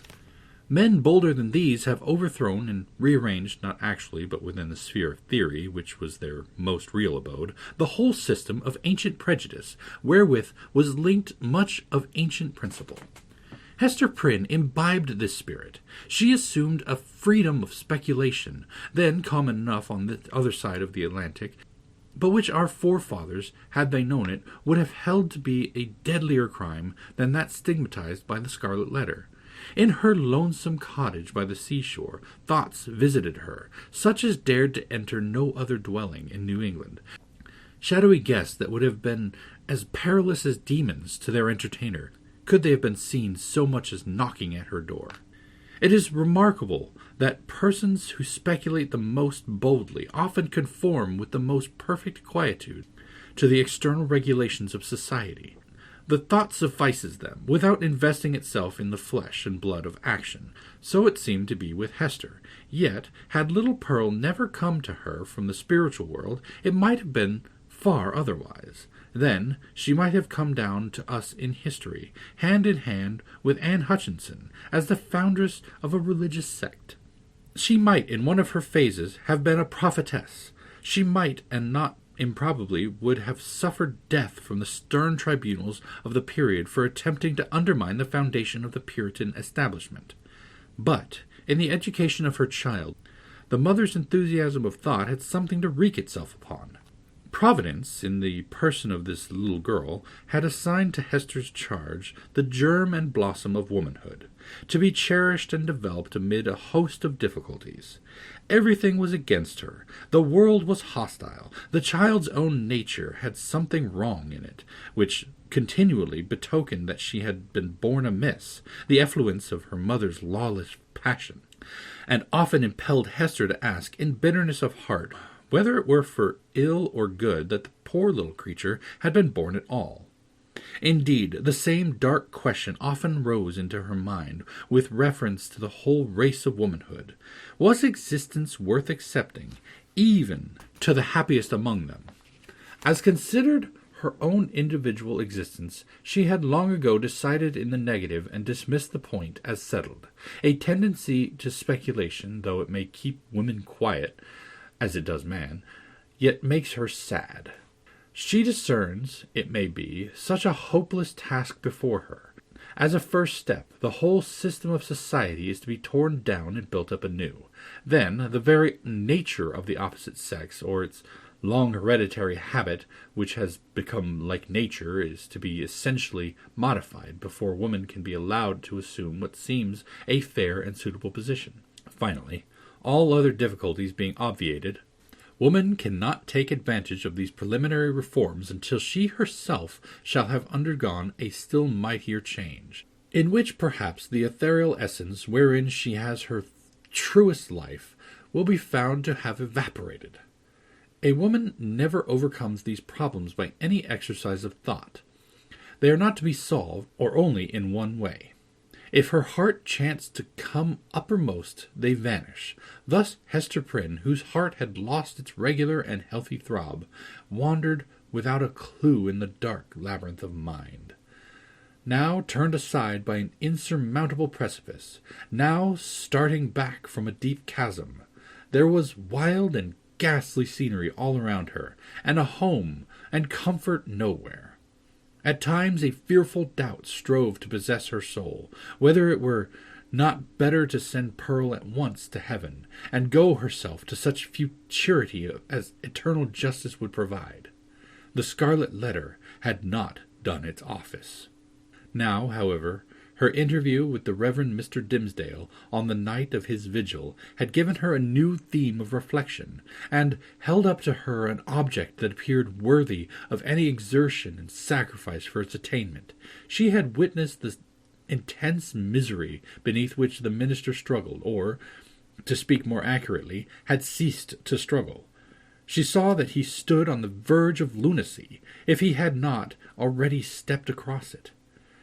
It was impossible to doubt that, whatever painful efficacy there might be in the secret sting of remorse, a deadlier venom had been infused into it by the hand that proffered relief.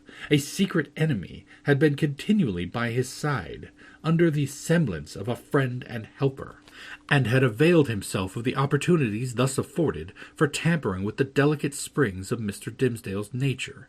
Hester could not but ask herself whether there had not originally been a defect of truth, courage, and loyalty on her own path in allowing the minister to be thrown into a position where so much evil was to be foreboded, and nothing auspicious to be hoped for.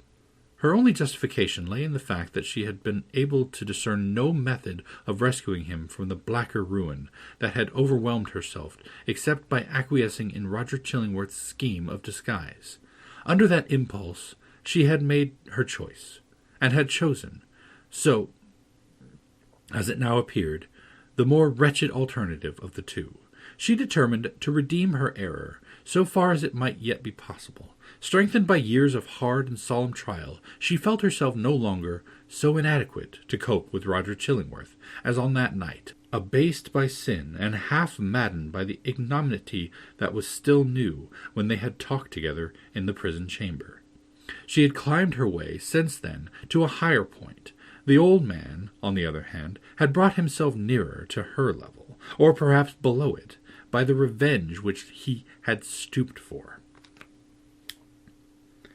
In fine, Hester Prynne resolved to meet her former husband, and do what might be in her power for the rescue of the victim on whom he had so evidently set his gripe. The occasion was not long to seek.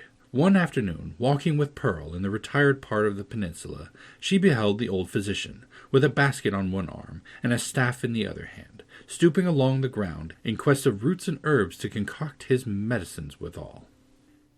Chapter 14. Hester and the Physician.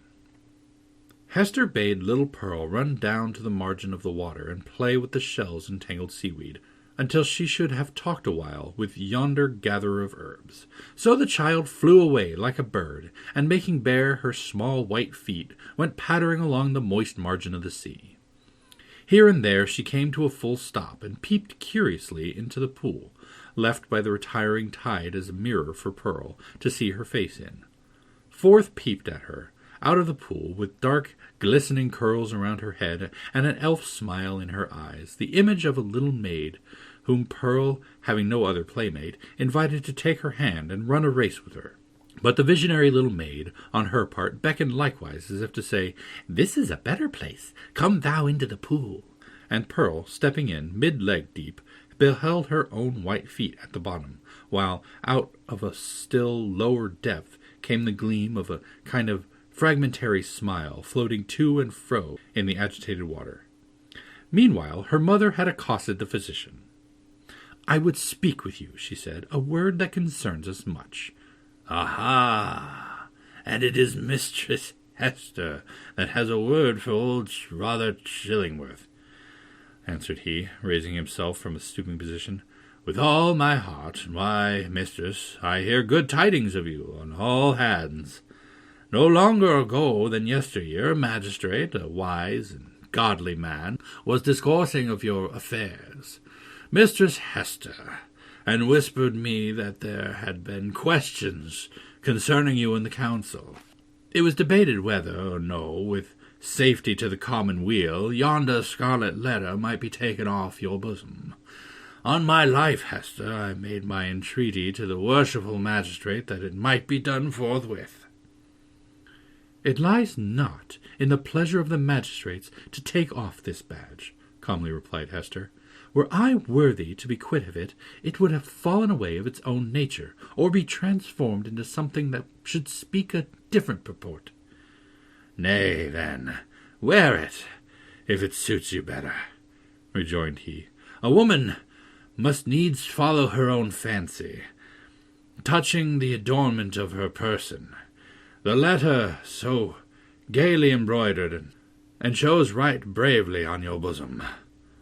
All this while Hester had been looking steadily at the old man, and was shocked, as well as wonder-smitten, to discern what a change had been wrought upon him within the past 7 years. It was not so much that he had grown older, for though the traces of advancing life were visible, he bore his age well, and seemed to retain a wiry vigor and alertness. But the former aspect of an intellectual and studious man, calm and quiet, which was what she best remembered in him, had altogether vanished, and had been succeeded by an eager, searching, almost fierce, yet carefully guarded look. It seemed to be his wish and purpose to mask this expression with a smile, but the latter played him false, and flickered over his visage so derisively that the spectator could see his blackness all the better for it. Ever and anon, too, there came a glare of red light out of his eyes, as if the old man's soul were on fire, and kept on smouldering duskily within his breast, until, by some casual puff of passion, it was blown into a momentary flame. This he repressed as speedily as possible, and strove to look as if nothing of the kind had happened. In a word, old Roger Chillingworth was a striking evidence of man's faculty of transforming himself into a devil, if he will only, for a reasonable space of time, undertake a devil's office. This unhappy person had effected such a transformation by devoting himself, for 7 years, to the constant analysis of a heart full of torture, and deriving his enjoyment thence, and adding fuel to those fiery tortures which he analyzed and gloated over. The Scarlet Letter burned on Hester Prynne's bosom. Here was another ruin, the responsibility of which came partly home to her. "What see you in my face?" asked the physician, "that you look at it so earnestly?" "Something that would make me weep, if there were any tears bitter enough for it," answered she. "But let it pass. It is of yonder miserable man that I would speak." "And what of him?" cried Roger Chillingworth eagerly, as if he loved the topic, and were glad of an opportunity to discuss it with the only person of whom he could make a confidant. "Not to hide the truth, Mistress Hester, my thoughts happen just now to be busy with the gentleman. So speak freely, and I will make answer." "When we last spake together," said Hester, "now 7 years ago, it was your pleasure to extort a promise of secrecy as touching the former relation betwixt yourself and me. As the life and good fame of yonder man were in your hands, there seemed no choice to me save to be silent, in accordance with your behest. Yet it was not without heavy misgivings that I thus bound myself, for having cast off all duty towards other human beings, there remained a duty towards him, and something whispered to me that I was betraying it in pledging myself to keep your counsel. Since that day, no man is so near to him as you. You tread behind his every footstep. You are beside him, sleeping and waking. You search his thoughts. You burrow and rankle in his heart. Your clutch is on his life, and you cause him to die daily a living death, and still he knows you not. In permitting this, I have surely acted a false part by the only man to whom the power was left to me to be true." "What choice had you?" asked Roger Chillingworth. "My finger pointed at this man would have hurled him from his pulpit into a dungeon, thence, peradventure, to the gallows." "It had been better so," said Hester Prynne. "What evil have I done the man?" asked Roger Chillingworth again. "I tell thee, Hester Prynne, the richest fee that ever physician earned from monarch could not have brought such care as I have wasted on this miserable priest. But for my aid, his life would have burned away in torments within the first 2 years after the perpetration of this crime, and thine. For, Hester, his spirit lacked the strength that could have borne up, as thine has, beneath a burden like thy Scarlet Letter. Oh, I could reveal a goodly secret, but enough. What art can do, I have exhausted on him. That he now breathes and creeps about on earth is owing all to me. Better he had died at once, said Hester Prynne. Yea, woman, thou sayest truly, cried old Roger Chillingworth, letting the lurid fire of his heart blaze out before her eyes. Better he had died at once. Never did mortal suffer what this man has suffered, and all in the sight of his worst enemy. He has been conscious of me. He has felt an influence dwelling always on him like a curse. He knew by some spiritual sense, for the Creator never made another being so sensitive as this. He knew that no friendly hand was pulling at his heartstrings, and that an eye was looking curiously into him, which sought only evil and found it. But he knew not that the eye and hand were mine. With the superstition common to his brotherhood, he fancied himself given over to a friend to be tortured with frightful dreams and desperate thoughts, the sting of remorse and the despair of pardon, as a foretaste of what awaits him beyond the grave. But it was the constant shadow of my presence, the closest propinquity of the man whom he had most vilely wronged, and who had grown to exist only by this perpetual poison of the direst revenge. Yea, indeed, he did not err. There was a fiend at his elbow, a mortal man, with once a human heart, has become a fiend for his especial torment. The unfortunate physician, while uttering these words, lifted his hands with a look of horror, as if he had beheld some frightful shape which he could not recognize, usurping the place of his own image in a glass. It was one of those moments which sometimes occur only at an interval of years, when a man's mortal aspect is faithfully revealed to his mind's eye. Not improbably, he had never before viewed himself as he did now. "Hast thou not tortured him enough?" said Hester, noticing the old man's look. "Has he not paid thee all?" No, he has not. He has but increased his debt," answered the physician, and as he proceeded, his manner lost its fiercer characteristics and subsided into gloom. "Dost thou remember me, Hester, as I was 9 years agone? Even then, I was in the autumn of my days, nor was it the early autumn. But all my life had been made up of earnest, studious, thoughtful, quiet years, bestowed faithfully for the increase of mine own knowledge, and faithfully, too, through this latter object, was but casual to the other, faithfully for the advancement of human welfare. No life had been more peaceful and innocent than mine.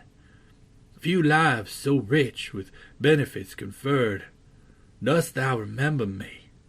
Was I not, though you might deem me cold, nevertheless a man thoughtful for others, craving little for himself, kind, true, just, and of confident, and of constant, if not warm affections? Was I not all this? "All this and more," said Hester. And what am I now?" he demanded, looking into her face, and permitting the whole evil within him to be written on his features. "I have already told thee what I am, a fiend. Who made me so? Who made me so?" "It was myself," cried Hester, shuddering. "It was I, not less than he. Why hast thou not avenged thyself on me?" "I have left thee to the Scarlet Letter," replied Roger Chillingworth. "If that have not avenged me, I can do no more." He laid his finger on it with a smile. "It has avenged thee," answered Hester Prynne. "I judge no less," said the physician. "And now, what wouldst thou with me touching this man?" "I must reveal the secret," answered Hester, firmly. he must discern thee in thy true character. What may be the result, I know not, but this long debt of confidence, due from me to him, whose bane and ruin I have been, shall at length be paid, so far as concerns the overthrow or preservation of his fair fame and his earthly state, and perchance his life. He is in thy hands, nor do I, whom the Scarlet Letter has disciplined to truth, though it be the truth of red-hot iron entering into the soul, nor do I perceive such advantages in his living any longer a life of ghastly emptiness, that I shall stoop to implore thy mercy. Do with him as thou wilt. There is no good for him, no good for me, no good for thee. There is no good for little Pearl. There is no path to guide us out of this dismal maze. Woman, I could well nigh pity thee, said Roger Chillingworth, unable to restrain a thrill of admiration too, for there was a quality almost majestic in the despair which she expressed. Thou hadst great elements. Peradventure hadst thou met earlier with a better love than mine, this evil had not been. I pity thee for the good that has been wasted in thy nature. And I thee, answered Hester Prynne, for the hatred that has transformed a wise and just man to a fiend. Wilt thou yet purge it out of thee, and be once more human? If not for his sake, then doubly for thine own. Forgive, and leave his further retribution to the power that claims it. I said but now that there could be no good event for him, or thee, or me, who are here wandering together in this gloomy maze of evil, and stumbling at every step over the guilt wherewith we have strewn our path. It's not so. There might be good for thee, and thee alone, since thou hast been deeply wronged, and hast it at thy will to pardon. Wilt thou give up that only privilege? Wilt thou reject the priceless benefit? Peace, Hester, peace, replied the old man with gloomy sternness. It is not granted me to pardon. I have no such power as thou tellest me of. My old faith, long forgotten, comes back to me, and explains all that we do, and all we suffer. By thy first steps awry, thou didst plant the germ of evil, but since that moment it has all been a dark necessity. Ye that has wronged me are not sinful, save in a kind of typical illusion. Neither am I fiend-like, who have snatched a fiend's office from his hands. It is our fate. Let the black flower blossom as it may. Now go thy ways, and deal as thou wilt with yonder man. He waved his hand, and betook himself again to his employment of gathering herbs. Chapter 15. Hester and Pearl. So Roger Chillingworth, a deformed old figure with a face that haunted men's memories longer than they liked, took leave of Hester Prynne, and went stooping away along the earth. He gathered here and there an herb, or grubbed up a root, and put it into the basket on his arm. His grey beard almost touched the ground as he crept onward. Hester gazed after him a little while, looking with a half-fantastic curiosity to see whether the tender grass of early spring would not be blighted beneath him, and show the wavering track of his footsteps, sere and brown, across its cheerful verdure. She wondered what sort of herbs they were, which the old man was so sedulous to gather. Would not the earth, quickened to an evil purpose by the sympathy of his eye, greet him with poisonous shrubs of species hitherto unknown that would start up under his fingers? Or might it suffice him that every wholesome growth should be converted into something deleterious and malignant at his touch? Did the sun, which shone so brightly everywhere else, really fall upon him? Or was there, as it rather seemed, a circle of ominous shadow moving along with his deformity? Or was there, as it rather seemed, a circle of ominous shadow moving along with his deformity, whichever way he turned himself? And whither was he now going? Would he not suddenly sink into the earth, leaving a barren and blasted spot where, in due course of time, would be seen deadly nightshade, dogwood, henbane, and whatever else of vegetable wickedness the climate could produce, all flourishing with hideous luxuriance? Or would he spread bat's wings and flee away, looking so much the uglier the higher he rose towards heaven? Be it sin or no, said Hester Prynne bitterly as she gazed after him. "I hate the man." She upbraided herself for the sentiment, but could not overcome or lessen it. Attempting to do so, she thought of those long-past days in a distant land when he used to emerge at eventide from the seclusion of his study and sit down in the firelight of their home and in the light of her nuptial smile. He needed to bask himself in that smile, he said, in order that the chill of so many lonely hours among his books might be taken off the scholar's heart. Such scenes had once appeared not otherwise than happy, but now, as viewed through the dismal medium of her subsequent life, they classed themselves among her ugliest remembrances. She marveled how such scenes could have been. She marveled how she could ever have been wrought upon to marry him. She deemed it her crime most to be repented of, that she had ever endured and reciprocated the lukewarm grasp of his hand, and had suffered the smile of her lips and eyes to mingle and melt into his own. And it seemed a fouler offence committed by Roger Chillingworth than any which had since been done him, that, in the time when her heart knew no better, he had persuaded her to fancy herself happy by his side. "Yes, I hate him," repeated Hester, more bitterly than before. "He betrayed me. He has done me worse wrong than I did him." Let men tremble to win the hand of woman, unless they win along with it the utmost passion of her heart.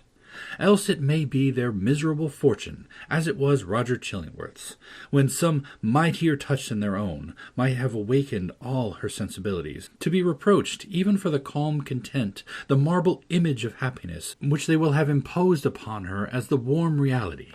But Hester ought long ago to have done with this injustice. What did it betoken? Had 7 long years, under the torture of the Scarlet Letter, inflicted so much of misery and wrought out no repentance? The emotions of that brief space, while she stood gazing after the crooked figure of old Roger Chillingworth, threw a dark light on Hester's state of mind, revealing much that she might not otherwise have acknowledged to herself. He being gone, she summoned the child back to her. "Pearl, little Pearl, where are you?" Pearl, whose activity of spirit never flagged, had been at no loss for amusement while her mother talked with the old gatherer of herbs.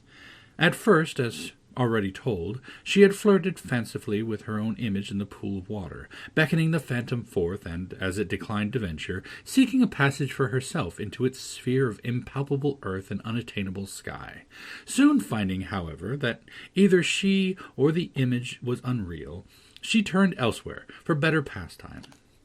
She made little boats out of birch bark, and freighted them with snail shells, and sent out more ventures on the mighty deep than any merchant in New England. But the larger part of them foundered near the shore. She seized a live horseshoe by the tail, and made prize of several 5 fingers, and laid out a jellyfish to melt in the warm sun. Then she took up the white foam, and streaked the line of advancing tide, and threw it upon the breeze, scampering after it with winged footsteps, to catch the great snowflakes ere they fall. Perceiving a flock of beach birds that fed and fluttered along the shore, the naughty child picked up her apron full of pebbles, and, creeping from rock to rock after these small seafowl, displayed remarkable dexterity in pelting them. One little gray bird with a white breast, Pearl was almost sure, had been hit by a petal, and fluttered away with a broken wing. But then the elf child sighed and gave up her sport, because it grieved her to have done harm to a little being that was as wild as the sea breeze, or as wild as Pearl herself. Her final employment was to gather seaweed of various kinds and make herself a scarf, or mantle, and a headdress, and thus assume the aspect of a little mermaid. She inherited her mother's gift for devising drapery and costume. As a last touch to her mermaid's garb, Pearl took some eel-grass, and imitated, as best she could, on her own bosom the decoration with which she was so familiar on her mother's, a letter, the letter A, but freshly green instead of scarlet. The child bent her chin upon her breast and contemplated the device with strange interest, even as if the one only thing for which she had been sent into the world was to make out its hidden import. "I wonder if Mother will ask me what it means," thought Pearl. Just then she heard her mother's voice, and flitting along as lightly as one of the little sea-birds, appeared before Hester Prynne, dancing, laughing, and pointing her finger at the ornament upon her bosom. "My little Pearl," said Hester, after a moment's silence, "the green letter, and on thy childish bosom, has no purport. But dost thou know, my child, what this letter means, which thy mother is doomed to wear?" "Yes, mother," said the child, "it is the great letter A. Thou hast taught me in the horn-book." Hester looked steadily into her little face, but though there was that singular expression which she had so often remarked in her black eyes, she could not satisfy herself whether Pearl really attached any meaning to the symbol. She felt a morbid desire to ascertain the point. "Dost thou know, child, wherefore thy mother wears this letter?" "Truly I do," answered Pearl, looking brightly into her mother's face. "It is for the same reason that the minister keeps his hand over his heart." "And what reason is that?" asked Hester, half smiling at the absurd incongruity of the child's observation, but, on second thoughts, turning pale. "What has the letter to do with any heart, save mine?" "Nay, mother, I have told all I know," said Pearl, more seriously than she was wont to speak. "Ask yonder man whom thou hast been talking with. It may be he can tell. But in good earnest now, mother dear, what does this scarlet letter mean, and why dost thou wear it upon thy bosom? And why does the minister keep his hand over his heart?" She took her mother's hand in both her own, and gazed into her eyes with an earnestness that was seldom seen in her wild and capricious character.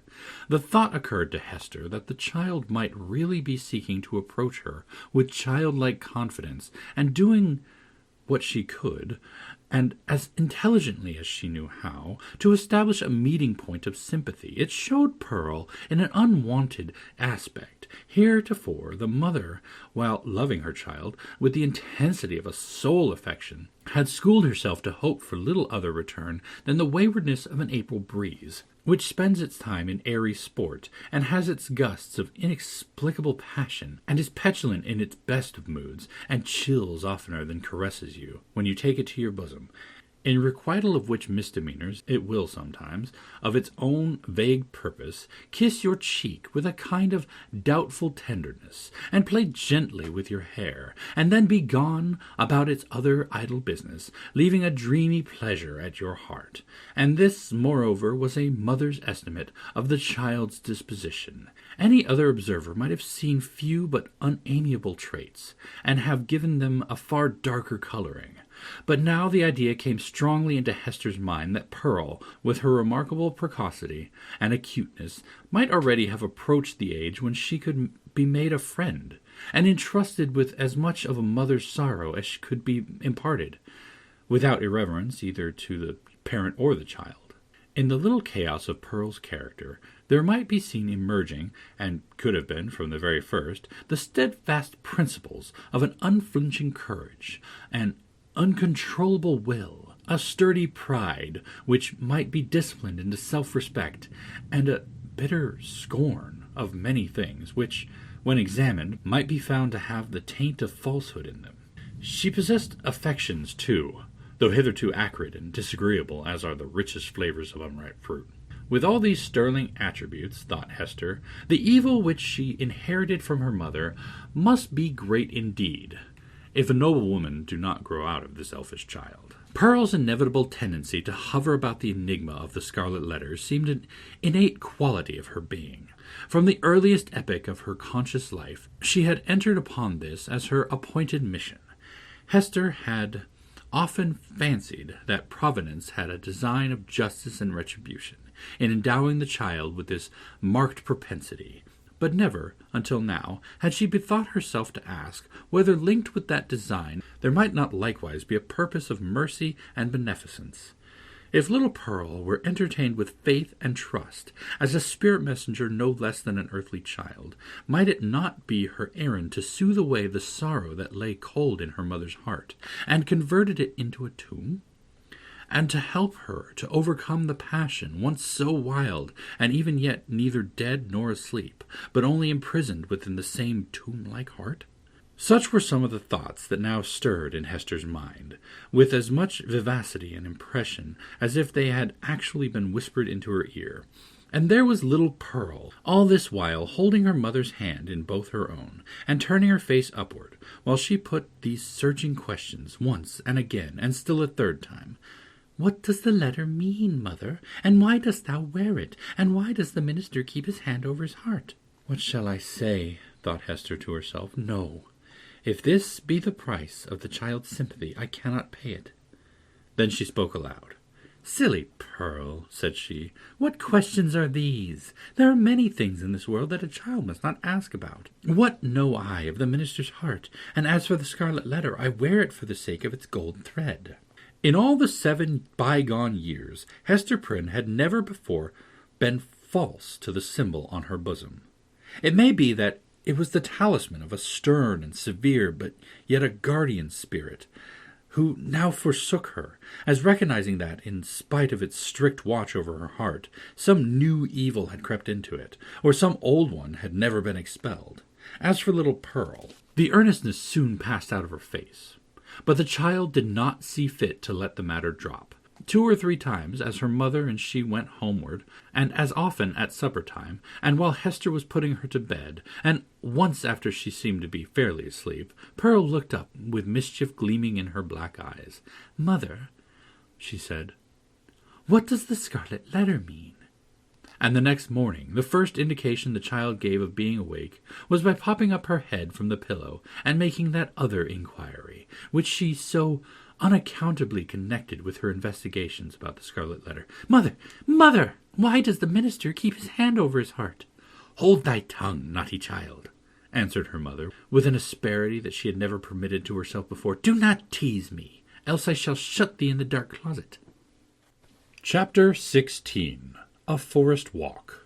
Hester Prynne remained constant in her resolve to make known to Mr. Dimmesdale, at whatever risk of present pain or ulterior consequences, the true character of the man who had crept into his intimacy. For several days, however, she vainly sought an opportunity of addressing him in some of the meditative walks which she knew him to be in the habit of taking, along the shores of the peninsula or on the wooded hills of the neighbouring country. There would have been no scandal, indeed, nor peril to the holy whiteness of the clergyman's good fame, had she visited him in his own study, where many a penitent ere now had confessed sins of perhaps as deep a dye as the one betokened by the scarlet letter. But, partly that she dreaded the secret or undisguised interference of old Roger Chillingworth, and partly that her conscious heart imputed suspicion where none could have been felt, and partly that both the minister and she would need the whole wide world to breathe in while they talked together. For all these reasons, Hester never thought of meeting him in any narrower privacy than beneath the open sky. At last, while attending in a sick chamber whither the Reverend Mr. Dimmesdale had been summoned to make a prayer, she learnt that he had gone the day before to visit the Apostle Eliot among his Indian converts. He would probably return by a certain hour in the afternoon of the morrow. At last, while attending in a sick chamber whither the Reverend Mr. Dimmesdale had been summoned to make a prayer, she learnt that he had gone the day before to visit the Apostle Eliot among his Indian converts. He would probably return by a certain hour in the afternoon of the morrow. Betimes, therefore, the next day, Hester took little Pearl, who was necessarily the companion of all her mother's expeditions, however inconvenient her presence, and set forth. The road, after the 2 wayfarers had crossed from the peninsula to the mainland, was no other than a footpath. It straggled onward into the mystery of the primeval forest. This hemmed it in so narrowly, and stood so black and dense on either side, and disclosed such imperfect glimpses of the sky above, that to Hester's mind it imaged not amiss the moral wilderness in which she had so long been wandering.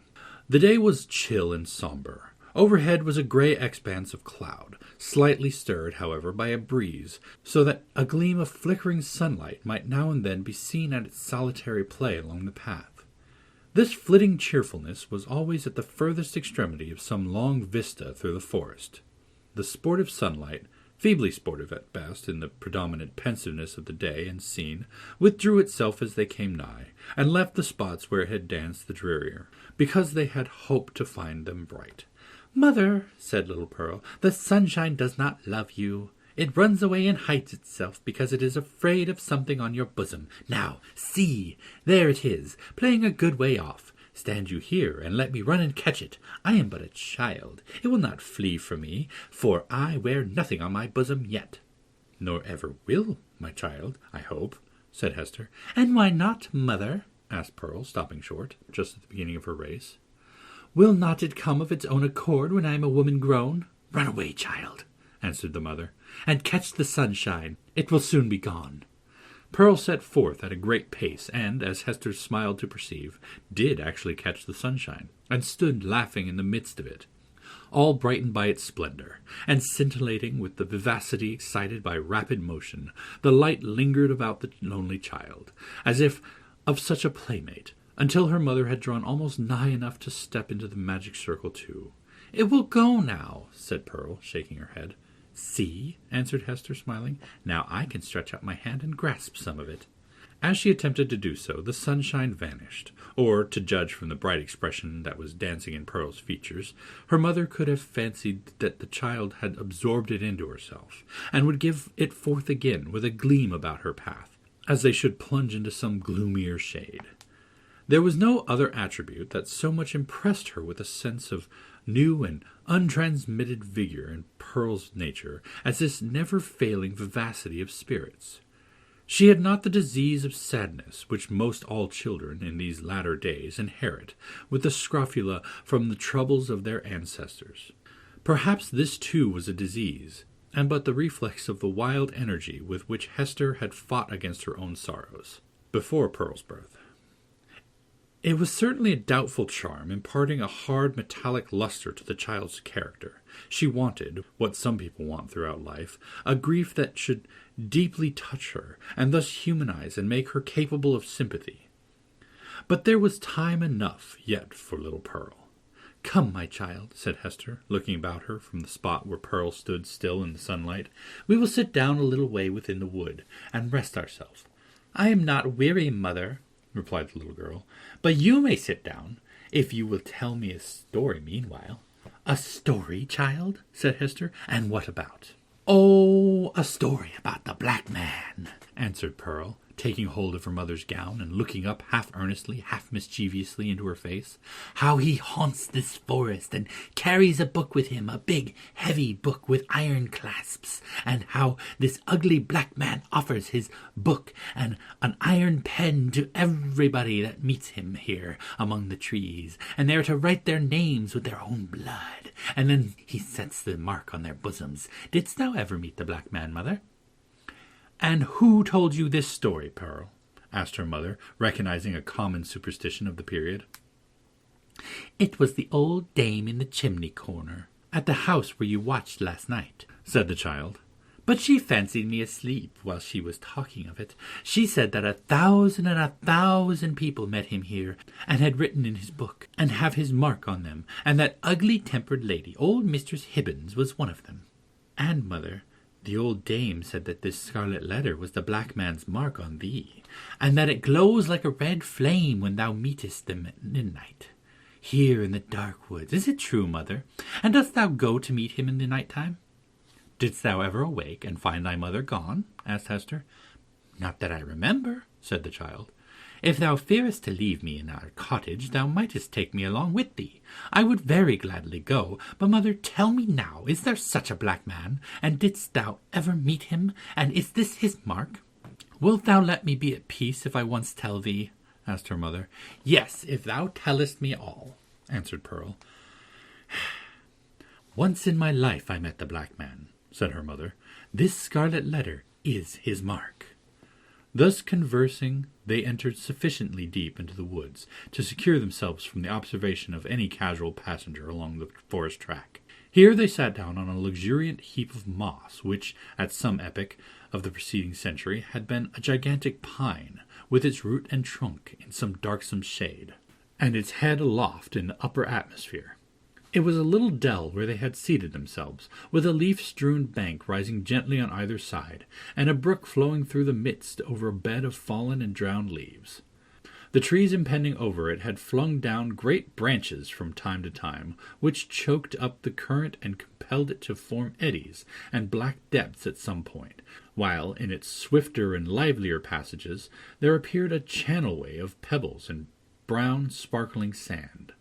Letting their eyes follow along the course of the stream, they could catch the reflected light from its water at some short distance within the forest, but soon lost all traces of it amid the bewilderment of tree trunks and underbrush, and here and there a huge rock covered over with gray lichens. All these giant trees and boulders of granite seemed intent on making a mystery of the course of this small brook, fearing perhaps that with its never-ceasing loquacity, it should whisper tales out of the heart of the old forest whence it flowed, or mirror its revelations on the smooth surface of a pool. Continually, indeed, as it stole onward, the streamlet kept up a babble, kind, quiet, soothing, but melancholy, like the voice of a young child that was spending its infancy without playfulness, and knew not how to be merry among a sad acquaintance and events of sombre hue.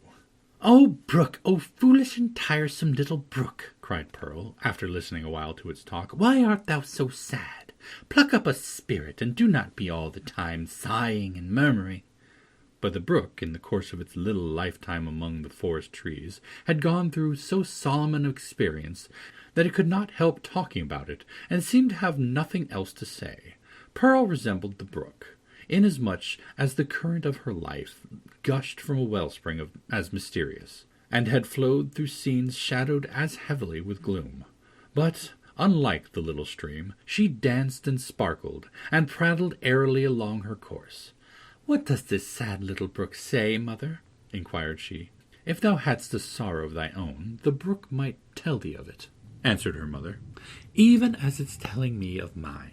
But now, Pearl, I hear a footstep along the path, and the noise of one putting aside the branches. I would have thee betake thyself to play, and leave me to speak with him that comes yonder." "Is it the black man?" asked Pearl. "Wilt thou go and play, child?" repeated her mother. "But do not stray far into the woods, and take heed that thou come at my first call." "Yes, mother," answered Pearl, "but if it be the black man, wilt thou not let me stay a moment, and look at him, with his big book under his arm?" "Go, silly child," said her mother impatiently. "It is no black man. Thou canst see him now, through the trees. It is the minister." "And so it is," said the child. "And, mother, he has his hand over his heart. Is it because when the minister wrote his name in the book, the black man set his mark in that place? But why does he not wear it outside his bosom, as thou dost, mother? Go now, child, and thou shalt tease me as thou wilt another time," cried Hester Prynne. "But do not stray far. Keep where thou canst hear the babble of the brook." The child went singing away, following up the current of the brook, and striving to mingle a more lightsome cadence with its melancholy voice.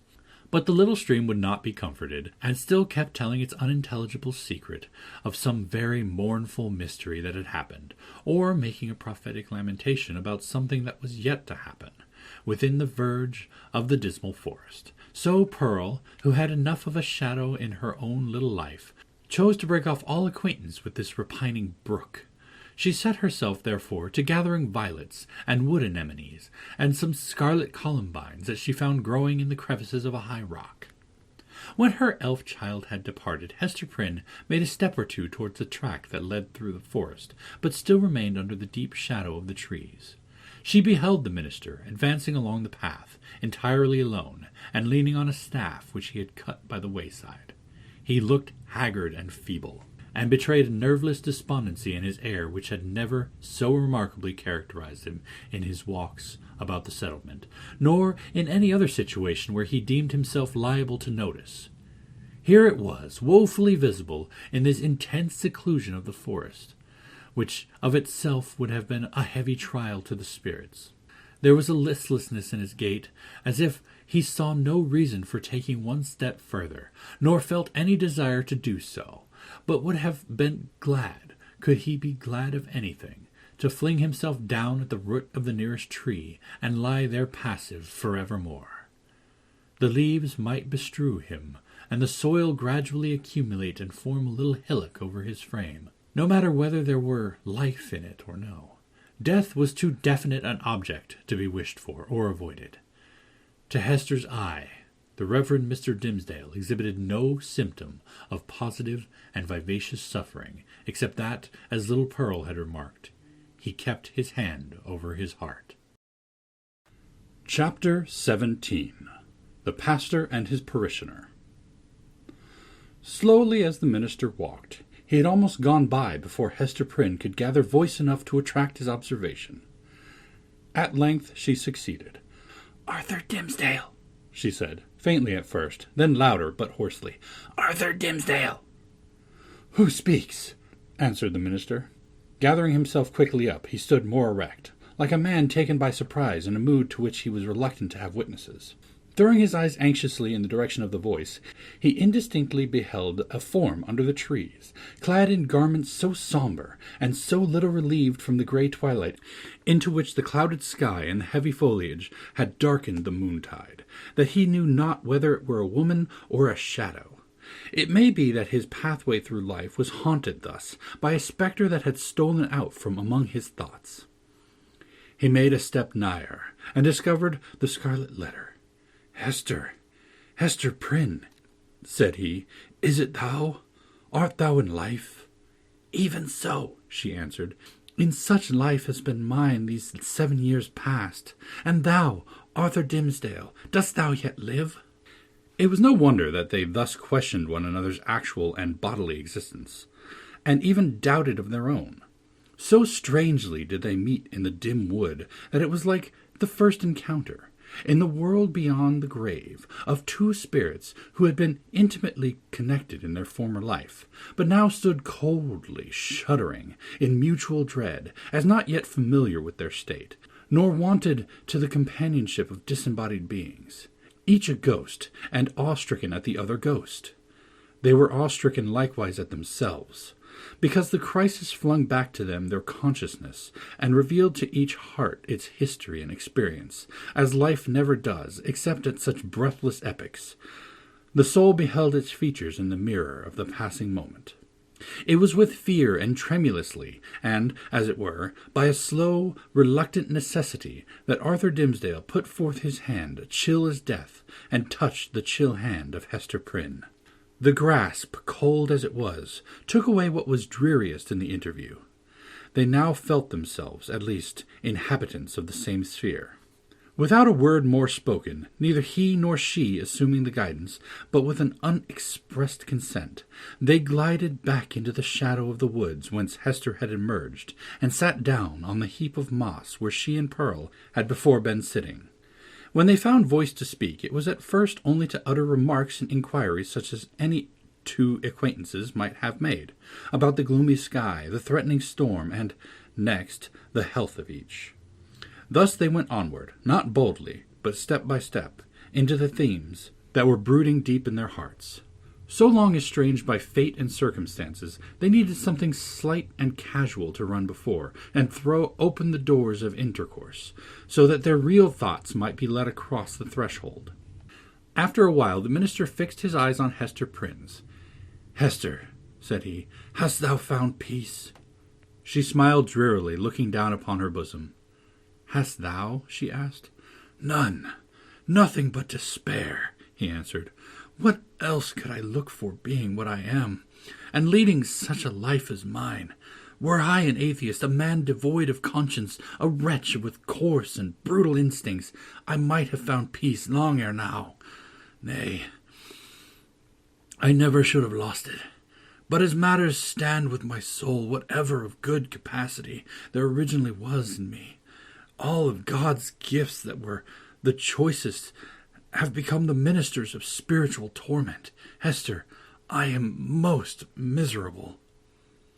"The people reverence thee," said Hester, "and surely thou workest good among them. Doth this bring thee no comfort?" "More misery, Hester, only the more misery," answered the clergyman with a bitter smile. "As concerns the good which I may appear to do, I have no faith in it. It must needs be delusion. What can a ruined soul like mine effect towards the redemption of other souls, or a polluted soul towards their purification? And as for the people's reverence, would that it were turned to scorn and hatred. Canst thou deem it, Hester, a consolation that I must stand up in my pulpit and meet so many eyes turned upward to my face, as if the light of heaven were beaming from it, must see my flock hungry for the truth, and listening to my words as if a tongue of Pentecost were speaking, and then look inward and discern the black reality of what they idolize.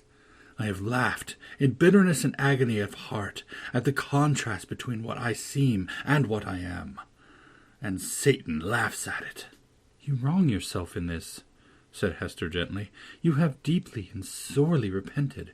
Your sin is left behind you. In the days long past, your present life is no less holy, in very truth, than it seems in people's eyes. Is there no reality in the penitence thus sealed and witnessed by good works? And wherefore should it not bring you peace? No, Hester, no, replied the clergyman. There is no substance in it. It is cold and dead, and can do nothing for me.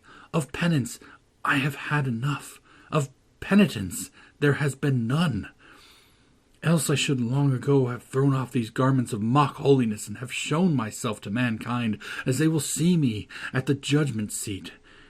Happy are you, Hester, that wear the Scarlet Letter openly on your bosom. Mine burns in secret. Thou little knowest what a relief it is, after the torment of a 7 years' cheat, to look into an eye that recognized me for what I am. Had I one friend, or were it my worst enemy, to whom, when sickened with the praises of all other men, I could daily betake myself and be known as the vilest of all sinners, methinks my soul might keep itself alive thereby. Even thus much of truth would save me. But now it is all falsehood, all emptiness, all death.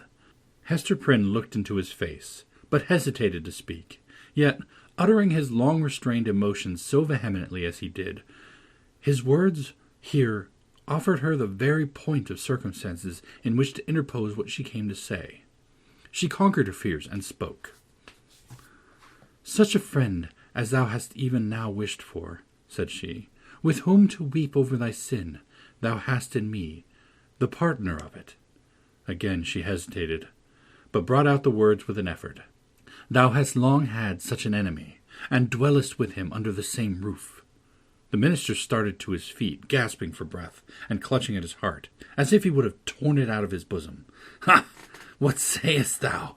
Cried he. An enemy, and under mine own roof? What mean you?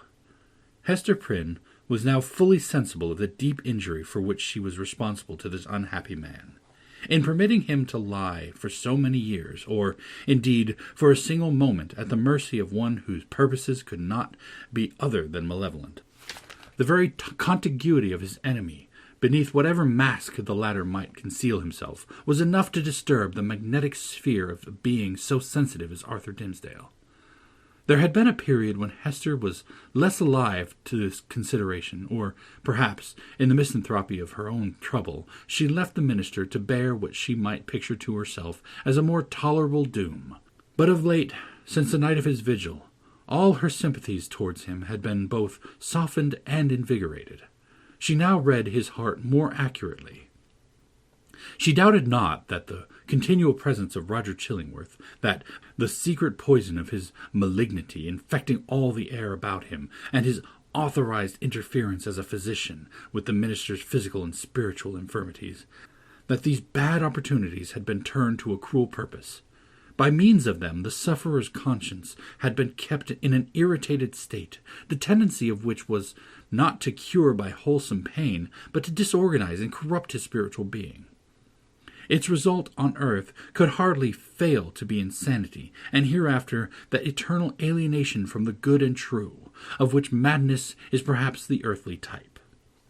Such was the ruin to which she had brought the man, once, nay, why should she not speak of it? Still so passionately loved, Hester felt that the sacrifice of the clergyman's good name, and death itself, as she had already told Roger Chillingworth, would have been infinitely preferable to the alternative which she had taken upon herself to choose. And now, rather than have had this grievous wrong to confess, she would gladly have lain down on the forest leaves and died there, at Arthur Dimmesdale's feet. "Oh, Arthur," cried she, "forgive me. In all things else I have striven to be true. Truth was the one virtue I might have held fast, and did hold fast. through all extremity, save when thy good, thy life, thy fame were put in question. Then I consented to a deception. But a lie is never good, even though death threatened on the other side. Dost thou not see what I would say? That old man, the physician, he whom they call Roger Chillingworth, he was my husband. The minister looked at her for an instant with all that violence of passion, which, intermixed in more shapes than one, with his higher, purer, softer qualities, was, in fact, the portion of him which the devil claimed, and through which he sought to win the rest. Never was there a blacker or a fiercer frown than Hester now encountered. For the brief space that it lasted, it was a dark transfiguration, but his character had been so much enfeebled by suffering that even its lower energies were incapable of more than a temporary struggle. He sank down to the ground and buried his face in his hands. "I might have known it," murmured he. "I did know it.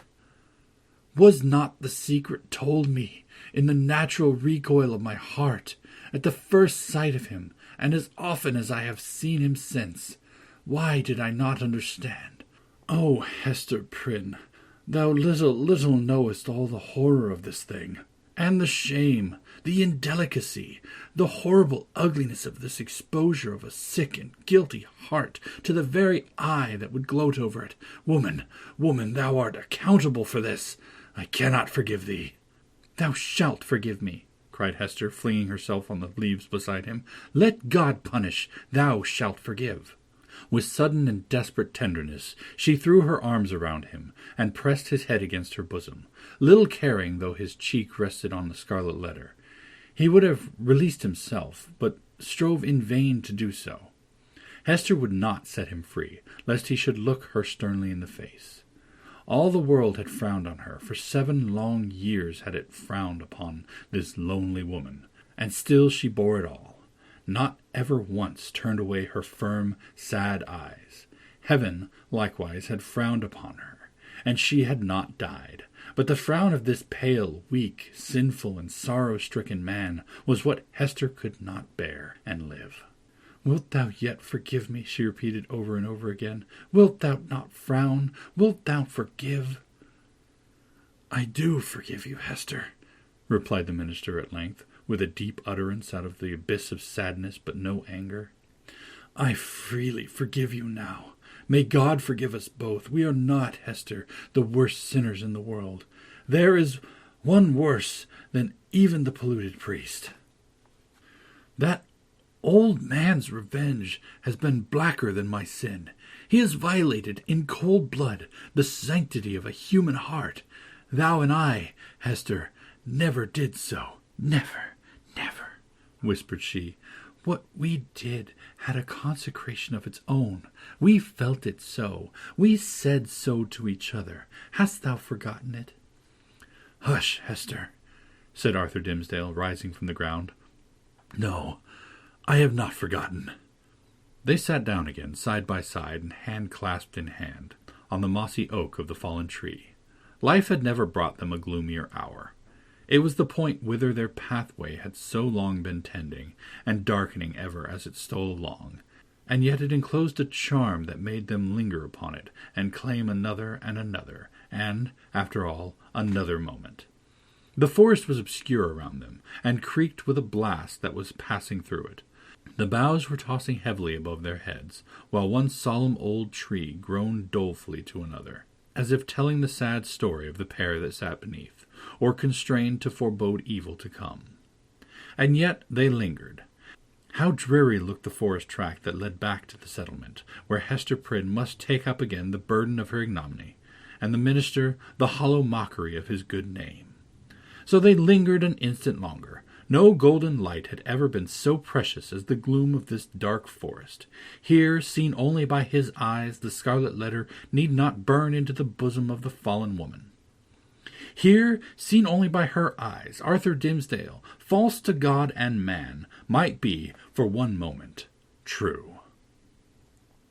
He started at a thought that suddenly occurred to him. Hester, he cried, here is a new horror. Roger Chillingworth knows your purpose to reveal his true character. Will he continue, then, to keep our secret? What will now be the course of his revenge?" "There is a strange secrecy in his nature," replied Hester thoughtfully, "and it has grown upon him by the hidden practices of his revenge. I deem it not likely that he will betray the secret. He will doubtless seek other means of satiating his dark passions." "And how am I to live longer, breathing the same air with this deadly enemy?" exclaimed Arthur Dimmesdale, shrinking within himself, and pressing his hand nervously against his heart, a gesture that had grown involuntary with him. "Think of me, Hester. Thou art strong. Resolve for me." "Thou must dwell no longer with this man," said Hester, slowly and firmly. "Thy heart must be no longer under his evil eye." "It were far worse than death," replied the minister. "But how to avoid it? What choice remains to me? Shall I lie down again on these withered leaves where I cast myself when thou didst tell me what he was? Must I sink down here and die at once?" "Alas, what a ruin has befallen thee," said Hester, with the tears gushing into her eyes. "Wilt thou die for very weakness? There is no other cause." "The judgment of God is on me," answered the conscience-stricken priest. "It is too mighty for me to struggle with." "Heaven would show mercy," rejoined Hester, "hadst thou but the strength to take advantage of it." "Be thou strong for me," answered he. "Advise me what to do." "Is the world then so narrow?" exclaimed Hester Prynne, fixing her deep eyes on the minister's, and instinctively exercising a magnetic power over a spirit so shattered and subdued that it could hardly hold itself erect. "Doth the universe lie within the compass of yonder town, which only a little time ago was but a leaf-strewn desert, as lonely as this around us? Whither leads yonder forest track? Backwards to the settlement, thou sayest. Yes, but onward too. Deeper it goes, and deeper into the wilderness, less plainly to be seen at every step, until some few miles hence the yellow leaves will show no vestige of the white man's tread. There thou art free. So brief a journey would bring thee from a world where thou hast been most wretched to one where thou mayest still be happy. Is there not shade enough in all this boundless forest to hide thy heart from the gaze of Roger Chillingworth?" "Yes, Hester, but only under the fallen leaves," replied the minister with a sad smile. "Then there is the broad pathway of the sea," continued Hester. "It brought thee hither. If thou so choose, it will bear thee back again. In our native land, whether in some remote rural village or in the vast of London, or surely in Germany, in France, in pleasant Italy, thou wouldst be beyond his power and knowledge. And what hast thou to do with all these iron men and their opinions? They have kept thy better part in bondage too long already." "It cannot be," answered the minister, listening as if he were called upon to realize a dream. "I am powerless to go. Wretched and sinful as I am, I have had no other thought than to drag on my earthly existence in the sphere where Providence has placed me. Lost as my soul is, I would still do what I may for other human souls. I dare not quit my post, though an unfaithful sentinel, whose sure reward is death and dishonor, when his dreary watch shall come to an end." "Thou art crushed under the 7 years' weight of misery," replied Hester, fervently resolved to buoy him up with her own energy. "But thou shalt leave it all behind thee. It shall not cumber thy steps as thou treadest along the forest path, neither shalt thou freight the ship with it.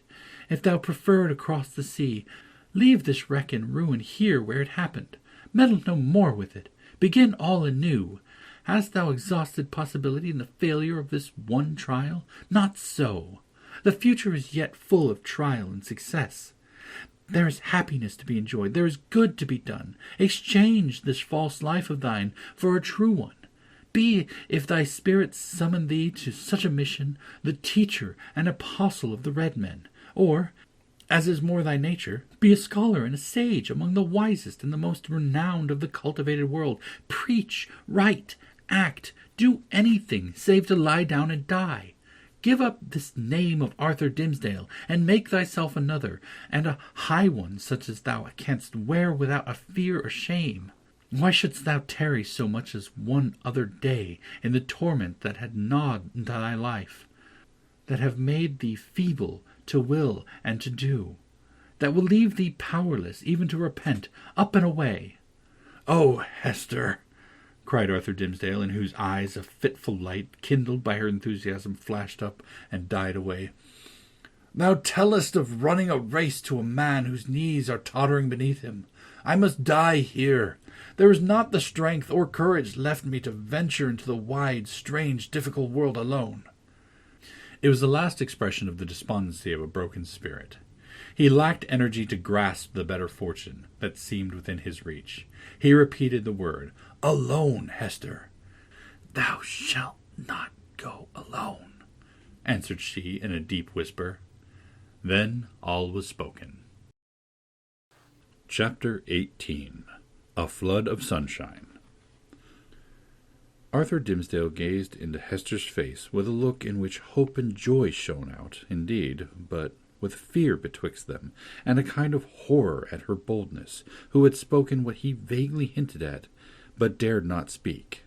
But Hester Prynne, with a mind of native courage and activity, and for so long a period not merely estranged but outlawed from society, had habituated herself to such latitude of speculation as was altogether foreign to the clergyman.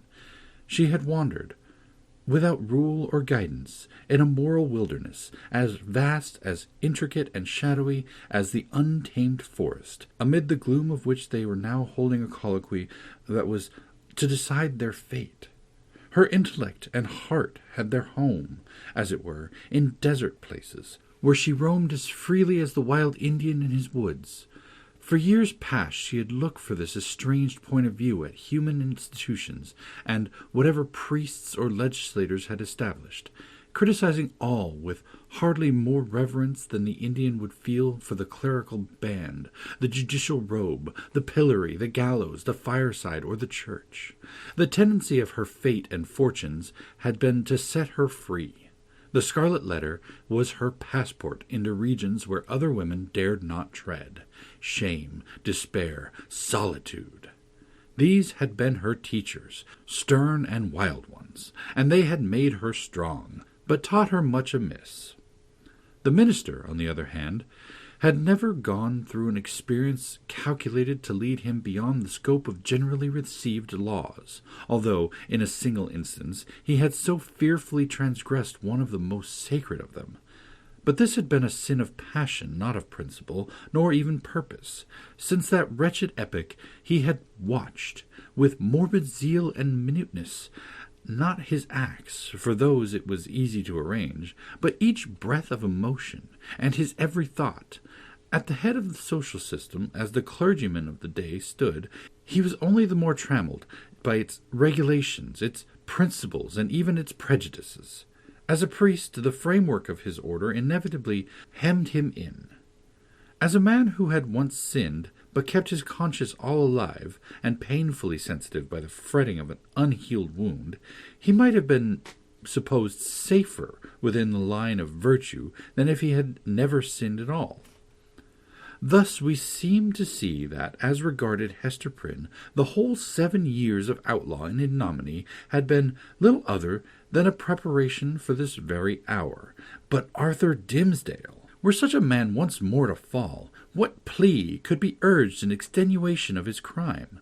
None, unless it avail him somewhat that he was broken down by long and exquisite suffering, that his mind was darkened and confused by the very remorse which had harrowed it, that, between fleeing as an avowed criminal and remaining as a hypocrite, conscience might find it hard to strike the balance, that it was human to avoid the peril of death and infamy, and the inscrutable machinations of an enemy, that, finally, to this poor pilgrim on his dreary and desert path, faint, sick, miserable, there appeared a glimpse of human affection and sympathy, a new life, and a true one, in exchange for the heavy doom which he was now expiating. And be the stern and sad truth spoken, that the breach which guilt has once made into the human soul is never, in the mortal state, repaired.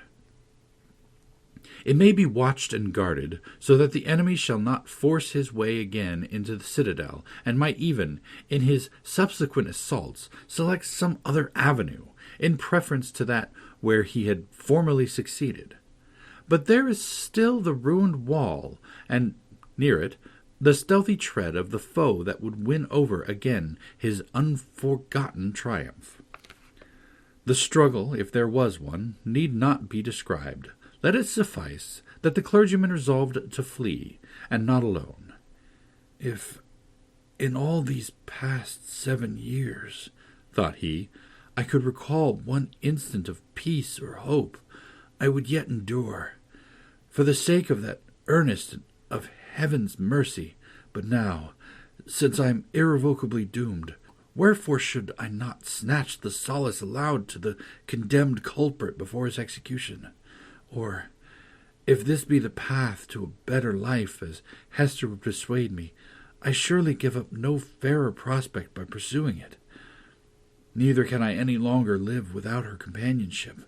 So powerful is she to sustain, so tender to soothe. Oh, thou to whom I dare not lift mine eyes, wilt thou yet pardon me?"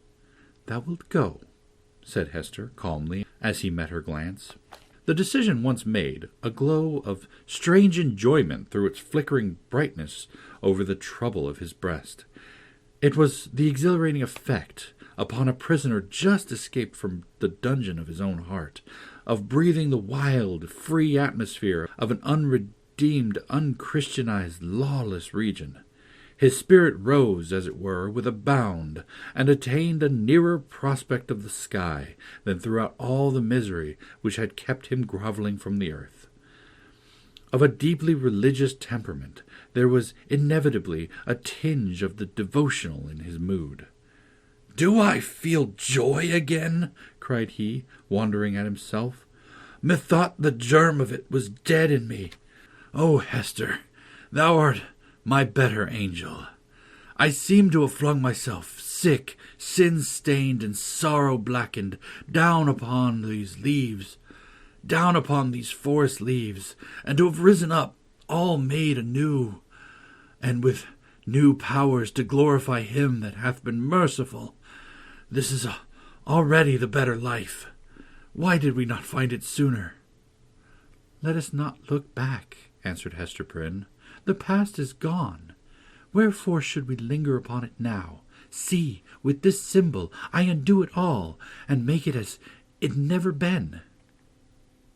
So speaking, she undid the clasp that fastened the Scarlet Letter, and, taking it from her bosom, threw it to a distance among the withered leaves. The mystic token alighted on the hither verge of the stream. With a hand's breadth further flight it would have fallen into the water, and had given the little brook another woe to carry onward, besides the unintelligible tale which it still kept murmuring about. But there lay the embroidered letter, glittering like a lost jewel, which some ill-fated wanderer might pick up, and thenceforth be haunted by strange phantoms of guilt, sinkings of the heart, and unaccountable misfortune. The stigma gone, Hester heaved a long, deep sigh, in which the burden of shame and anguish departed from her spirit. Oh, exquisite relief! She had not known the weight until she felt the freedom. By another impulse she took off the formal cap that confined her hair, and down it fell upon her shoulders, dark and rich, with at once a shadow and a light in its abundance, and imparting the charm of softness of her features. There played around her mouth and beamed out of her eyes a radiant and tender smile that seemed gushing from the very heart of womanhood. A crimson flush was glowing on her cheek, that had been long so pale. Her sex, her youth, and the whole richness of her beauty came back from what men call the irrevocable past, and clustered themselves, with her maiden hope and happiness before unknown, within the magic circle of this hour. And, as if the gloom of the earth and the sky had been but the difference of these two mortal hearts, it vanished with their sorrow. All at once, as with a sudden smile of heaven, forth burst the sunshine, pouring a very flood into the obscure forest, gladdening each green leaf, transmuting the yellow fallen ones to gold, and gleaming adown the grey trunks of the solemn trees. The objects that had made a shadow hitherto embodied the brightness now. The course of the little brook might be traced by its merry gleam afar into the wood's heart of mystery, which had become a mystery of joy. Such was the sympathy of nature, that wild, heathen nature of the forest, never subjugated by human law, nor illuminated by higher truth, with the bliss of these two spirits. Love, whether newly born or roused from a death-like slumber, must always create a sunshine, filling the heart so full of radiance that it overflows upon the outward world. Had the forest still kept its gloom, it would have been bright in Hester's eyes, and bright in Arthur Dimmesdale's. Hester looked at him with the thrill of another joy. "Thou must know Pearl," she said, "our little Pearl. Thou hast seen her, yes, I know it, but thou wilt see her now with other eyes. She is a strange child, I hardly comprehend her, but thou wilt love her dearly as I do, and wilt advise me how to deal with her." "Dost thou think the child will be glad to know me?" asked the minister, somewhat uneasily. "I have long shrunk from children because they often show a distrust, a backwardness to be familiar with me. I have even been afraid of little Pearl." "Ah, that was sad," answered the mother, "but she will love thee dearly, and thou her. She is not far off. I will call her. Pearl! Pearl!" "I see the child," observed the minister. "Yonder she is, standing in a streak of sunshine, a good way off, on the other side of the brook. So thou thinkest the child will love me?" Hester smiled, and again called to Pearl, who was visible at some distance as the minister had described her, like a bright apparelled vision in a sunbeam, which fell down upon her through an arch of boughs. The ray quivered to and fro, making her figure dim and distinct, now like a real child, and now like a child's spirit. As the splendor went and came again, she heard her mother's voice, and approached slowly through the forest. Pearl had not found the hour pass wearisomely while her mother sat talking with the clergyman. The great black forest, stern as it showed itself to those who brought the guilt and troubles of the world into its bosom, became the playmate of the lonely infant, as well as it knew how. Sombre as it was, it put on the kindest of its moods and welcomed her. It offered her the partridge berries, the growth of the preceding autumn, but ripening only in the spring, and now red as drops of blood upon the withered leaves. These Pearl gathered, and was pleased with their wild flavor. The small denizens of the wilderness hardly took pains to move out of her path. A partridge, indeed, with a brood of 10 behind her, ran forward threateningly, but soon repented of her fierceness, and clucked to her young ones not to be afraid. A pigeon, alone on a low branch, allowed Pearl to come beneath, and uttered a sound as much of a greeting as alarm. A squirrel, from the lofty depths of his domestic tree, chattered either in anger or merriment, for a squirrel is such a choleric and humorous little personage that it is hard to distinguish between his moods. So he chattered at the child, and flung down a nut upon her head. It was a last year's nut, and already gnawed by his sharp tooth.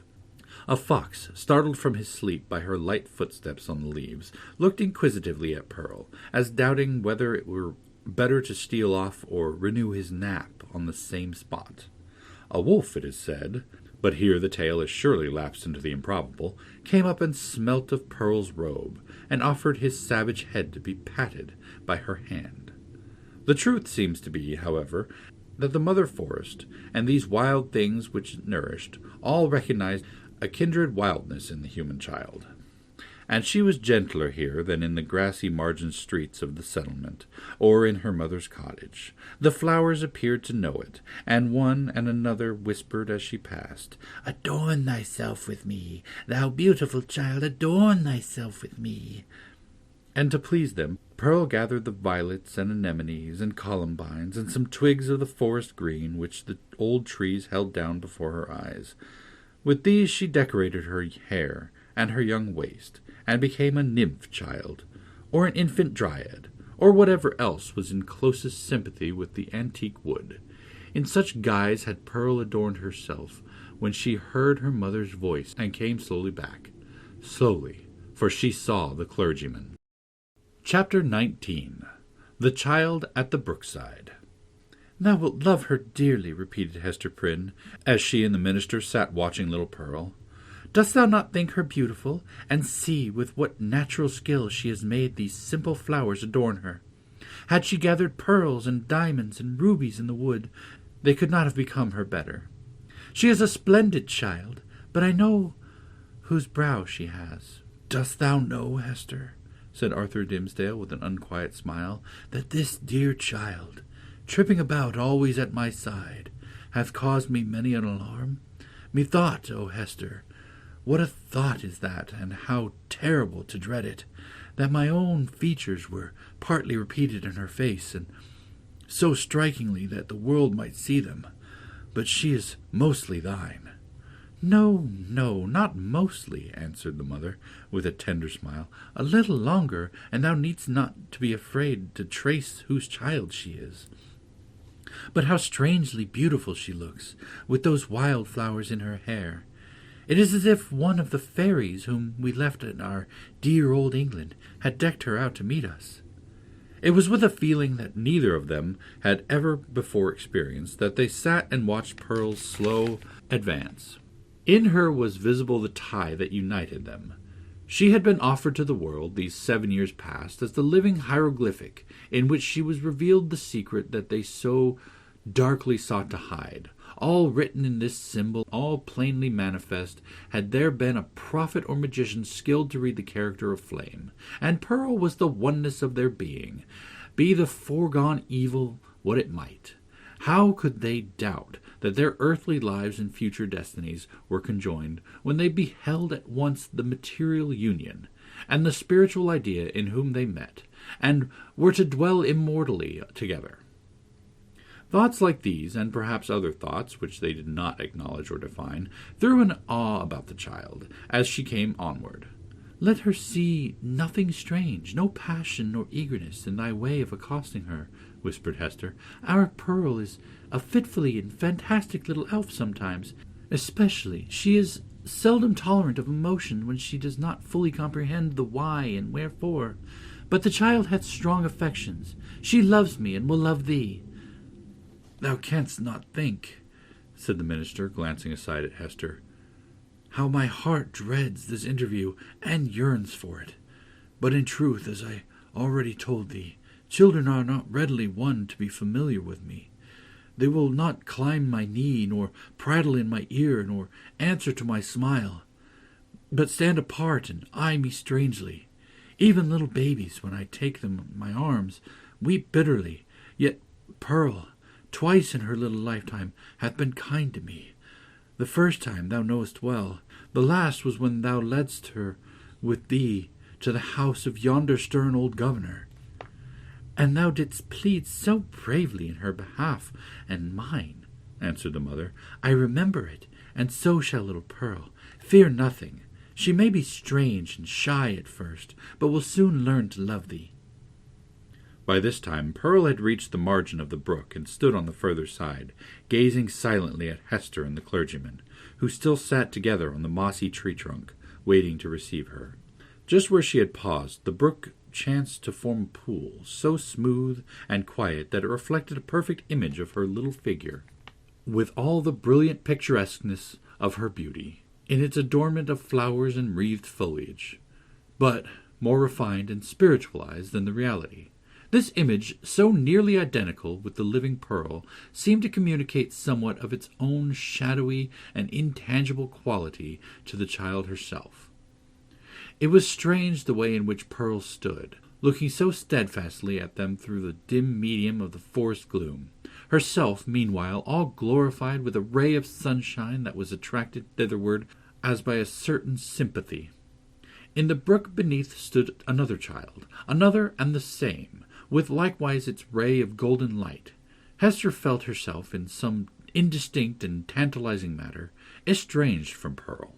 as if the child in her lonely ramble through the forest had strayed out of the sphere in which she and her mother dwelt together, and was now vainly seeking to return to it. There was both truth and error in this impression. The child and her mother were estranged, but through Hester's fault, not Pearl's.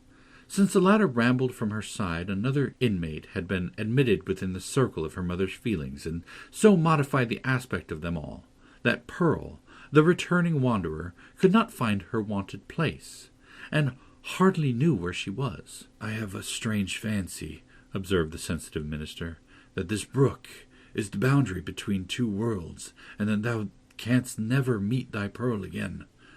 Or is she an elfish spirit who, as the legends of our childhood taught us, is forbidden to cross a running stream? Pray, hasten her, for this delay has already imparted a tremor to my nerves." "Come, dearest child," said Hester encouragingly, and stretching out both her arms. "How slow thou art! When hast thou been so sluggish before now? Here is a friend of mine, who must be thy friend also. Thou wilt have twice as much love henceforward as thy mother could alone give thee. Leap across the brook and come to us. Thou canst leap like a young deer."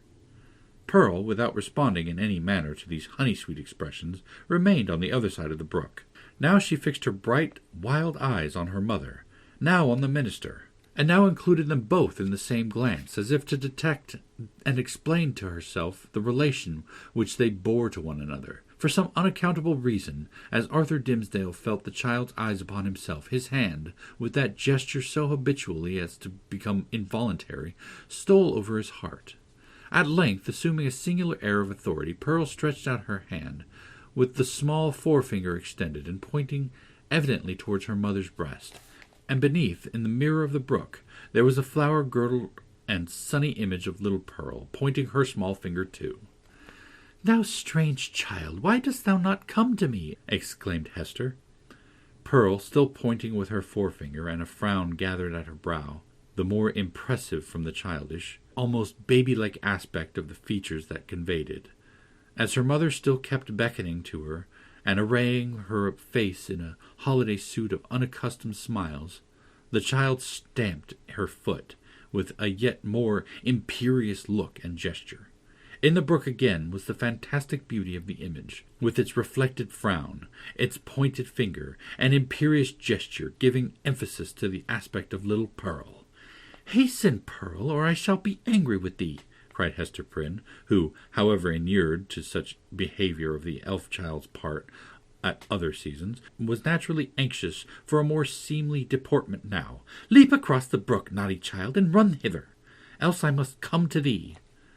But Pearl, not a whit startled by her mother's threats, any more than mollified by her entreaties, now suddenly burst into a fit of passion, gesticulating violently and throwing her small figure into the most extravagant contortions. She accompanied this wild outbreak with piercing shrieks which the woods reverberated on all sides, so that, alone as she was in her childish and unreasonable wrath, it seemed as if a hidden multitude were lending her their sympathy and encouragement.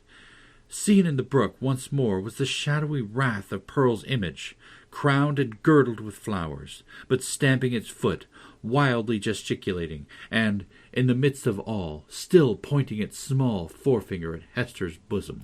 "I see what ails the child," whispered Hester to the clergyman, and turning pale in spite of a strong effort to conceal her trouble and annoyance.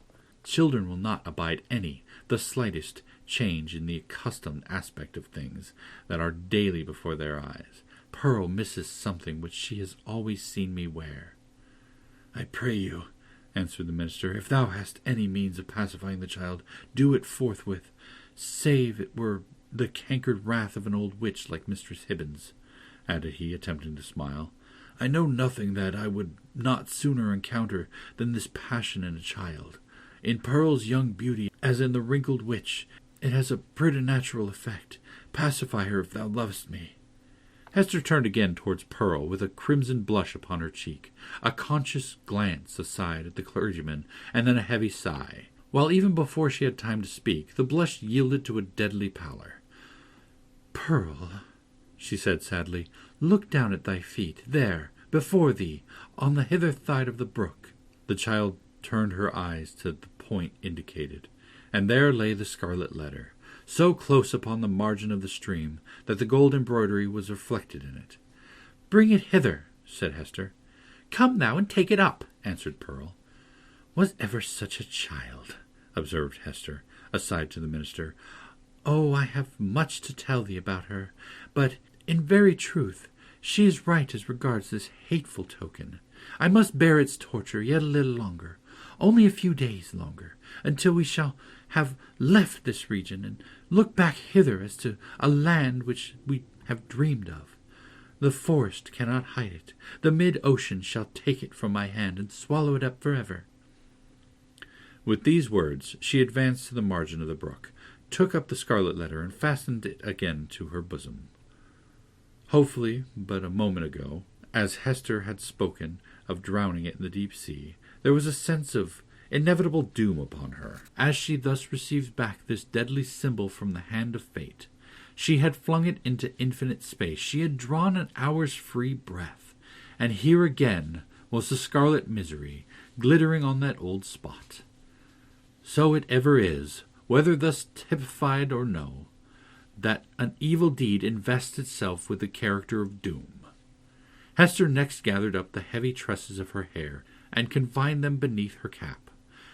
As if there was a withering spell in the sad letter, her beauty, the warmth and richness of her womanhood, departed like fading sunshine, and a grey shadow seemed to fall across her. When the dreary change was wrought, she extended her hand to Pearl. "Dost thou know thy mother now, child?" asked she reproachfully, but with a subdued tone. "Wilt thou come across the brook and own thy mother, now that she has had her shame upon her, now that she is sad?" "Yes, now I will," answered the child, bounding across the brook and clasping Hester in her arms. "Now thou art my mother indeed, and I am thy little Pearl." In a mood of tenderness that was not usual with her, she drew down her mother's head and kissed her brow and both her cheeks. But then, by a kind of necessity that always impelled this child to alloy whatever comfort she might chance to give with a throb of anguish, Pearl put her mouth and kissed the Scarlet Letter too. "That was not kind," said Hester. "When thou hast shown me a little love, thou mockest me." "Why does the minister sit yonder?" asked Pearl. "He waits to welcome thee," replied her mother. "Come thou, and entreat his blessing. He loves thee, my little Pearl, and loves thy mother too. Wilt thou not love him? Come, he longs to greet thee." "Does he love us?" said Pearl, looking up with acute intelligence in her mother's face.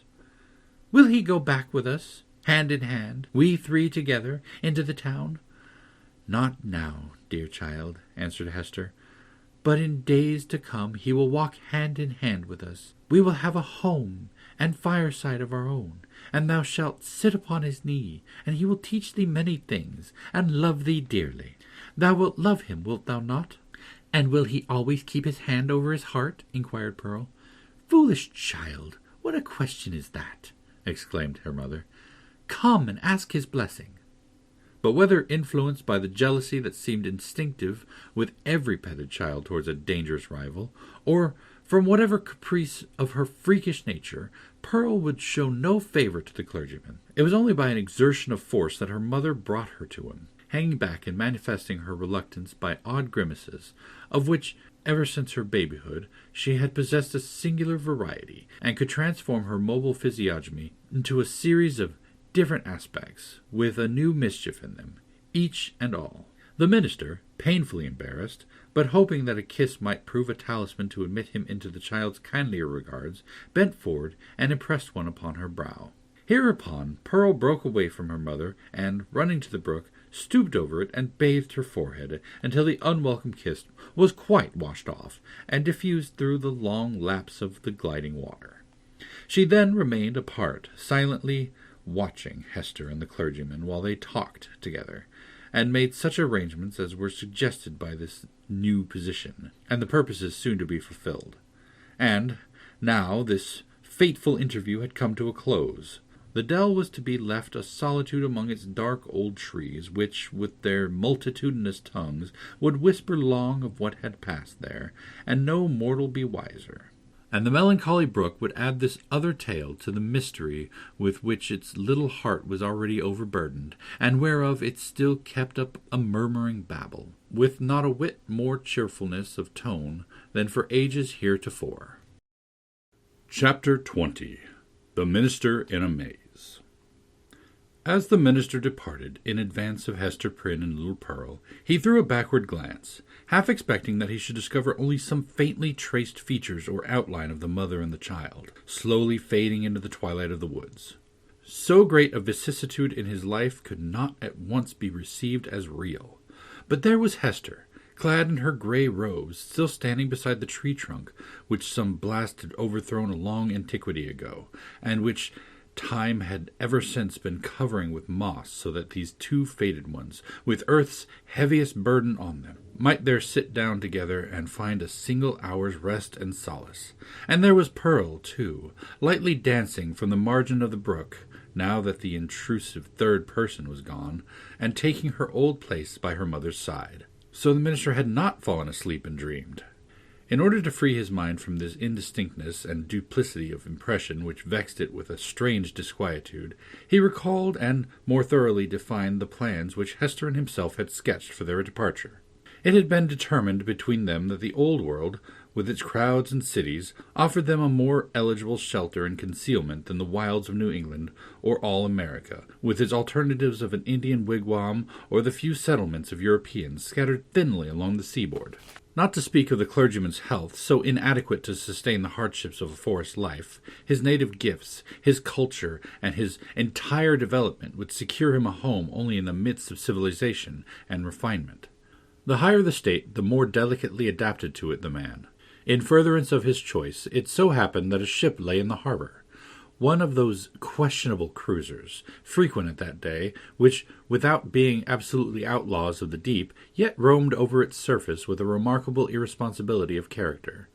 This vessel had recently arrived from the Spanish Main, and within 3 days' time would sail for Bristol. Hester Prynne, whose vocation as a self-enlisted sister of charity had brought her acquainted with the captain and crew, could take upon herself to secure the passage of 2 individuals and a child with all the secrecy which circumstances rendered more than desirable. The minister had inquired of Hester, with no little interest, the precise time at which the vessel might be expected to depart. It would probably be on the 4th day from the present. "That is most fortunate," he had then said to himself. Now, why the Reverend Mr. Dimmesdale considered it so very fortunate, we hesitate to reveal. Nevertheless, to hold nothing back from the reader, it was because on the 3rd day from the present he was to preach the election sermon, and, as such an occasion formed an honorable epoch in the life of a New England clergyman. He could not have chanced upon a more suitable mode and time of terminating his professional career. "At least they shall say of me," thought this exemplary man, "that I leave no public duty unperformed, nor ill performed." Sad, indeed, that an introspection so profound and acute as this poor minister's should be so miserably deceived. We have had, and may still have, worse things to tell of him, but none, we apprehend, so pitiably weak, no evidence at once so slight and irrefragable of a subtle disease that had long since begun to eat into the real substance of his character. No man for any considerable period can wear one face to himself and another to the multitude, without finally getting bewildered as to which may be the true. The excitement of Mr. Dimmesdale's feelings as he returned from his interview with Hester lent him unaccustomed physical energy, and hurried him townward at a rapid pace. The pathway among the woods seemed wilder, more uncouth with its rude natural obstacles, and less trodden by the foot of man than he remembered it on his outward journey. But he leapt across the plashy places, thrust himself through the clinging underbrush, climbed the ascent, plunged into the hollow, and overcame, in short, all the difficulties of the track with an unweariable activity that astonished him.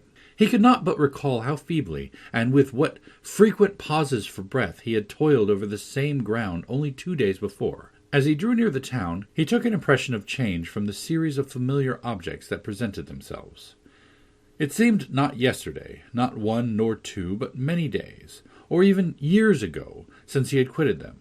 There, indeed, was each former trace of the street, as he remembered it, and all the peculiarities of the houses, with the due multitude of gable peaks, and a weathercock at every point where his memory suggested one.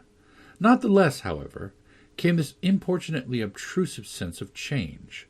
The same was true as regarded the acquaintances whom he met and all the well-known shapes of human life about the town. They looked neither older nor younger now. The beards of the aged were no whiter, nor could the creeping babe of yesterday walk on his feet today.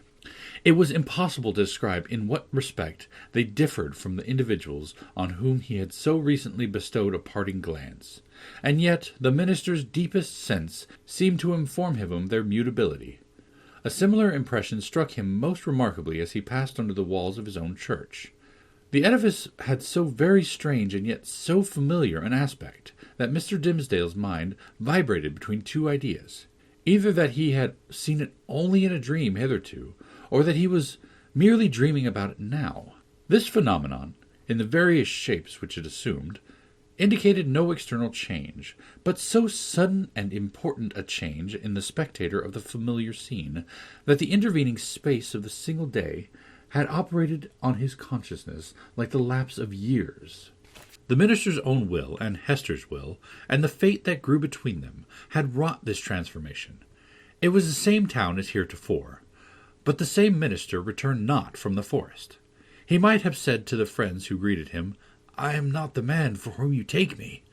I left him yonder in the forest, withdrawn into a secret dell by a mossy tree trunk, and near a melancholy brook. Go, seek your minister, and see if his emaciated figure, his thin cheek, his white, heavy, pain-wrinkled brow, be not flung down there like a cast-off garment."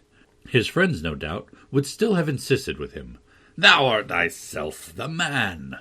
But the error would have been their own, not his.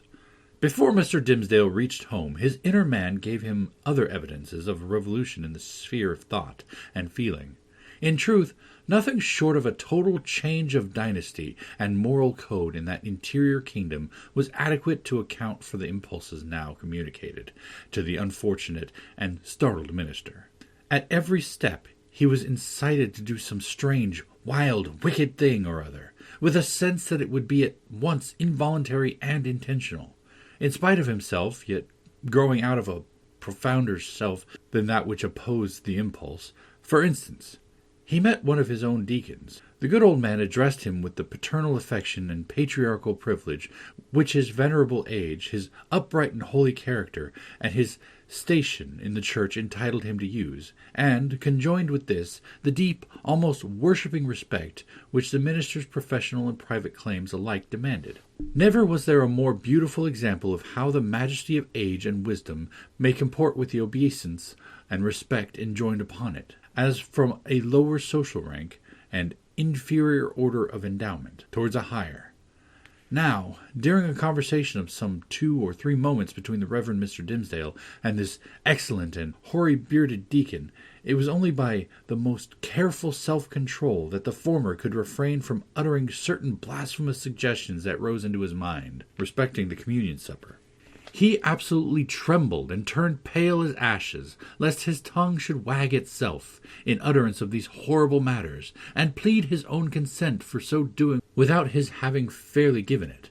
And even with this terror in his heart, he could hardly avoid laughing to imagine how the sanctified old patriarchal deacon would have been petrified by his minister's impiety. Again, another incident of the same nature. Hurrying along the street, the Reverend Mr. Dimmesdale encountered the eldest female member of his church, a most pious and exemplary old dame, poor, widowed, lonely, and with a heart as full of reminiscences about her dead husband and children, and her dead friends of long ago as burial ground is full of storied gravestones. Yet all this, which would else have been such heavy sorrow, was made almost a solemn joy to her devout old soul by religious consolations and the truths of Scripture, wherewith she had fed herself continually for more than 30 years. And, since Mr. Dimmesdale had taken her in charge, the good granddame's chief earthly comfort, which, unless it had been likewise a heavenly comfort, could have been none at all, was to meet her pastor, whether casually or of set purpose, and be refreshed with a word of warm, fragrant, heaven-breathing gospel truth from his beloved lips into her dulled but rapturously attentive ear. But on this occasion, up to the moment of putting his lips to the old woman's ear, Mr. Dimmesdale, as the great enemy of souls would have it, could recall no text of Scripture, nor aught else, except a brief, pithy, and, as it then appeared to him, unanswerable argument against the immortality of the human soul. The instilment thereof into her mind would probably have caused this aged sister to drop dead at once, as by the effect of an intensely poisonous infusion. What he really did whisper, the minister could never afterwards recollect. There was, perhaps, a fortunate disorder in his utterance, which failed to impart any distinct idea to the good widow's comprehension, or which Providence interpreted after a measure of its own. Assuredly, as the minister looked back, he beheld an expression of divine gratitude and ecstasy that seemed like the shine of the celestial city on her face, so wrinkled and ashy pale. Again, a third instance. After parting from the old church member, he met the youngest sister of them all. It was a maiden newly won, and won by the Reverend Mr. Dimmesdale's own servant, on the Sabbath after his vigil, to barter the transitory pleasures of the world for the heavenly hope that was to assume brighter substance as life grew dark around her, and which would gild the utter gloom with final glory. She was fair and pure as a lily that had bloomed in paradise. The minister knew well that he was himself enshrined within the stainless sanctity of her heart, which hung its snowy curtains about his image, imparting to religion the warmth of love, and to love a religious purity. Satan, that afternoon, had surely led the poor young girl away from her mother's side, and thrown her into the pathway of this sorely tempted, or shall we not rather say, this lost and desperate man. As she drew nigh, the archfiend whispered him to condense into small compass, and drop into her tender bosom a germ of evil that would be sure to blossom darkly soon, and bear black fruit betimes. Such was his sense of power over this virgin's soul, trusting him as she did, that the minister felt potent to blight all the field of innocence with but one wicked look, and develop all its opposite with but one word.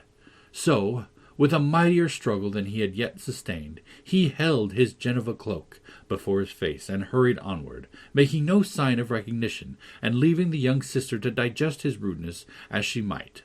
She ransacked her conscience, which was full of harmless little matters like her pocket or her work-bag, and took herself to task, poor thing, for 1,000 imaginary faults, and went about her household duties with swollen eyelids the next morning. Before the minister had time to celebrate his victory over this last temptation, he was conscious of another impulse, more ludicrous and almost as horrible. It was, we blush to tell it, was to stop short in the road, and teach some very wicked words to a knot of little puritan children who were playing there, and had but just begun to talk.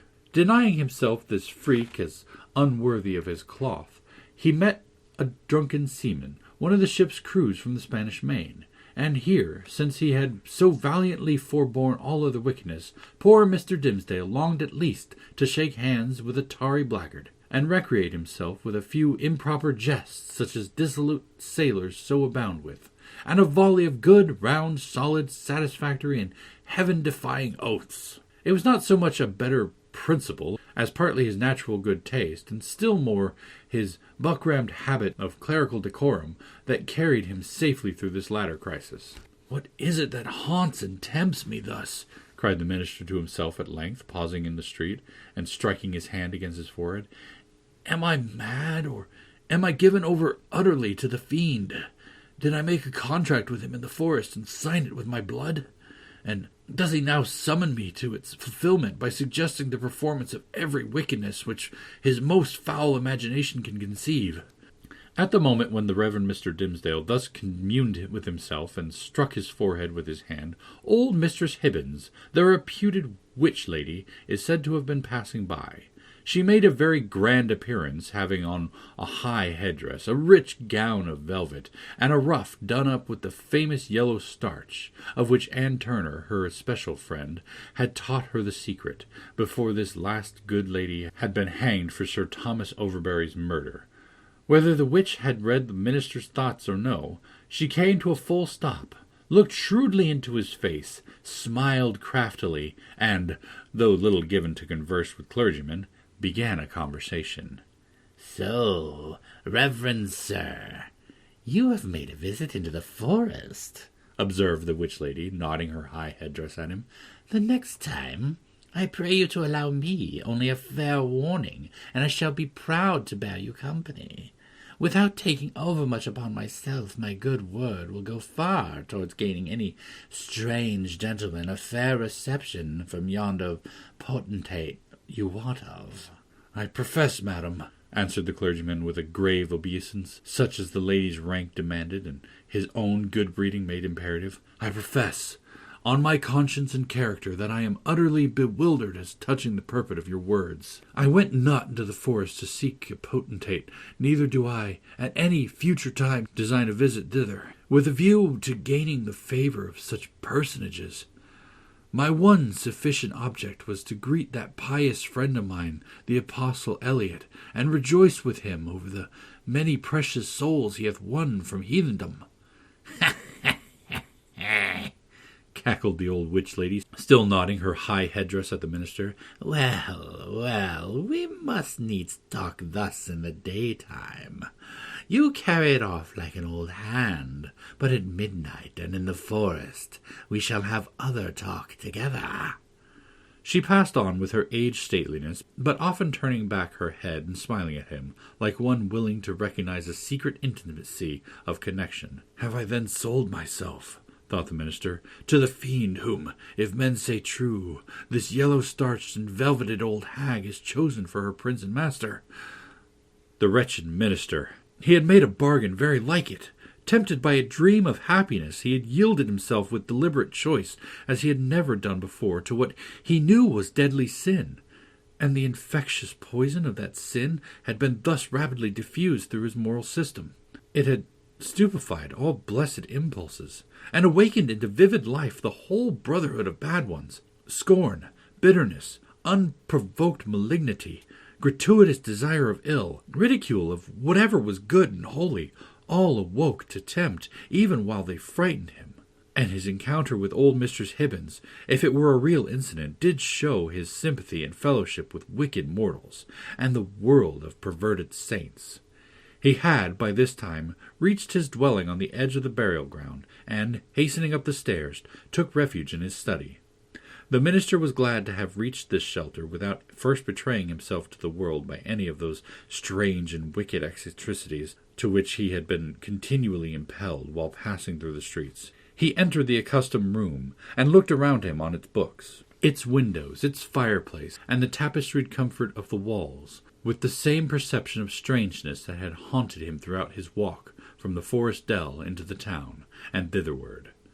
Here he had studied and written, here gone through fast and vigil and come forth half alive, here striven to pray, here borne 100,000 agonies.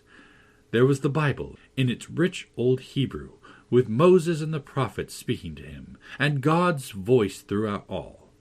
There, on the table, with the inky pens beside it, was an unfinished sermon, with a sentence broken in the midst, where his thoughts had ceased to gush out upon the page 2 days before. He knew that it was himself, the thin and white-cheeked minister, who had done and suffered these things, and written thus far into the election sermon. But he seemed to stand apart and eye this former self with scornful pitying, but half-envious curiosity. That self was gone. Another man had returned from the forest, a wiser one, with a knowledge of hidden mysteries which the simplicity of the former never could have reached, a bitter kind of knowledge that. While occupied with these reflections, a knock came at the door of the study, and the minister said, "Come in," not wholly devoid of an idea that he might behold an evil spirit, and so he did. It was old Roger Chillingworth that entered. The minister stood, white and speechless, with one hand on the Hebrew Scriptures and the other upon his heart. "Welcome home, Reverend Sir," said the physician. "And how found you that godly man, the Apostle Eliot? But methinks, dear sir, you look pale, as if the travel through the wilderness had been too sore for you. Will not my aid be requisite to put you in heart and strength to preach your election sermon?" "Nay, I think not so," rejoined the Reverend Mr. Dimmesdale. "My journey, and the sight of the holy apostle yonder, and the free air which I have breathed, have done me good, after so long confinement in my study. I think to need no more of your drugs, my kind physician, good though they may be, and administered by a friendly hand." All this time Roger Chillingworth was looking at the minister with the grave and intent regard of a physician towards his patient. But, in spite of this outward show, the latter was almost convinced of the old man's knowledge, or, at least, his confident suspicion with respect to his own interview with Hester Prynne. The physician knew then that, in the minister's regard, he was no longer a trusted friend, but his bitterest enemy. So much being known, it would appear natural that a part of it should be expressed.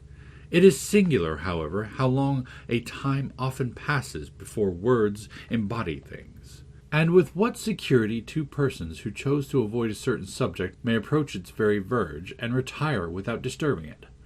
Thus the minister felt no apprehension that Roger Chillingworth would touch, in express words, upon the real position which they sustained towards one another. Yet did the physician, in his dark way, creep frightfully near the secret. "Were it not better," said he, "that you use my poor skill tonight? Verily, dear sir, we must take pains to make you strong and vigorous for this occasion of the election discourse. The people look for great things from you, apprehending that another year may come about and find their pastor gone." "Yea, to another world," replied the minister with pious resignation. "Heaven grant it be a better one, for in good sooth I hardly think to tarry with my flock through the flitting seasons of another year. But, touching your medicine, kind sir, in my present frame of body I need it not." "I joy to hear it," answered the physician. "It may be that my remedies, so long administered in vain, begin now to take due effect. Happy man were I, and well deserving of New England's gratitude, could I achieve this cure." "I thank you from my heart, most watchful friend," said the Reverend Mr. Dimmesdale with a solemn smile. "I thank you, and can but requite your good deeds with my prayers." "A good man's prayers are golden recompense," rejoined old Roger Chillingworth as he took his leave. "Yea, they are the current gold coin of the New Jerusalem, with the king's own mint mark on them." Left alone, the minister summoned a servant of the house and requested food, which, being set before him, he ate with ravenous appetite. Then, flinging the already written pages of the election sermon into the fire, he forthwith began another, which he wrote with such an impulsive flow of thought and emotion that he fancied himself inspired, and only wondered that heaven should see fit to transmit the grand and solemn music of its oracles through so foul an organ-pipe as he. However, leaving that mystery to solve itself, or go unsolved forever, he drove his task onward, with earnest haste and ecstasy. Thus the night fled away, as if it were a winged steed, and he careering on it. Morning came and peeped, blushing, through the curtains, and at last sunrise threw a golden beam into the study, and laid it right across the minister's bedazzled eyes. There he was, with the pen still between his fingers, and a vast, immeasurable tract of written space behind him. Chapter 21. The New England Holiday. Betimes in the morning of the day on which the new governor was to receive his office at the hands of the people, Hester Prynne and little Pearl came into the marketplace. It was already thronged with the craftsmen and other plebeian inhabitants of the town, in considerable numbers, among whom, likewise, were the rough figures, whose attire of deerskins marked them as belonging to some of the forest settlements which surrounded the little metropolis of the colony. On this public holiday, as on all other occasions, for 7 years past, Hester was clad in a garment of coarse grey cloth. Not more by its hue than by some indescribable peculiarity in its fashion, it had the effect of making her fade personally out of sight and outline, while again the Scarlet Letter brought her back from this twilight indistinctness, and revealed her under the moral aspect of its own illumination. Her face, so long familiar to the townspeople, showed the marble quietude which they were accustomed to behold there. It was like a mask, or rather like the frozen calmness of a dead woman's features, owing this dreary resemblance to the fact that Hester was actually dead, in respect to any claim of sympathy, and had departed out of the world with which she still seemed to mingle. It might be on this day that there was an expression unseen before, nor indeed vivid enough to be detected now, unless some preternaturally gifted observer should have first read the heart, and have afterwards sought a corresponding development in the countenance and mien. Such a spiritual seer might have conceived that, after sustaining the gaze of the multitude through 7 miserable years as a necessity, a penance, and something which it was a stern religion to endure, she now, for one last time more, encountered it freely and voluntarily, in order to convert what had so long been agony into a kind of triumph. "Look your last on the Scarlet Letter and its wearer," the people's victim, a lifelong bond-slave, as they fancied her, might say to them. "Yet a little while, and she will be beyond your reach. A few hours longer, and the deep, mysterious ocean will quench and hide forever the symbol which ye have caused to burn upon her bosom." Nor were it an inconsistency too improbable to be assigned to human nature, should we suppose a feeling of regret in Hester's mind, at the moment when she was about to win her freedom from the pain which had been thus deeply incorporated into her being. Might there not be an irresistible desire to quaff a last, long, breathless draught of the cup of wormwood and aloes, with which nearly all her years of womanhood had been perpetually flavored? The wine of life, henceforth to be presented to her lips, must be indeed rich, delicious, and exhilarating in its chaste and golden beaker, or else leave an inevitable and weary languor after the lees of bitterness wherewith she had been drugged, as with a cordial of intense potency. Pearl was decked out with airy gaiety. It would have been impossible to guess that this bright and sunny apparition owed its existence to the shape of gloomy grey, or that a fancy, at once so gorgeous and so delicate as must have been requisite to contrive that child's apparel, was the same that had achieved a task perhaps more difficult, in imparting so distinct a peculiarity to Hester's simple robe. The dress, so proper was it to little Pearl, seemed an effluence or inevitable development, an outward manifestation of her character, no more to be separated from her than the many-hued brilliancy of a butterfly's wing, or the painted glory from the leaf of a bright flower. As with these, so with the child. Her garb was all of one idea with her nature.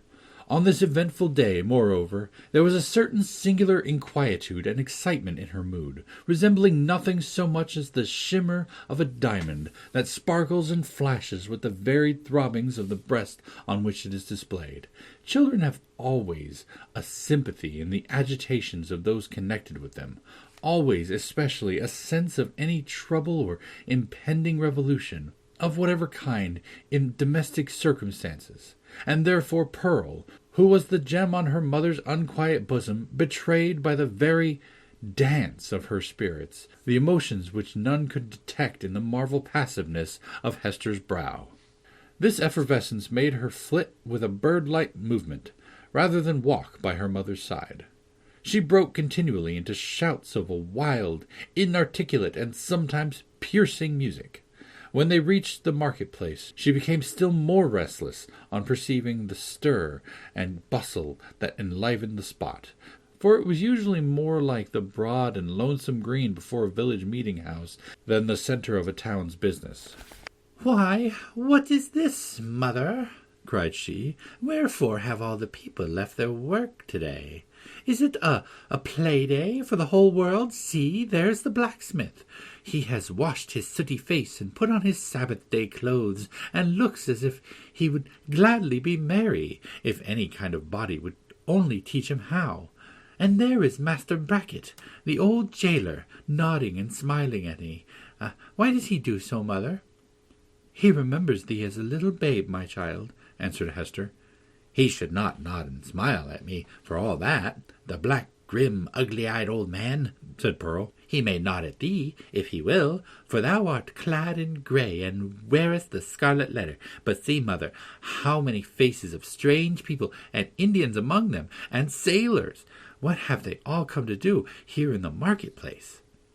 They wait to see the procession pass, said Hester, for the governor and the magistrates are to go by, and the ministers, and all the great people and good people, with the music and the soldiers marching before them.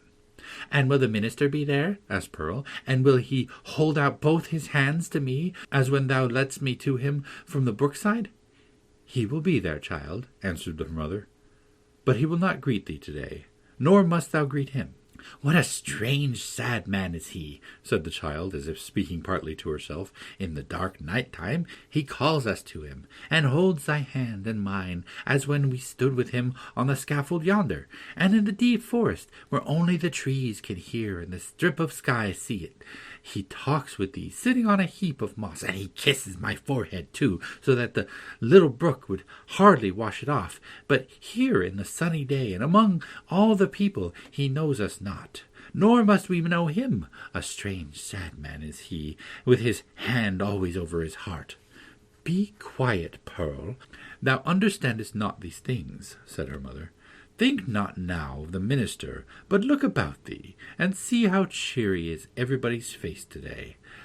The children have come from their school, and the grown people from their workshops in the fields, on purpose to be happy, for today a new man is beginning to rule over them, and so, as has been the custom of mankind ever since a nation was first gathered, they make merry and rejoice, as if a good and golden year were at length to pass over the poor old world.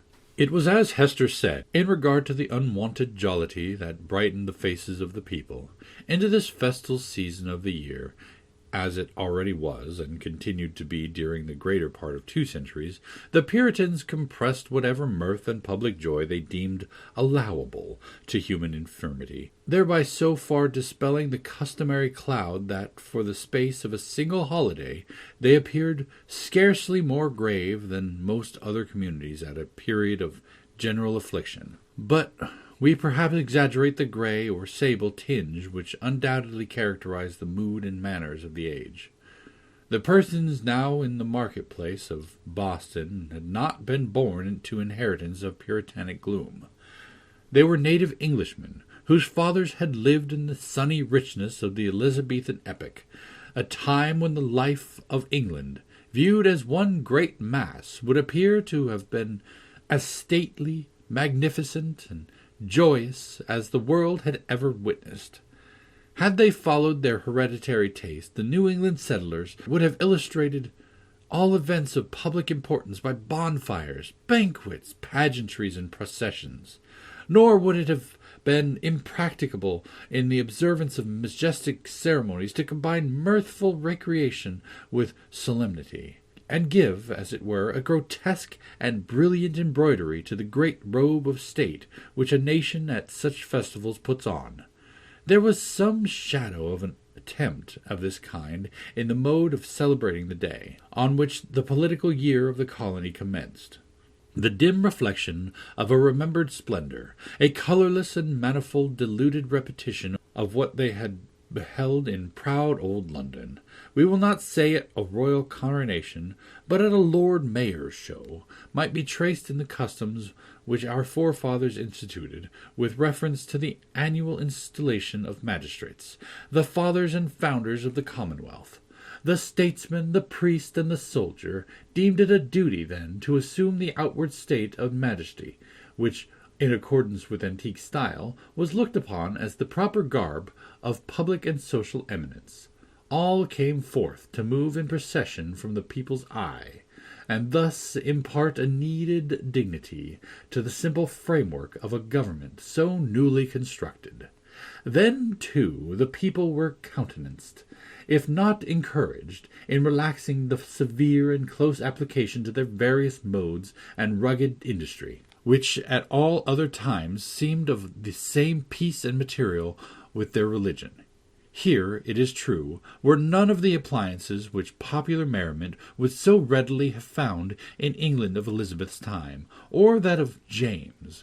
No rude shows of a theatrical kind, no minstrel with his harp and legendary ballad, nor gleeman with an ape dancing to his music, no juggler with his tricks of mimic witchcraft, no merry Andrew to stir up the multitude with jests perhaps hundreds of years old, but still effective by their appeals to the very broadest sources of mirthful sympathy. All such professors of the several branches of jocularity would have been sternly repressed, not only by the rigid discipline of law, but by the general sentiment which gives law its vitality.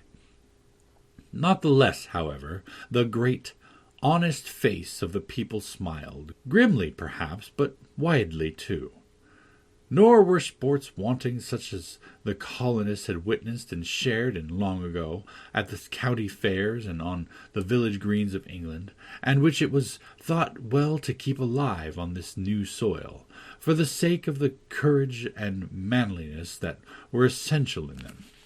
Wrestling matches in the different fashions of Cornwall and Devonshire were seen here and there about the marketplace. In one corner there was a friendly bout of quarterstaff, and, what attracted most interest of all, on the platform of the pillory, already so noted in our pages, 2 masters of defence were commencing an exhibition with the buckler and broadsword.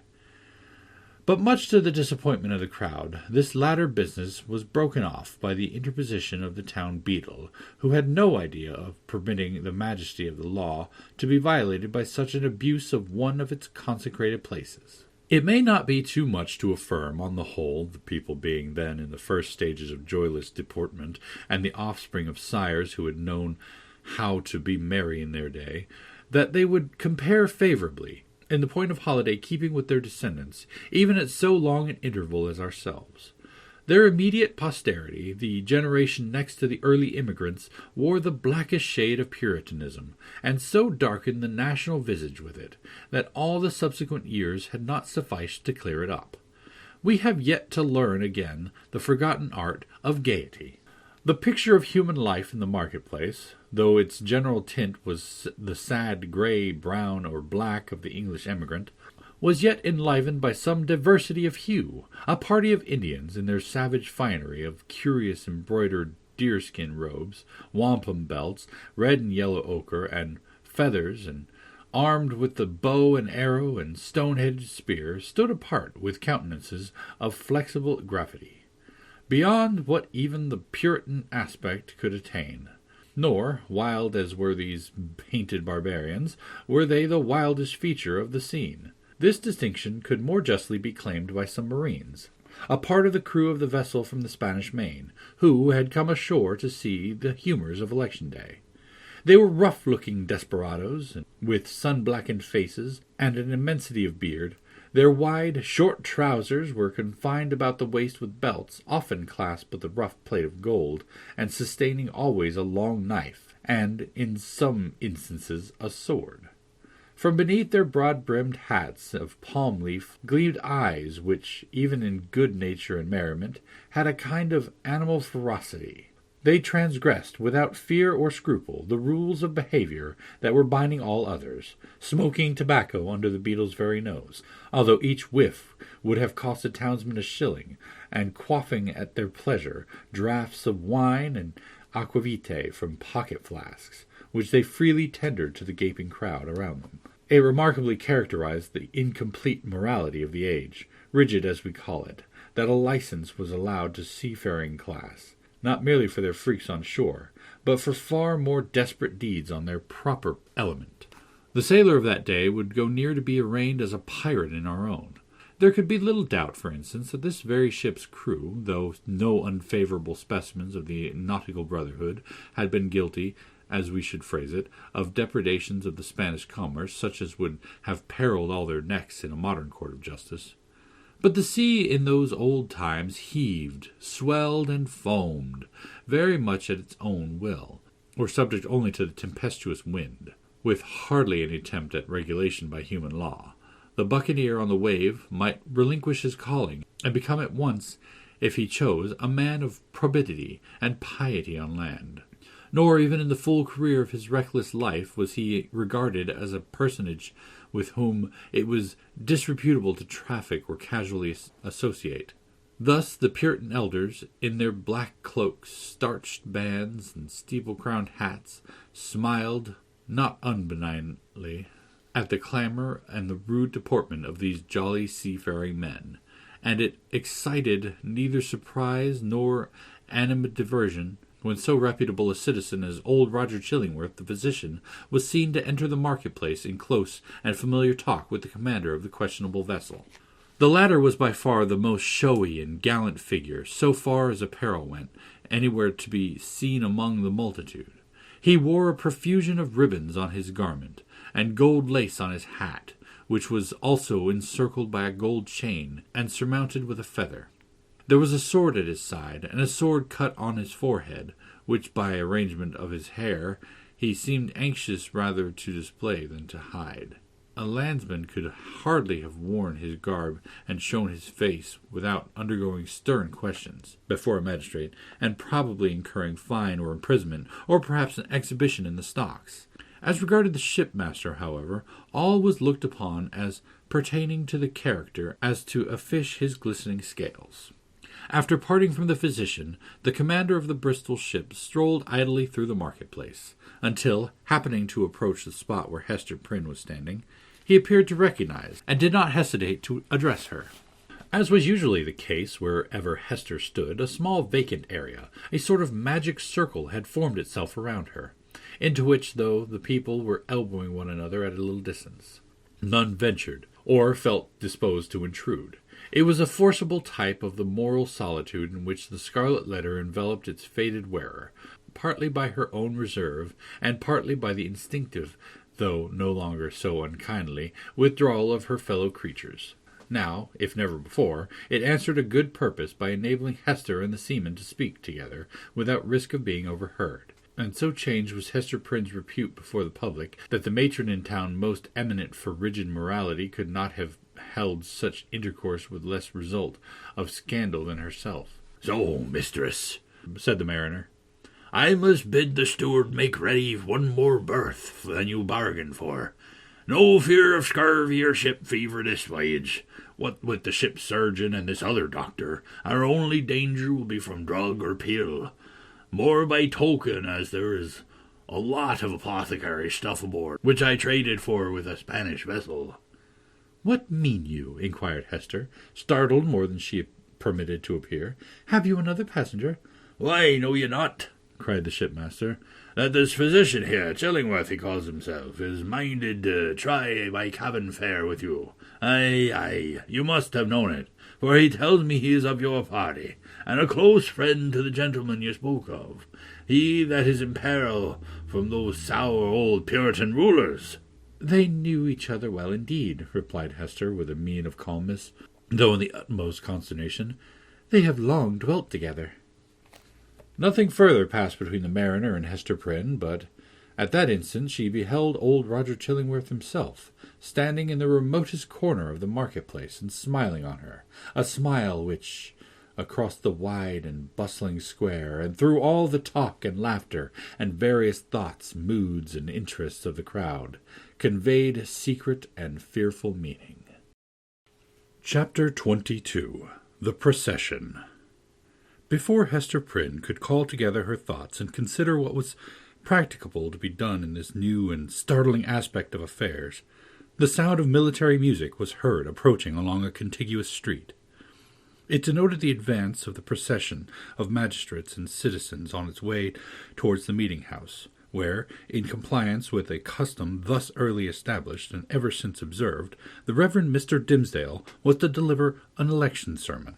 Soon the head of the procession showed itself, with a slow and stately march, turning a corner and making its way across the market-place. First came the music. It comprised a variety of instruments, perhaps imperfectly adapted to one another and played with no great skill, but yet attaining the great object for which the harmony of drum and clarion addresses itself to the multitude, that of imparting a higher and more heroic air to the scene of life that passes before the eye. Little Pearl at first clapped her hands, but then lost for an instant the restless agitation that had kept her in a continual effervescence throughout the morning. She gazed silently, and seemed to be borne upward, like a floating sea-bird, on the long heaves and swells of sound.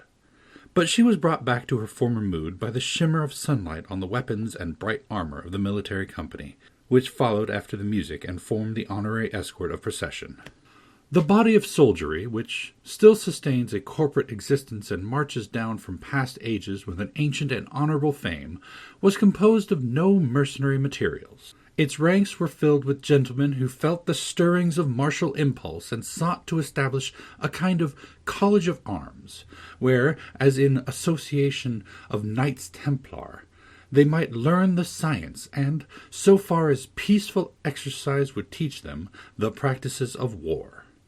The high estimation then placed upon the military character might be seen in the lofty port of each individual member of the company.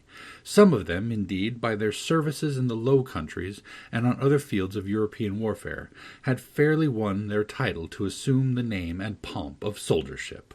The entire array, moreover, clad in burnished steel and with plumage nodding over their bright morions, had a brilliancy of effect which no modern display can aspire to equal. And yet the men of civil eminence, who came immediately behind the military escort, were better worth a thoughtful observer's eye.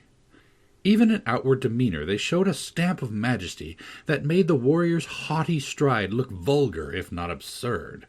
It was an age when what we call talent had far less consideration than now, but the massive materials which produce stability and dignity of character a great deal more.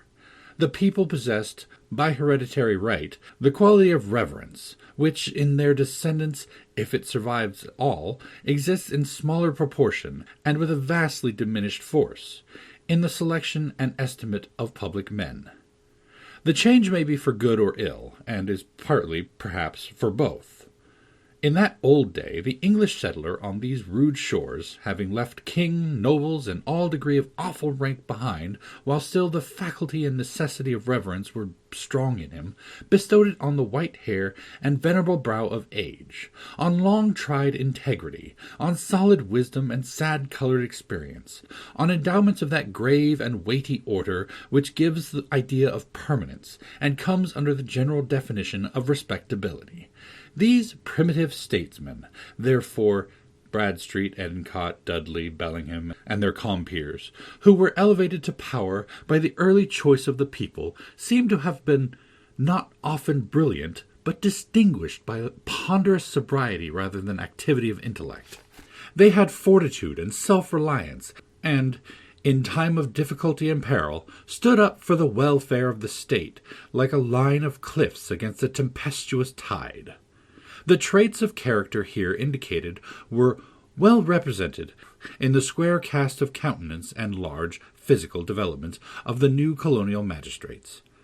So far as a demeanor of natural authority was concerned, the mother country need not have been ashamed to see these foremost men of an actual democracy adopted into the House of Peers, or made the privy council of the sovereign.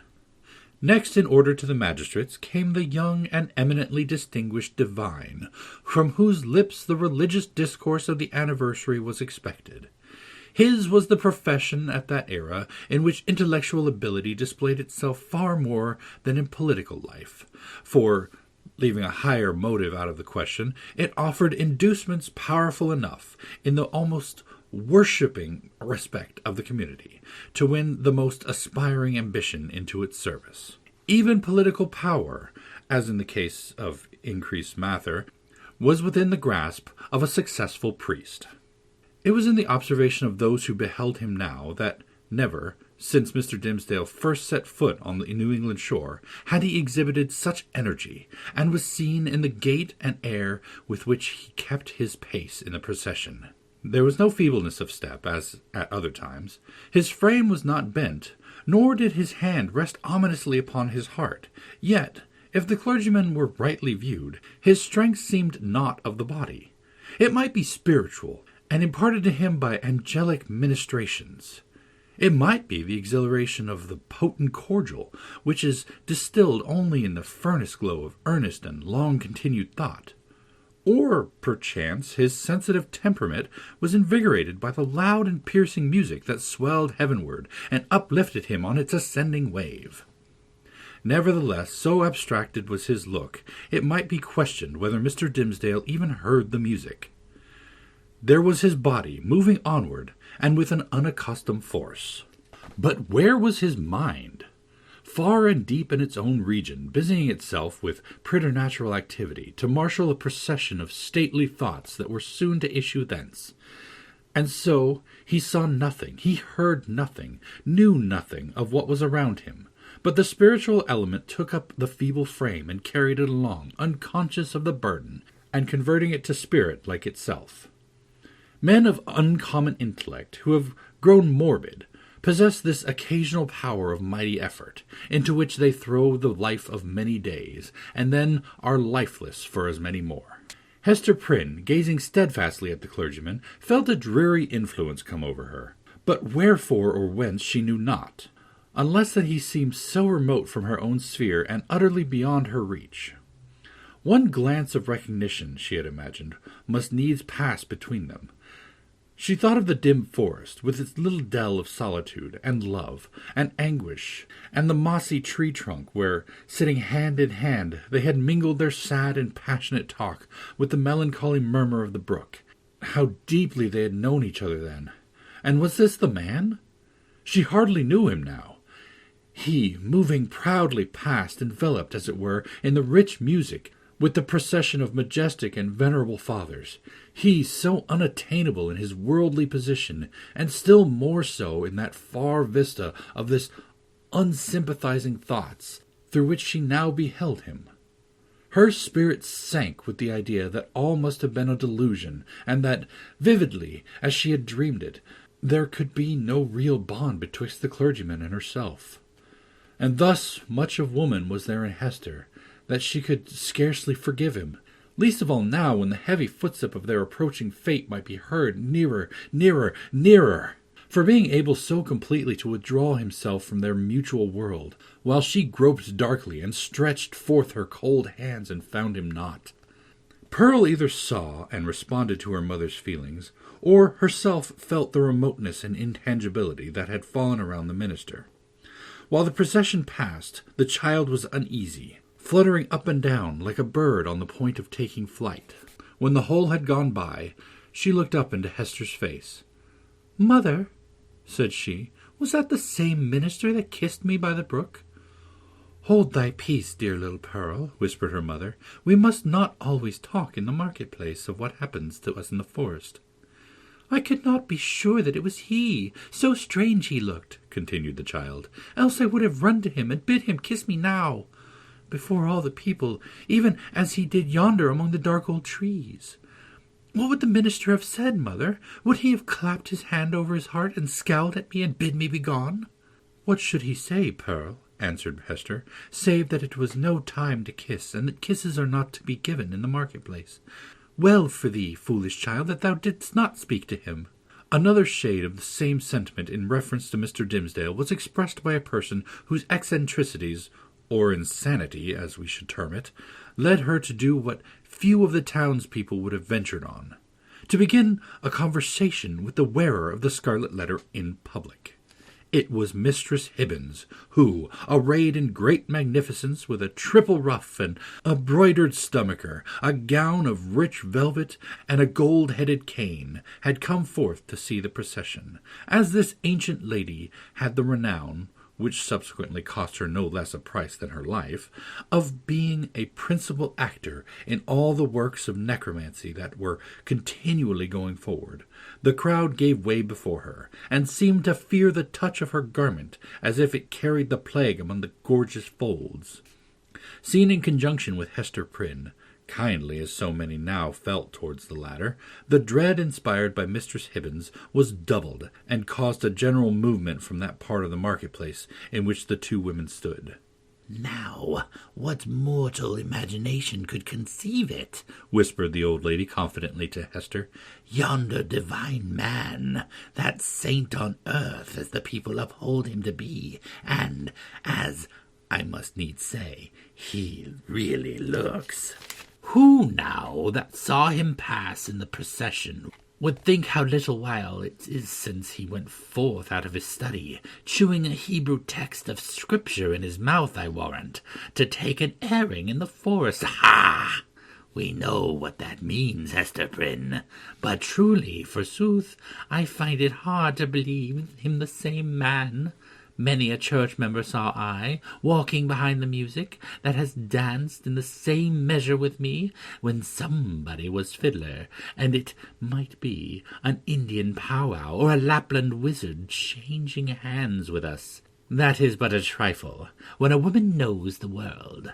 But this minister, couldst thou surely tell, Hester, whether he was the same man that encountered thee on the forest path? Madam, I know not of what you speak, answered Hester Prynne, feeling Mistress Hibbins to be of infirm mind, yet strangely startled and awe-stricken by the confidence with which she affirmed a personal connection between so many persons, herself among them, and the evil one. It is not for me to talk lightly of a learned and pious minister of the word, like the Reverend Mr. Dimmesdale. Fie, woman, fie! Cried the old lady, shaking her finger at Hester. Dost thou think I have been to the forest so many times, and have yet no skill to judge who else has been there? Yea, though no leaf of the wild garlands, which they wore while they danced, be left in their hair, I know thee, Hester, for I behold the token.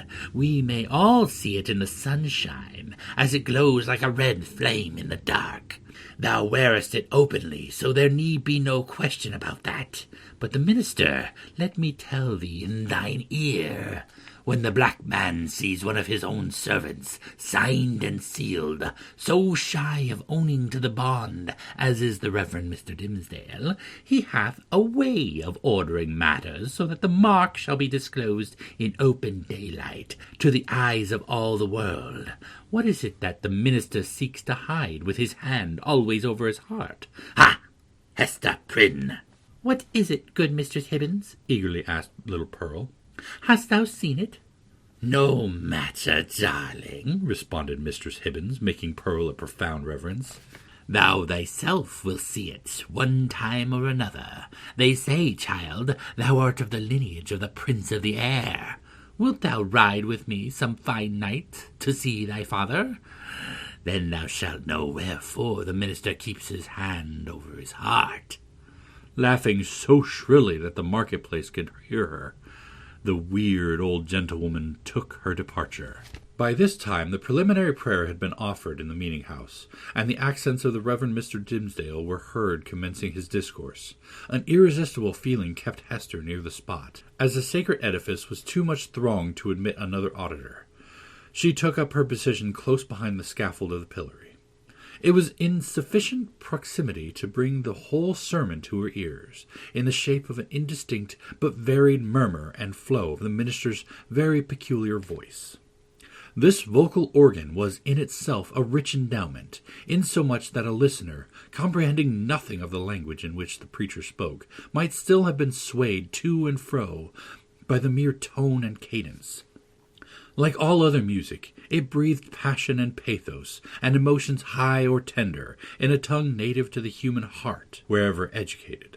Muffled as the sound was by its passage through the church walls, Hester Prynne listened with such intentness, and sympathized so intimately, that the sermon had throughout a meaning for her entirely apart from its indistinguishable words. These, perhaps, if more distinctly heard, might have been only a grosser medium, and have clogged the spiritual sense. Now she caught the low undertone, as of the wind sinking down to repose itself, then ascended with it, as it rose through the progressive gradations of sweetness and power, until its volume seemed to envelop her with an atmosphere of awe and solemn grandeur. And yet, majestic as the voice sometimes became, there was forever in it an essential character of plaintiveness, a loud or low expression of anguish, the whisper or the shriek, as it might be conceived, of suffering humanity that touched a sensibility in every bosom. At times this deep strain of pathos was all that could be heard, and scarcely heard, sighing amid a desolate silence. But even when the minister's voice grew high and commanding, when it gushed irrepressibly upward, when it assumed its utmost breadth and power, so overfilling the church as to burst its way through the solid walls and diffuse itself into the open air, still, if the auditor listened intently and for the purpose, he could detect the same cry of pain. What was it?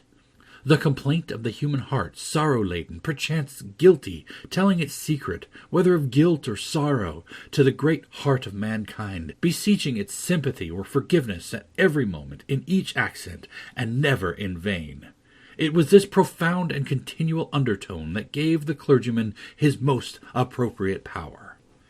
During all this time Hester stood, statue-like, at the foot of the scaffold. If the minister's voice had not kept her there would nevertheless have been an inevitable magnetism to that spot, whence she dated the first hour of her life of ignominy. There was a sense within her, too ill-defined to be made a thought, but weighing heavily on her mind, that her whole orb of life, both before and after, was connected with this spot, as with the one point that gave it unity. Little Pearl, meanwhile, had quitted her mother's side, and was playing at her own will about the marketplace.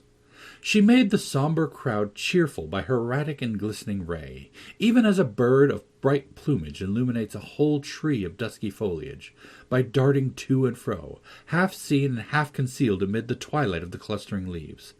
She had an undulating, but oftentimes a sharp and irregular movement. It indicated the restless vivacity of her spirit, which today was doubly indefatigable in its tiptoe dance, because it was played upon and vibrated with her mother's disquietude. Whenever Pearl saw anything to excite her ever-active and wandering curiosity, she flew thitherward, and, as we might say, seized upon that man or thing as her own property, so far as she desired it, but without yielding the minutest degree of control over her motions in requital. The Puritans looked on, and, if they smiled, were none the less inclined to pronounce the child a demon offspring, from the indescribable charm of beauty and eccentricity that shone through her little figure, and sparkled with its activity. She ran and looked the wild Indian in the face, and he grew conscious of a nature wilder than his own. Thence, with native audacity, but still with a reserve as characteristic, she flew into the midst of a group of mariners, the swarthy-cheeked wild men of the ocean, as the Indian were of the land, and they gazed wonderingly and admiringly at Pearl, as if a flake of the sea-foam had taken the shape of a little maid, and were gifted with a soul of the sea-fire that flashes beneath the prow in the night-time. One of these seafaring men, the shipmaster indeed, who had spoken to Hester Prynne, was so smitten with Pearl's aspect that he attempted to lay hands upon her, with the purpose to snatch a kiss. Finding it as impossible to touch her as to catch a humming-bird in the air, he took from his hat a gold chain that was twisted about it, and threw it to the child. Pearl immediately twined it around her neck and waist with such happy skill that, once seen there, it became part of her, and it was difficult to imagine her without it. "Thy mother is yonder woman with the Scarlet Letter," said the seaman. "Wilt thou carry her a message from me?" "If the message pleases me, I will," answered Pearl. "Then tell her," rejoined he, "that I spake again with the black-visaged, hump-shouldered old doctor, and he engages to bring his friend, the gentleman she wots of, aboard with him. So let thy mother take no thought, save for herself and thee. Wilt thou tell her this, thou witch-baby?" "Mistress Hibbins says my father is the Prince of the Air," cried Pearl, with a naughty smile. "If thou callest me that ill name, I shall tell him of thee, and he will chase thy ship with a tempest." Pursuing a zigzag course across the marketplace, the child returned to her mother, and communicated what the mariner had said. Hester's strong, calm, steadfastly enduring spirit almost sank, at last, on beholding this dark and grim countenance of an inevitable doom, which, at the moment when a passage seemed to open for the minister and herself out of their labyrinth of misery, showed itself with an unrelenting smile right in the midst of their path. With her mind harassed by the terrible perplexity in which the shipmaster's intelligence involved her, she was also subjected to another trial. There were many people present from the country round about who had often heard of the Scarlet Letter, and to whom it had been made terrific by 100 false or exaggerated rumors, but who had never beheld it with their own bodily eyes. These, after exhausting other modes of amusement, now thronged about Hester Prynne with rude and boorish intrusiveness. Unscrupulous as it was, however, it could not bring them nearer than a circuit of several yards. At that distance they accordingly stood, fixed there by the centrifugal force of the repugnance which the mystic symbol inspired. The whole gang of sailors, likewise, observing the press of spectators, and learning the purport of the Scarlet Letter, came and thrust their sunburnt and desperado-looking faces into the ring. Even the Indians were affected by a sort of cold shadow of the white man's curiosity, and, gliding through the crowd, fastened their snake-like black eyes on Hester's bosom, conceiving, perhaps, that the wearer of this brilliant embroidered badge must needs be a personage of high dignity among her people. Lastly, the inhabitants of the town, their own interest in this worn-out subject languidly reviving itself by sympathy with what they saw others feel, lounged idly to the same quarter, and tormented Hester Prynne, perhaps more than all the rest, with their cool, well-acquainted gaze at her familiar shame. Hester saw and recognized the self-same faces of that group of matrons who had awaited her forthcoming from the prison door 7 years ago, all save one, the youngest and only compassionate among them, whose burial robe she had since made.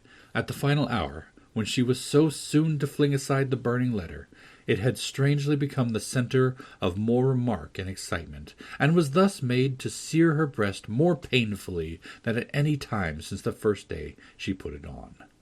While Hester stood in the magic circle of ignominy, where the cunning cruelty of her sentence seemed to have fixed her forever, the admirable preacher was looking down from the sacred pulpit upon an audience whose very inmost spirits had yielded to his control, the sainted minister in the church, the woman of the Scarlet Letter in the marketplace. What imagination would have been irreverent enough to surmise that the same scorching stigma was on them both? Chapter 23. The Revelation of the Scarlet Letter. The eloquent voice, on which the souls of the listening audience had been borne aloft as on the swelling waves of the sea, at length came to a pause. There was a momentary silence, profound as what should follow the utterance of oracles. Then ensued a murmur and a half-hushed tumult, as if the auditors, released from the high spell that had transported them into the region of another's mind, were returning into themselves, with all their awe and wonder still heavy on them. In a moment more the crowd began to gush forth from the doors of the church. Now that there was an end, they needed other breath, more fit to support the gross and earthly life into which they relapsed than the atmosphere which the preacher had converted into words of flame and burdened with the rich fragrance of thought. In the open air, their rapture broke into speech. The street and the marketplace absolutely babbled, from side to side, with applauses for the minister. His hearers could not rest until they had told one another of what each knew better than he could tell or hear. According to their united testimony, never had man spoken in so wise, so high, and so holy a spirit as he that spake this day. Nor had inspiration ever breathed through mortal lips more evidently than it did through his. Its influence could be seen, as it were, descending upon him, and possessing him, and continually lifting him out of the written discourse that lay before him, and filling him with ideas that must have been as marvelous to himself as to his audience. His subject, it appeared, had been the relation between the deity and the communities of mankind, with a special reference to the New England, which they were here planting in the wilderness. And as he drew towards the close, a spirit as of prophecy had come upon him, constraining him to its purpose as mightily as the old prophets of Israel were constrained, only with this difference, that, whereas the Jewish seers had denounced judgments and ruin on their country, it was his mission to foretell a high and glorious destiny for the newly gathered people of the Lord. But throughout it all, and through the whole discourse, There had been a certain deep, sad undertone of pathos, which could not be interpreted otherwise than as the natural regret of one soon to pass away. Yes, their minister whom they so loved, and who so loved them all that he could not depart heavenward without a sigh, had the foreboding of untimely death upon him, and would soon leave them in their tears. This idea of his transitory stay on earth gave the last emphasis to the effect which the preacher had produced. It was as if an angel in his passage to the skies had shaken his bright wings over the people for an instant, at once a shadow and a splendor, and had shed down a shower of golden truths upon them. Thus there had come to the Reverend Mr. Dimmesdale, as to most men in their various spheres, though seldom recognized until they see it far behind them, an epoch of life more brilliant and full of triumph than any previous one, or than any which could hereafter be. He stood at this moment on the very proudest eminence of superiority, to which the gifts of intellect, rich lore, prevailing eloquence, and a reputation of wittiest sanctity could exalt a clergyman in New England's earliest days, when the professional character was of itself a lofty pedestal. Such was the position which the minister occupied, as he bowed his head forward on the cushions of the pulpit at the close of his election sermon. Meanwhile, Hester Prynne was standing beside the scaffold of the pillory, with the Scarlet Letter still burning on her breast. Now was heard again the clangor of the music, and the measured tramp of the military escort issuing from the church door. The procession was to be marshalled thence to the town hall, where a solemn banquet would complete the ceremonies of the day.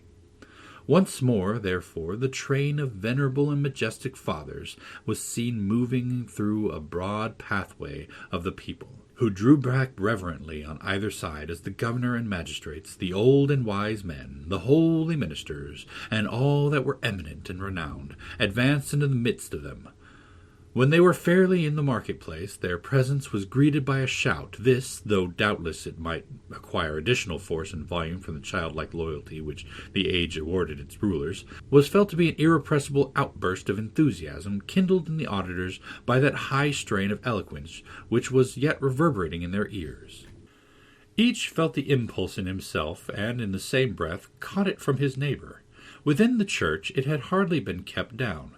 Beneath the sky, it pealed upward to the zenith. There were human beings enough, and enough of highly wrought and symphonious feelings, to produce that more impressive sound than the organ tones of the blast, or the thunder, or the roar of the sea, even the mighty swell of many voices, blended into one great voice by the universal impulse which makes likewise one vast heart of the many. Never from the soil of New England had gone up such a shout. Never on New England soil had stood the man so honored by his mortal brethren as the preacher. How fared it with him, then? Were there not the brilliant particles of a halo in the air about his head? So etherealized by spirit as he was, and so apotheosized by worshipping admirers, did his footsteps in the procession really tread upon the dust of earth?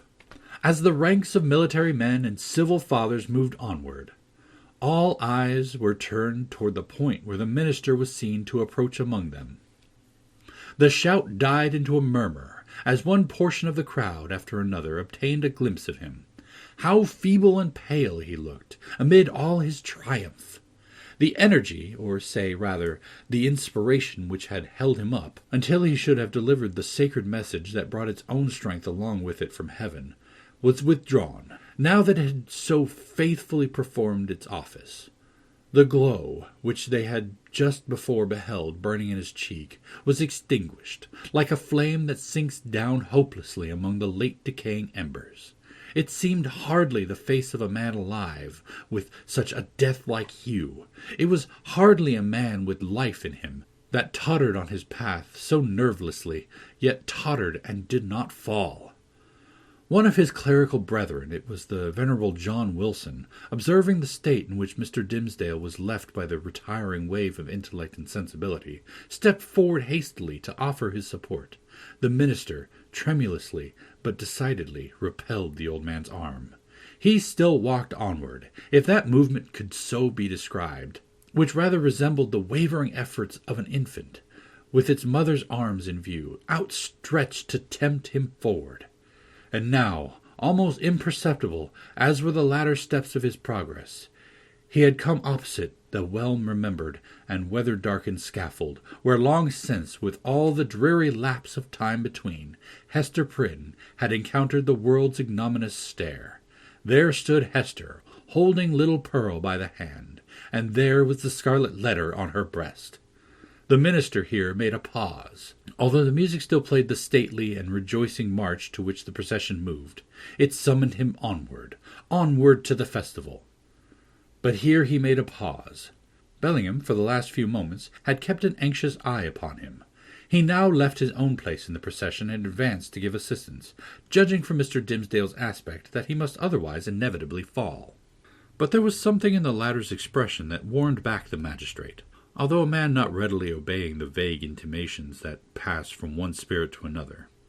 The crowd, meanwhile, looked on with awe and wonder. This earthly faintness was, in their view, only another phase of the minister's celestial strength. Nor would it have seemed a miracle too high to be wrought for one so holy, had he ascended before their eyes, waxing dimmer and brighter, and fading at last into the light of heaven. He turned toward the scaffold, and stretched forth his arms. "Hester," he said, "come hither. Come, my little Pearl." It was a ghastly look with which he regarded them, but there was something at once tender and strangely triumphant in it. The child, with the bird-like motion which was one of her characteristics, flew to him and clasped her arms about his knees. Hester, slowly, as if impelled by inevitable fate, and against her strongest will, likewise drew near, but paused before she reached him. At this instant old Roger Chillingworth thrust himself through the crowd. Or perhaps, so dark, disturbed, and evil was his look, he rose up out of some nether region to snatch back his victim from what he sought to do.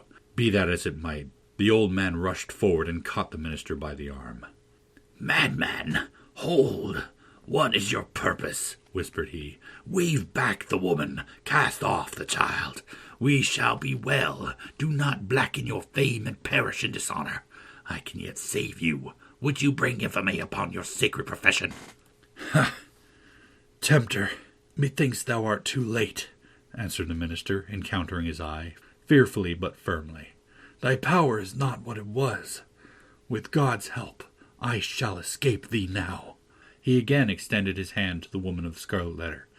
"Hester Prynne," cried he, with a piercing earnestness, "in the name of Him, so terrible and so merciful, who gives me grace at this last moment to do what, for my own heavy sin and miserable agony, I withheld myself from doing 7 years ago, come hither now, and twine thy strength about me. Thy strength, Hester, but let it be guided by the will which God hath granted me. This wretched and wronged old man is opposing it with all his own might, and the fiend's. Come, Hester, come. Support me up yonder scaffold." The crowd was in a tumult. The men of rank and dignity, who stood more immediately about the clergyman, were so taken by surprise, and so perplexed as to the purport of what they saw, unable to receive an explanation which most readily presented itself, or to imagine any other, that they remained silent and inactive spectators of the judgment which Providence seemed about to work. They beheld the minister, leaning on Hester's shoulder and supported by her arm around him, approach the scaffold and ascend its steps, while still the little hand of the sin-born child was clasped in his. Old Roger Chillingworth followed, as one intimately connected with the drama of guilt and sorrow in which they had all been actors, and well entitled, therefore, to be present at its closing scene.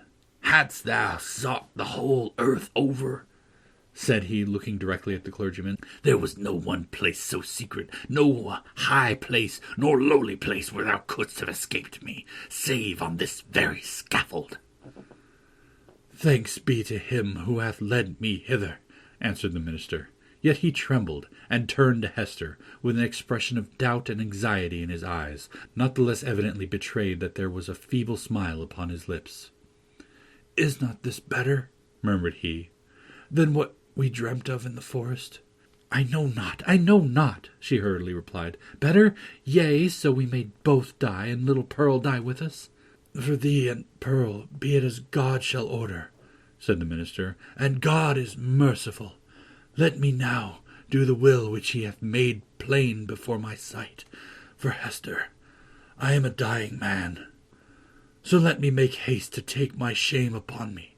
Partly supported by Hester Prynne, and holding one hand of little Pearl, the Reverend Mr. Dimmesdale turned to the dignified and venerable rulers, to the holy ministers who were his brethren, to the people whose great heart was thoroughly appalled, yet overflowing with tearful sympathy, as knowing that some deep life mattered which, if full of sin, was full of anguish and repentance likewise, was now to be laid open to them. The sun, but little past its meridian, shone down upon the clergyman, and gave a distinctness to his figure, as he stood out from all the earth, to put in his plea of guilty at the bar of eternal justice.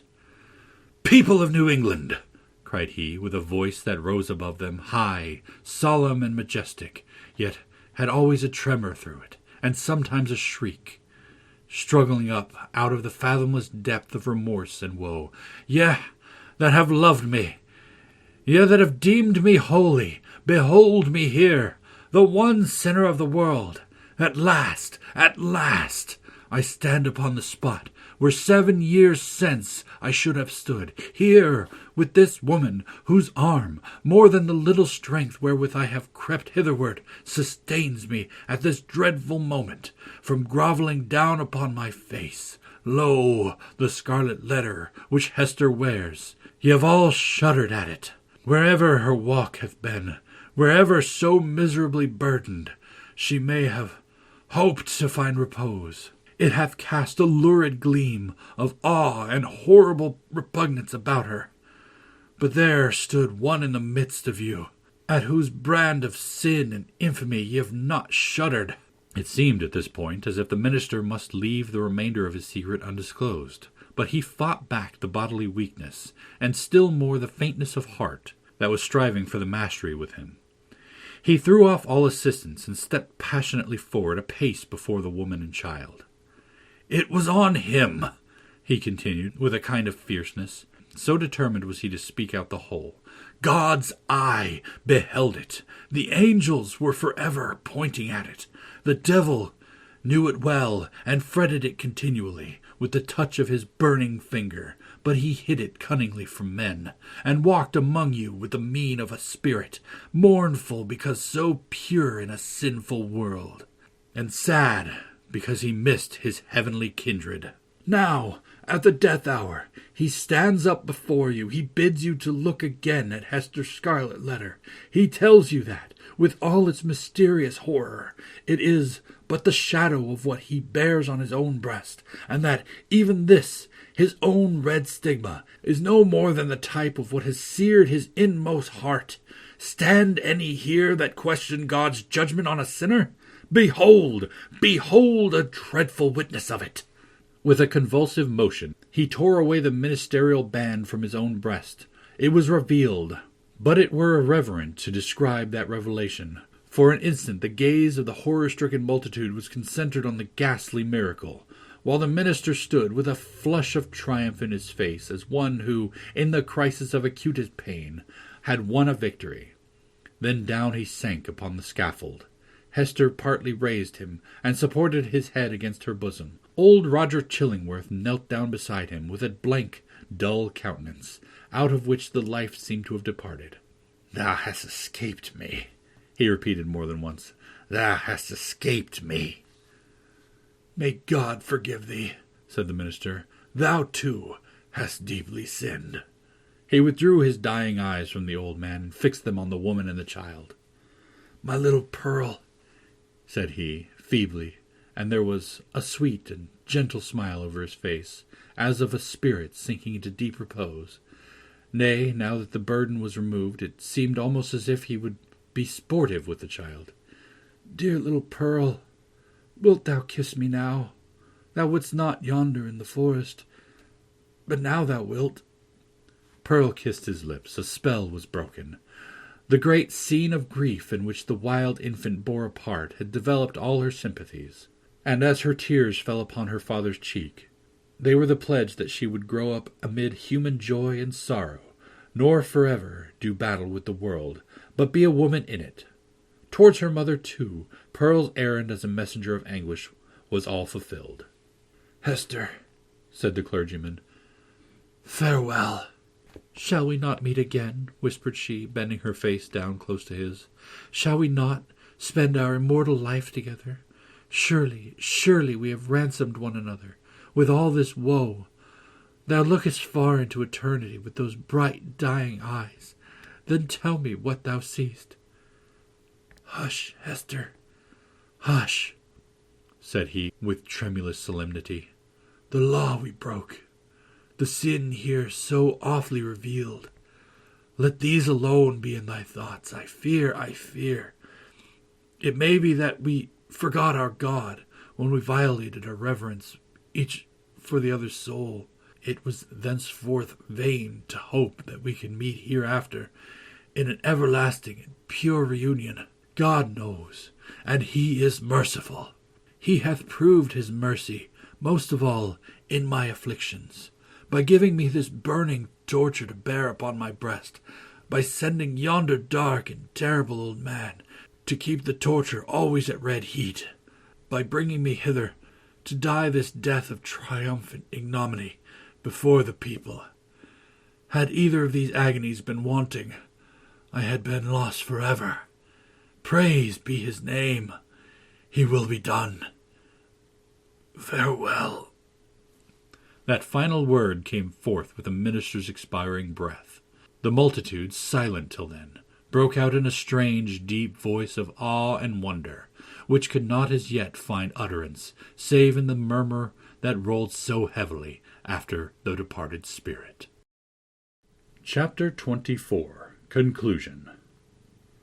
After many days, when time sufficed for the people to arrange their thoughts in reference to the foregoing scene, there was more than one account of what had been witnessed on the scaffold.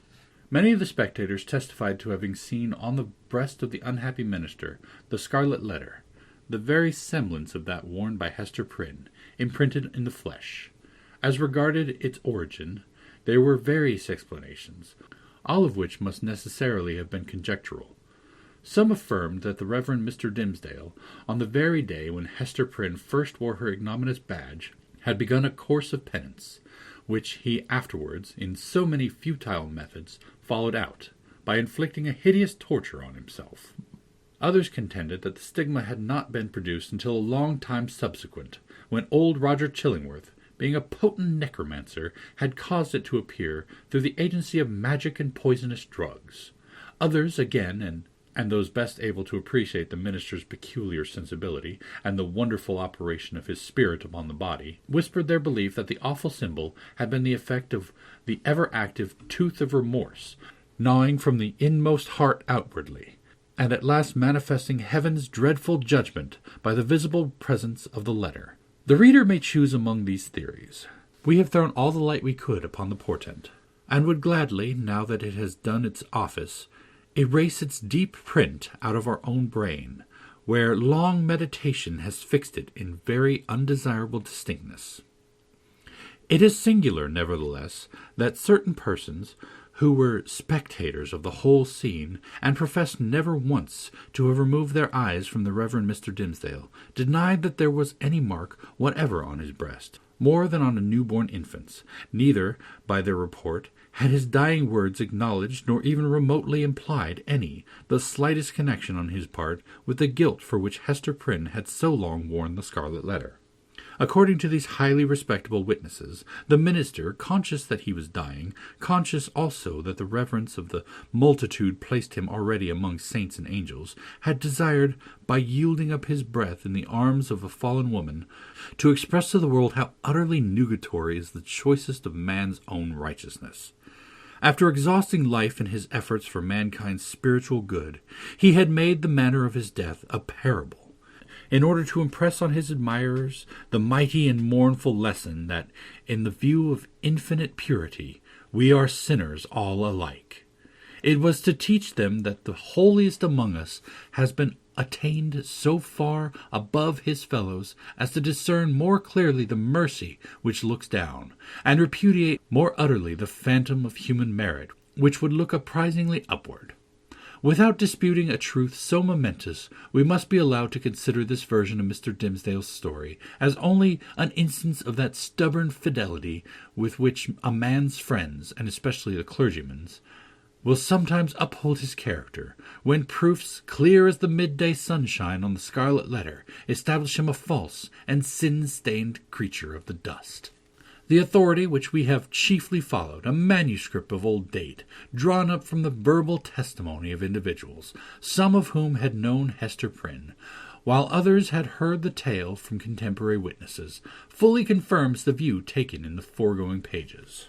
Among many morals which press upon us from the poor minister's miserable experience, we put only this into a sentence: Be true, be true, be true. Show freely to the world, if not your worst, yet some trait whereby the worst may be inferred.